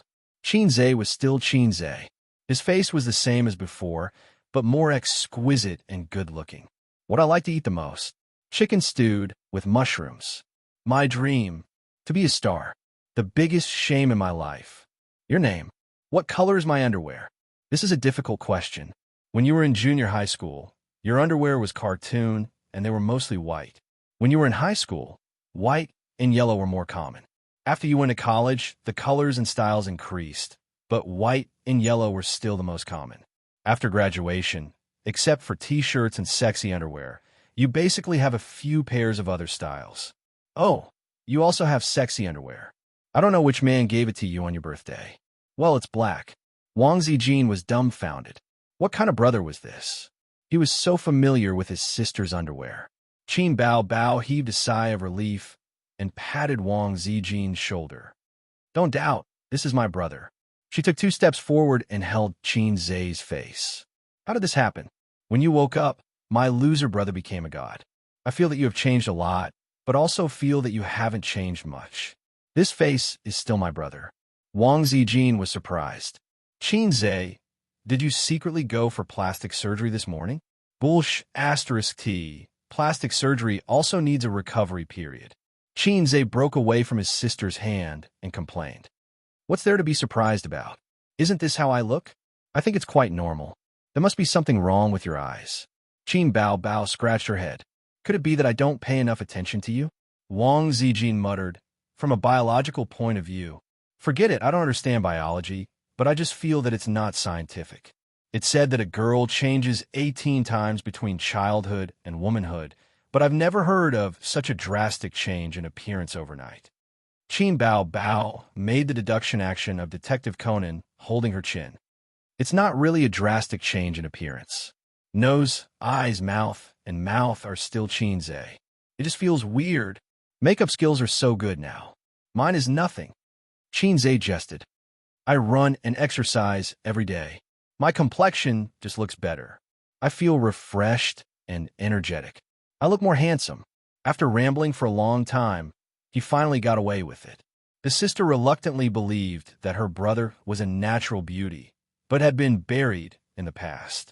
Wang Zijin also reluctantly believed that she didn't pay enough attention to Qinzhe in the past. He was so handsome to begin with. Qin Bao Bao had breakfast and had to go to work. Before she left, she held Qinzhe's face and looked at it for a long time. When she turned around, she muttered something and went out to work. 10 o'clock in the morning. I'm going to the market. Do you want to go together? No, I'm not feeling well. Qinzhe's heart skipped a beat. Your period is here? Wang Zijin's dignified oval face blushed and threw an angry look. No, but I can smell the faint smell of blood on you, and I can tell by looking at your complexion. Xianxia openly talked about her period with her sister's best friend. Bao Bao told you? Wang Zijin was generous and didn't get angry at Xianxia's abruptness. I know Chinese medicine. Bullsh asterisk T. Whether you believe it or not, I'm telling the truth. Fortunately, you don't have dysmenorrhea, unlike Qin Bao Bao. Otherwise, you'll suffer. Xianxia's expression said, you can't fool me even if I don't read much. Besides, you haven't taken a shower. What is it if it's not your period? Wang Zijin blushed and glared at him. Can we not talk about this? Okay, I'm going out. The slight adjustment of the face rewarded by the system had an immediate effect.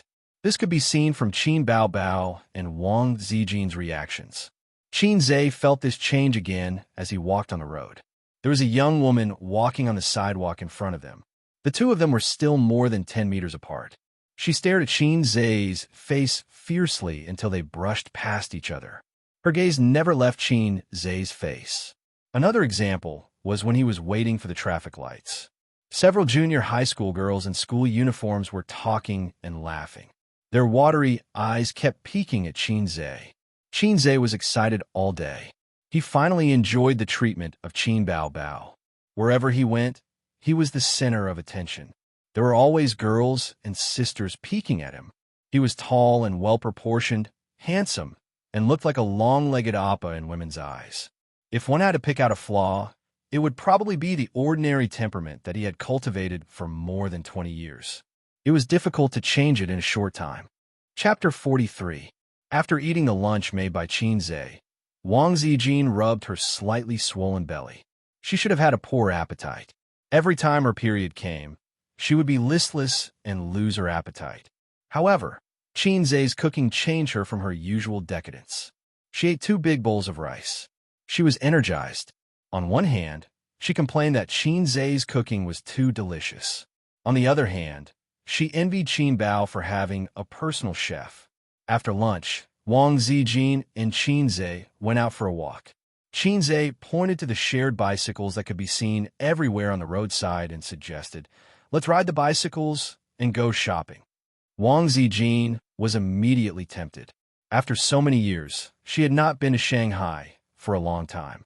How do I use this kind of bike? Use your phone to scan the QR code, download the app, pay the deposit, and you can ride it.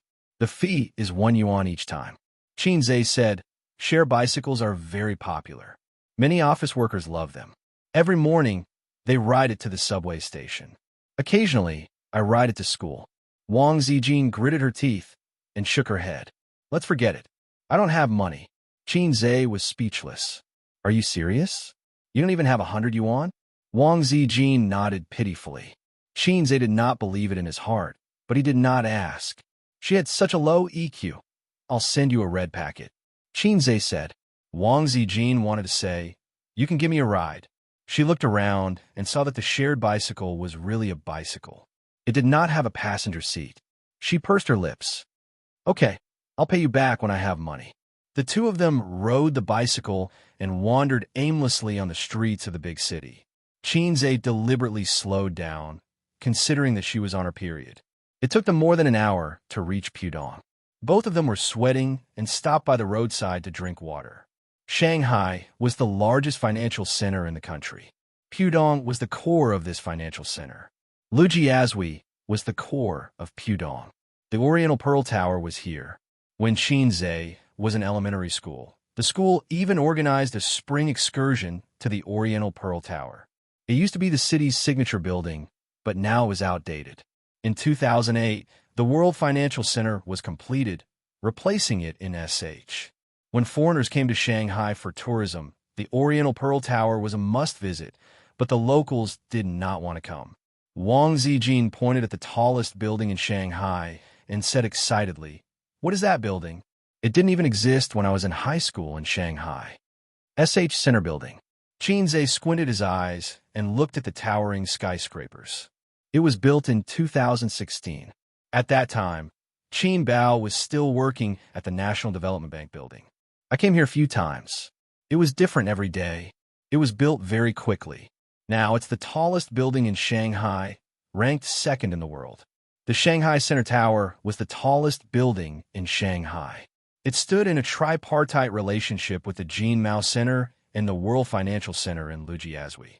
It was very modern and fashionable. Wang Zijin nodded excitedly. Let's go in and have a look. Qin Zhe hesitated. It's very expensive. Wang Zijin tilted her head and stared at him with her dark eyes. Qin Zhe's mouth twitched. Well, I haven't been there. I'll just take it as an eye-opener. It's the highest sightseeing platform in Shanghai. After the completion of the Center Tower last year, Qin Bao took him to play, but at that time, they only accepted sightseeing tickets for internal tests and were not open to the public. Later, they came again at the end of the year. There was a sea of people, and the endless line made the siblings' scalps numb, so they did not play. Wang Zijin burst into a bright smile. Even if it was not a rest day, there were still a lot of tourists in the Center Tower. Qin Zhe queued for at least half an hour and finally bought a sightseeing ticket. They sat in a spacious and luxurious elevator with a speed of 18 meters per second. In less than a minute, they arrived at the sightseeing hall on the 121st floor at a height of 561 meters. As they rushed out of the elevator, Wang Zijin whispered in Qin Zhe's ear, "The staff's English is really bad. Much better than mine." Qin Zhe laughed. Then, the two of them were shocked by the magnificent scenery in front of them. The entire PDX area was in sight. The Huangpu River flowed quietly, and ships flowed endlessly. Jin Mao, the World Financial Center, and the Oriental Pearl Tower were all under their feet. The skyscrapers that used to be unreachable were like paper toys, extending to the end of their sight. Wang Zijin excitedly took a selfie with Qin Zhe. The two of them leaned their heads together and smiled brightly. Wang Zijin pulled Qin Zhe to the glass wall. Below them was more than 500 meters in the air. She found Qin Zhe's face was stiff and his legs were trembling. She blinked. "Do you have acrophobia?" Qin Zhe's face was stiff, and he nodded. Sister Wang was convulsing with laughter. Wang Zijin laughed until tears flowed out. She ignored a certain someone's sad and angry eyes and said softly, "I want to hear you sing Borrow 500 Years from the Heavens." Qin Zhe said unhappily, "I'm not in the mood." Wang Zijin pursed her lips and chuckled. "Hold my hand." So Qin Zhe held her soft little hand and nervously approached the glass wall. "Sing." Qin Zhe's voice was slightly trembling. He finished singing Borrow 500 Years from the Heavens. Wang Zijin began to laugh again. Then, they went to the Science and Technology Museum to experience the free VR game. The game genre was only high sky single plank bridge. It was a single plank bridge that stretched out from a skyscraper hundreds of meters high. When people walked on it, they could experience the thrill of one slip and eternal regret. Qin Zhe, who had acrophobia, refused to experience it. Wang Zijin had never played a VR game before. She excitedly put on the game glasses and walked on a plank. Qin Zhe stood by and watched. From the perspective of a bystander, it was actually an ordinary plank. But in the eyes of the experiencer, they were hundreds of meters in the air. The 3D effect was particularly realistic. Wang Zijin trembled as if she was walking on a single plank bridge. It was clearly flat ground, but she swayed as if she would fall at any time. She slowly walked to the center of the plank. Then, she carefully knelt down and crawled along the plank. Qin Zhe glanced at the screen. At this time, Wang Zijin was slowly crawling to the end of the plank. Below the end was a few hundred meters in the air, surrounded by clouds and fog, and the streets were high and far away. Qin Zhe was mischievous. Just as she reached the end, he pushed her from behind. Wang Zijin immediately rolled off the plank. The girl let out a piercing scream. She curled up and didn't dare to move. She only cared about screaming louder and louder. In her vision, she was falling straight down from a few hundred meters in the air. "Ha ha!" The people around laughed. Qin Zhe was laughing so hard that he was convulsing. The staff walked over to help Wang Zijin take off the VR glasses. His face was full of joking smiles. "Qin Zhe, you're so bad." Wang Zijin, a dignified and generous girl, chased Qin Zhe all the way from the 121st floor to the 119th floor. I was wrong, I was wrong. Xianxia begged for mercy. He stood still and let her pinch him a few times. Bao Bao, you're so right. You're so bad. Aren't you not afraid of heights? Ha ha. Even so, you can't push me down from the top of the stairs. You scared me to death. Wang Zijin recalled the thrilling experience just now. She still had lingering fear. With tears in her eyes, she pinched Xianxia a few more times. His arm was bruised. Even though his arm was bruised, Xianxia still had to secretly praise Wang Zijin's good temper. If it were Qin Bao, she would definitely be crying and fighting with him in real life. He forgot to mention that Qin Bao Bao was also afraid of heights. Oomph. Wang Zijin glared. As punishment, you're treating. I want to drink coffee. There is a Western restaurant on the 119th floor. The two of them ordered a cup of coffee that cost 30 yuan. They sat by the glass wall, drinking coffee and enjoying the vast and spectacular view. Do you feel like you've just escaped death? Xianxia asked with a grin. You're still talking about it. Wang Zijin sipped her coffee, indignant. This is called reasonable venting. Don't keep things in your heart. It's not good for your body. You'll get depression. How do you know I have things in my heart? Wang Zijin narrowed her eyes. You came to Shanghai for no reason and relied on Qin Bao Bao. You don't even have a penny. Sister Tissue, you're a woman with a story. Wang Zijin facepalmed. It's Zijin, not Tissue. Can't you Shanghai people distinguish between flat and raised tongues? Bao Bao gave me the nickname Tissue because you can't distinguish. Oh, you're right. Xianxia nodded. The accent of the entire coastal area is like this, especially in Zhangjiao. There's no distinction between flat and raised tongues, but we're used to it. Sister, let me tell you something. Wang Zijin pretended to be mysterious. I ran away from home. I believe that Qin Bao Bao ran away from home. But you, it doesn't seem like it. My family forced me to get married. It was that kind of evil arranged marriage. Of course, I didn't agree.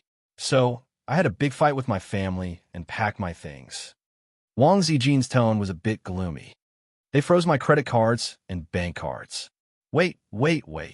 Xianxia touched his chin. Your family arranged a marriage for you. If you didn't agree, they froze your finances. Sister Tissue, are you sure you're not talking about a plot in a novel? Wang Zijin said gloomily. It's true. Don't joke around. What era is it now? Arranged marriages. It's fine if it's an arranged marriage, but why would they freeze your credit cards and bank cards? Oh, the bank is opened by your family. Your family said to freeze. Xianxia was shocked. Wang Zijin nodded. My grandfather fought in the anti-Japanese war. My grandfather fought in the War of Liberation. My dad is an official. Freezing my bank cards and credit cards is just a matter of a phone call from him. He just wants to use despicable methods to force me to submit. Wishful thinking. Xianxia swallowed a mouthful of saliva. Does your family live in a courtyard house in Beijing? Wang Zijin nodded. I lived there when I was young, but not now. I live. Xianxia swallowed again. Zongnanhai? What? Wang Zijin looked at him, amused. My grandfather still lives in the Sihiyuan. He's an old man, after all. He's nostalgic. We moved out and lived by ourselves long ago. Xianxia almost knelt down and said, Heroine, please accept my knees.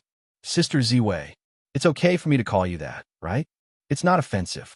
Does Qin Bao Bao know? Wang Zijin rested her chin on her hand.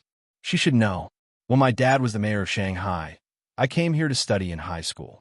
She knows, but she didn't ask in detail. I didn't tell her either. Xianxia felt as if a bolt of lightning had struck his head. The elder sister in front of him was a genuine second generation of the Red family. Oh my God. Sister Tissue, is there something like the 4 young masters of Beijing in your capital? Wang Zijin almost spat a mouthful of coffee on his face. She laughed and coughed. Xianxia, have you read too many novels? Isn't it ugly? Yes. There are also the 4 great beauties of Beijing, the 10 great families, and the 3 great ancient martial arts sects. Now, a young man of unknown origin has appeared out of nowhere and is showing off in Beijing.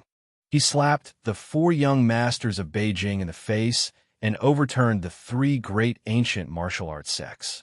Some of the 10 great families hate him to the core, and some are trying to recruit him. The four great beauties are in his harem, and they are having fun every night. In short, the situation is chaotic, and the undercurrents are turbulent. A little girl like me who has been marginalized by the storm is scared witless and ran to Shanghai to avoid the storm. Xianxia had a lingering fear. So the capital is so chaotic. Wang Zijin laughed and slid under the table. Chapter 44.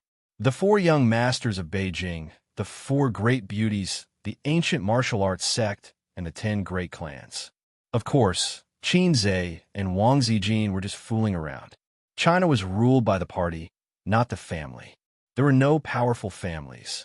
In short, the transferability of power was the unspoken rule of the party. Anyone who wanted to rule the world could not succeed. There was an old saying, wealth does not last more than 3 generations. In the same way, power does not last more than 3 generations. The only 3 generations here referred to the gradual decline, not the loss of all power after 3 generations. Xianxia and Wang Zijin walked out of the SH Center building. It was already 5:30 p.m. Wang Zijin was not feeling well and did not have the strength to ride a bicycle home. Xianxia led her to take the bus. After an hour and a half, they finally went home. In the evening, Xianxia went online to check what a woman should pay attention to during menstruation. Then, he made a light meal. Of course, Qin Bao's main dish, chicken stewed with mushrooms, could not be left out. At the dinner table, Qin Bao's chopsticks were flying. Her cheeks were bulging. It was delicious. Xianxia criticized, "Sister, don't eat so unsightly." Qin Bao tilted her head and made a face at him. She ate as usual. After dinner, Wang Zijin went to the bathroom to wipe her body. She could not take a shower, bathe, or wash her hair. Women were so troublesome. Qin Bao hugged her knees and sat on the chair. She picked up the leftovers with her chopsticks and said, "How considerate. Knowing that your sister Tissue is on her period, you put in a lot of effort to prepare this table of dishes." Her tone was teasing, but the expression on her charming face was indifferent. Her beautiful and quick-witted red phoenix eyes were also indifferent. Xianxia laughed. "We can't continue to eat fish and meat. Zijin said that you went to the SH Center building today?" "Yes." "Was it fun?" "It was okay. The mountains were small and the scenery was not bad." Qin Bao said sourly, "This is fate. We went there twice, but didn't manage to have any fun." Xianxia said perfunctorily, "We will go next time." He lowered his head and looked at today's index on his phone. He studied today's trading board. After a long silence, Qin Bao suddenly said, "Do you want to pursue Wang Zijin?" "Not for the time being." Xianxia thought to himself, "Don't you know that your best friend is an official from the capital?" She added, "But I quite like you as a bestie." Xianxia and his sister had always talked about everything, so he didn't hide his thoughts.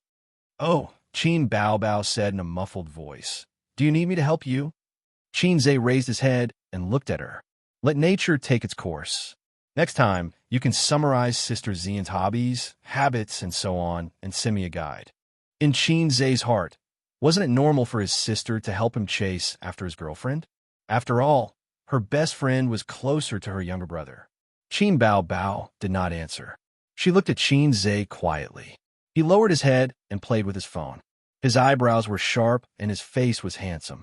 She felt melancholy for no reason.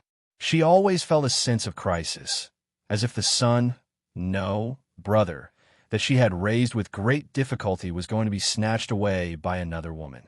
Xianxia looked up in surprise. "What's wrong?"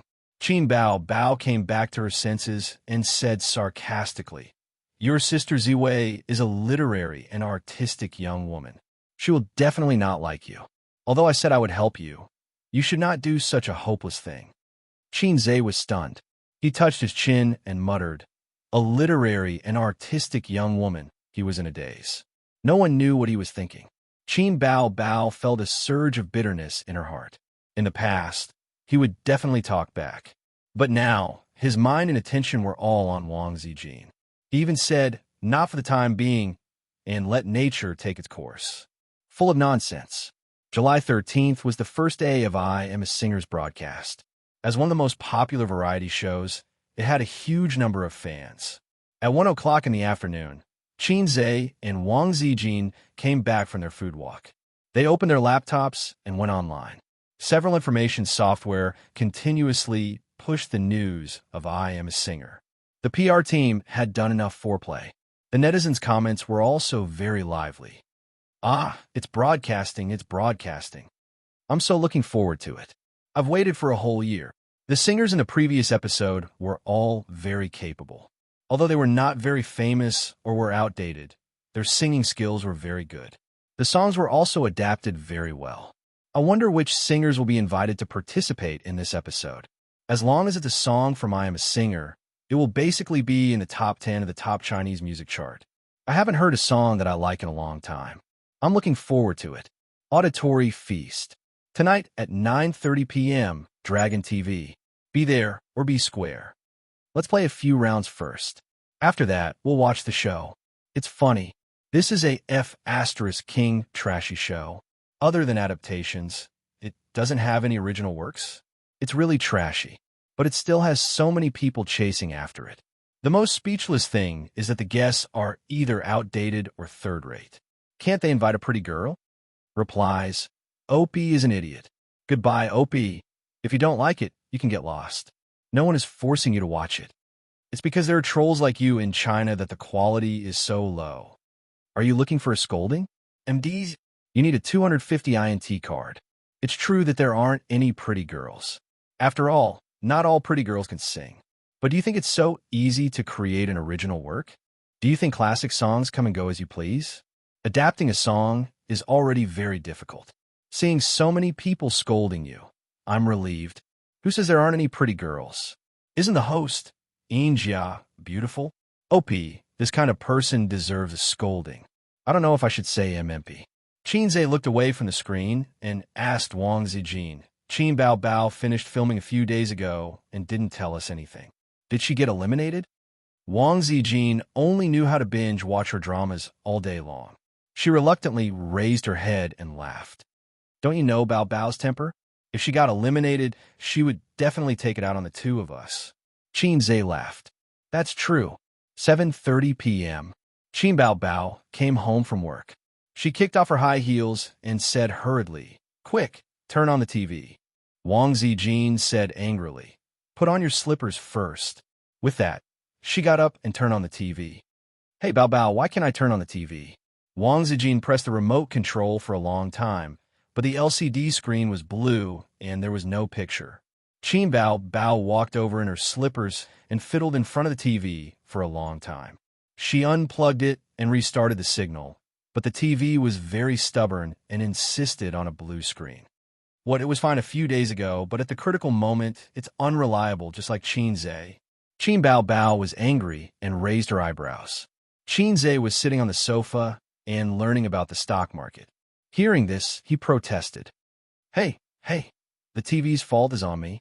That's too much. Then you fix the TV. Qin Bao Bao raised her sharp chin. I'm not a mechanical repair student. Xianxia expressed that he was powerless. With the system, he was undoubtedly an all-rounder.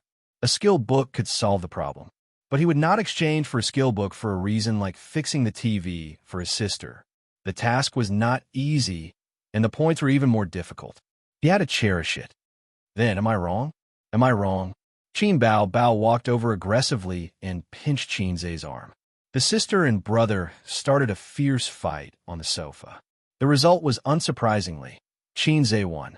He twisted his sister's wrists and pressed her on the sofa. His sister flopped around like a fish, but it was in vain. Xianxia, let go, I forgive you. Qin Bao Bao shouted. Bah, I'm the one who doesn't forgive you.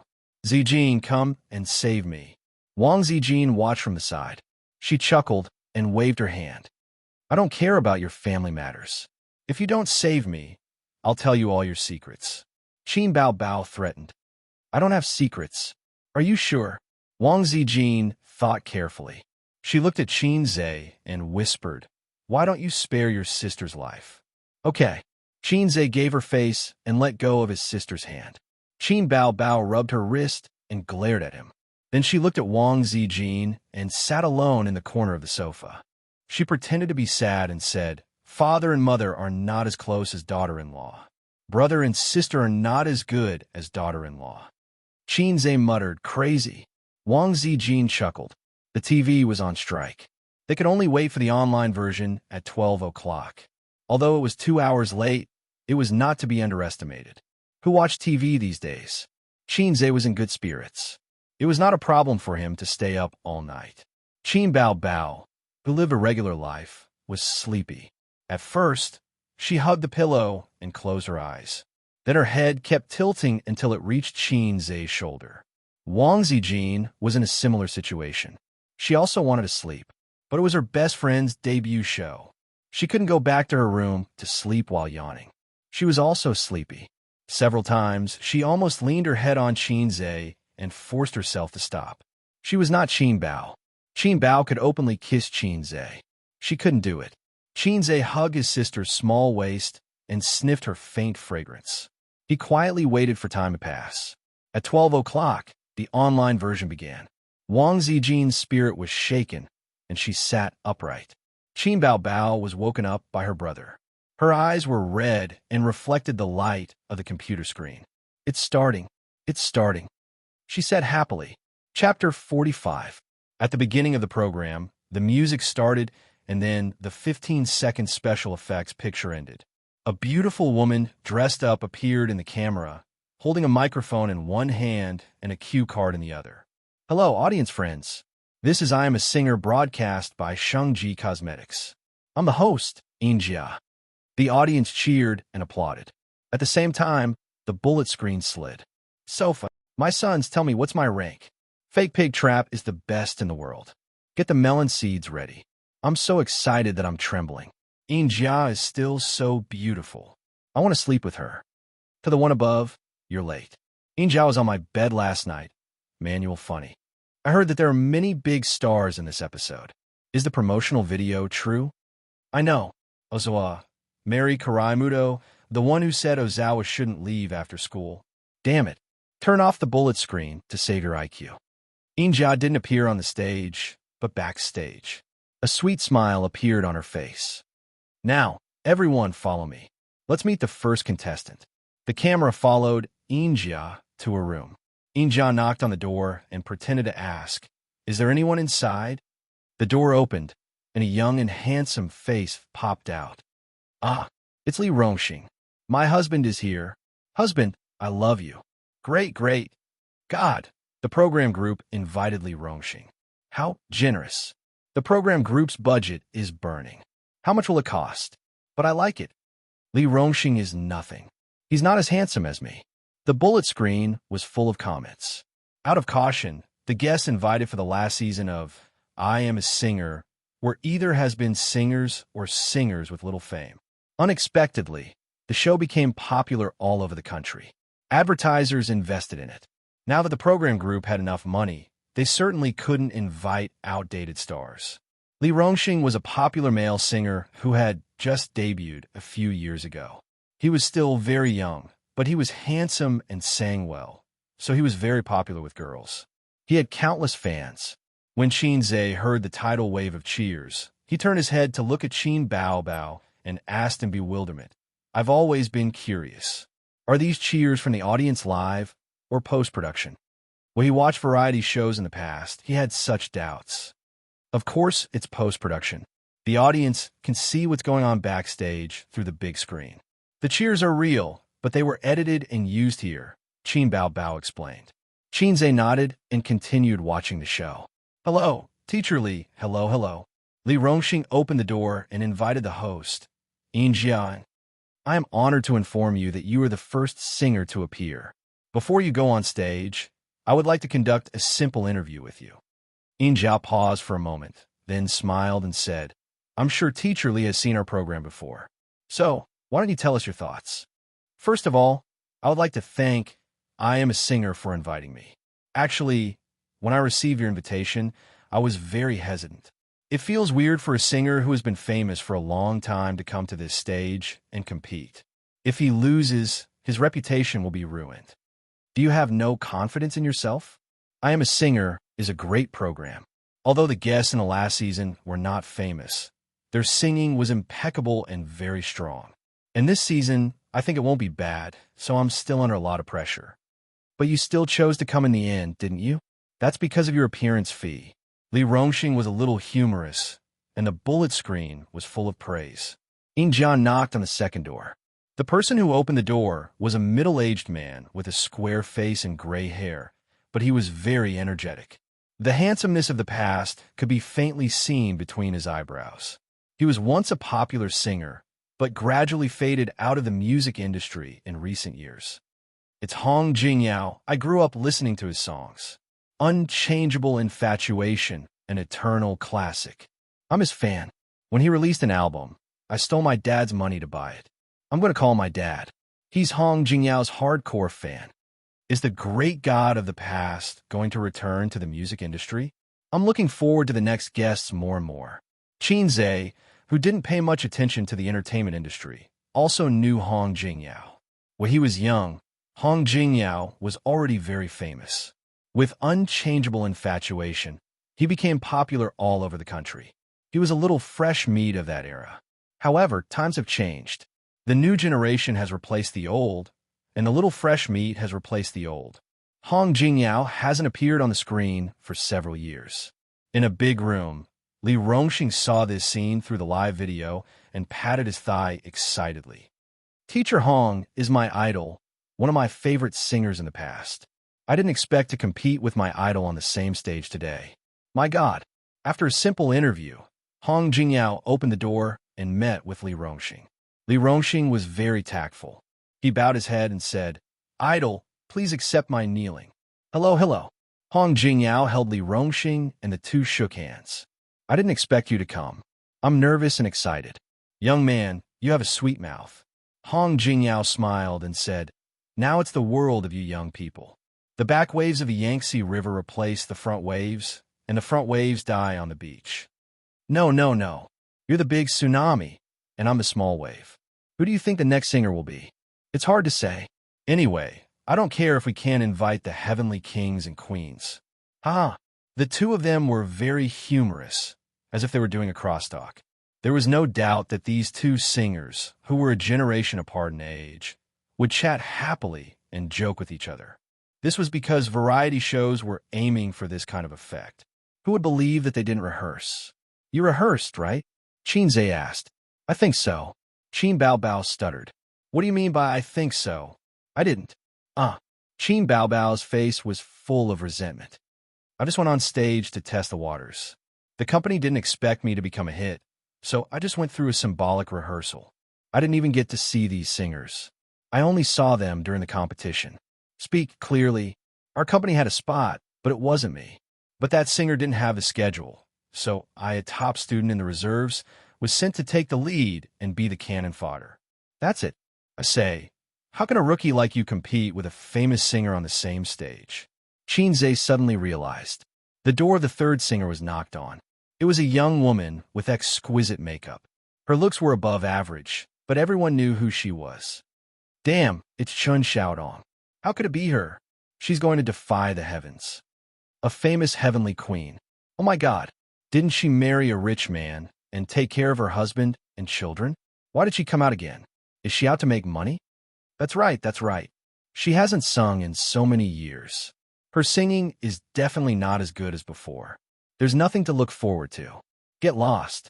When Chun Xiaodong was dominating the music industry, you were still nibbling on a pacifier. At her peak, she ranked in the top 3 in album sales for 2 consecutive years. She's a big shot. Chun Xiaodong was a singer from Hong Kong. Her title as a heavenly queen might be a little exaggerated. Everyone knew that Hong Kong was full of heavenly kings and queens. It was as if they didn't need money. They would grab hold of a few experienced artists and make them either heavenly kings or queens. However, Chun Xiaodong was indeed very famous. Although she had retired for a few years, she was not outdated at all. The audience all knew her. The fourth singer appeared. Huang Yuding? The program team must be crazy. They invited a popular heavenly king? Oh my God. My mother asked me why I was kneeling while watching the show. I told her that Huang Yuding was here, so my mother followed suit and knelt. 666 666. Idol, hurry up and leave. The program team's funding can't support it anymore. Hurry up and leave. Cult leader Huang is here. There's suddenly no suspense in this season's program. He'll definitely be the champion. That's not necessarily true. If it's a competition of singing skills, none of the singers here are weak. Bullsh asterisk T. Go and take a look at the top Chinese music chart. 3 of the top 10 songs are his. With his ability, if he doesn't sweep them, I'll livestream myself eating sh asterisk T. I've taken a screenshot. I'm waiting to eat sh asterisk T. Huang Yuting's appearance completely ignited the audience's passion. The bullet screen was flooded with comments. Although many people knew that the list of singers for this season's episode was very glamorous through the promotional video, they did not expect that Huang Yuting would appear on the show. He was a godlike figure, on the same level as Chun Xiaodong and Hong Jingyao. However, the latter two's glory days were in the past, while Huang Yuting was at his peak.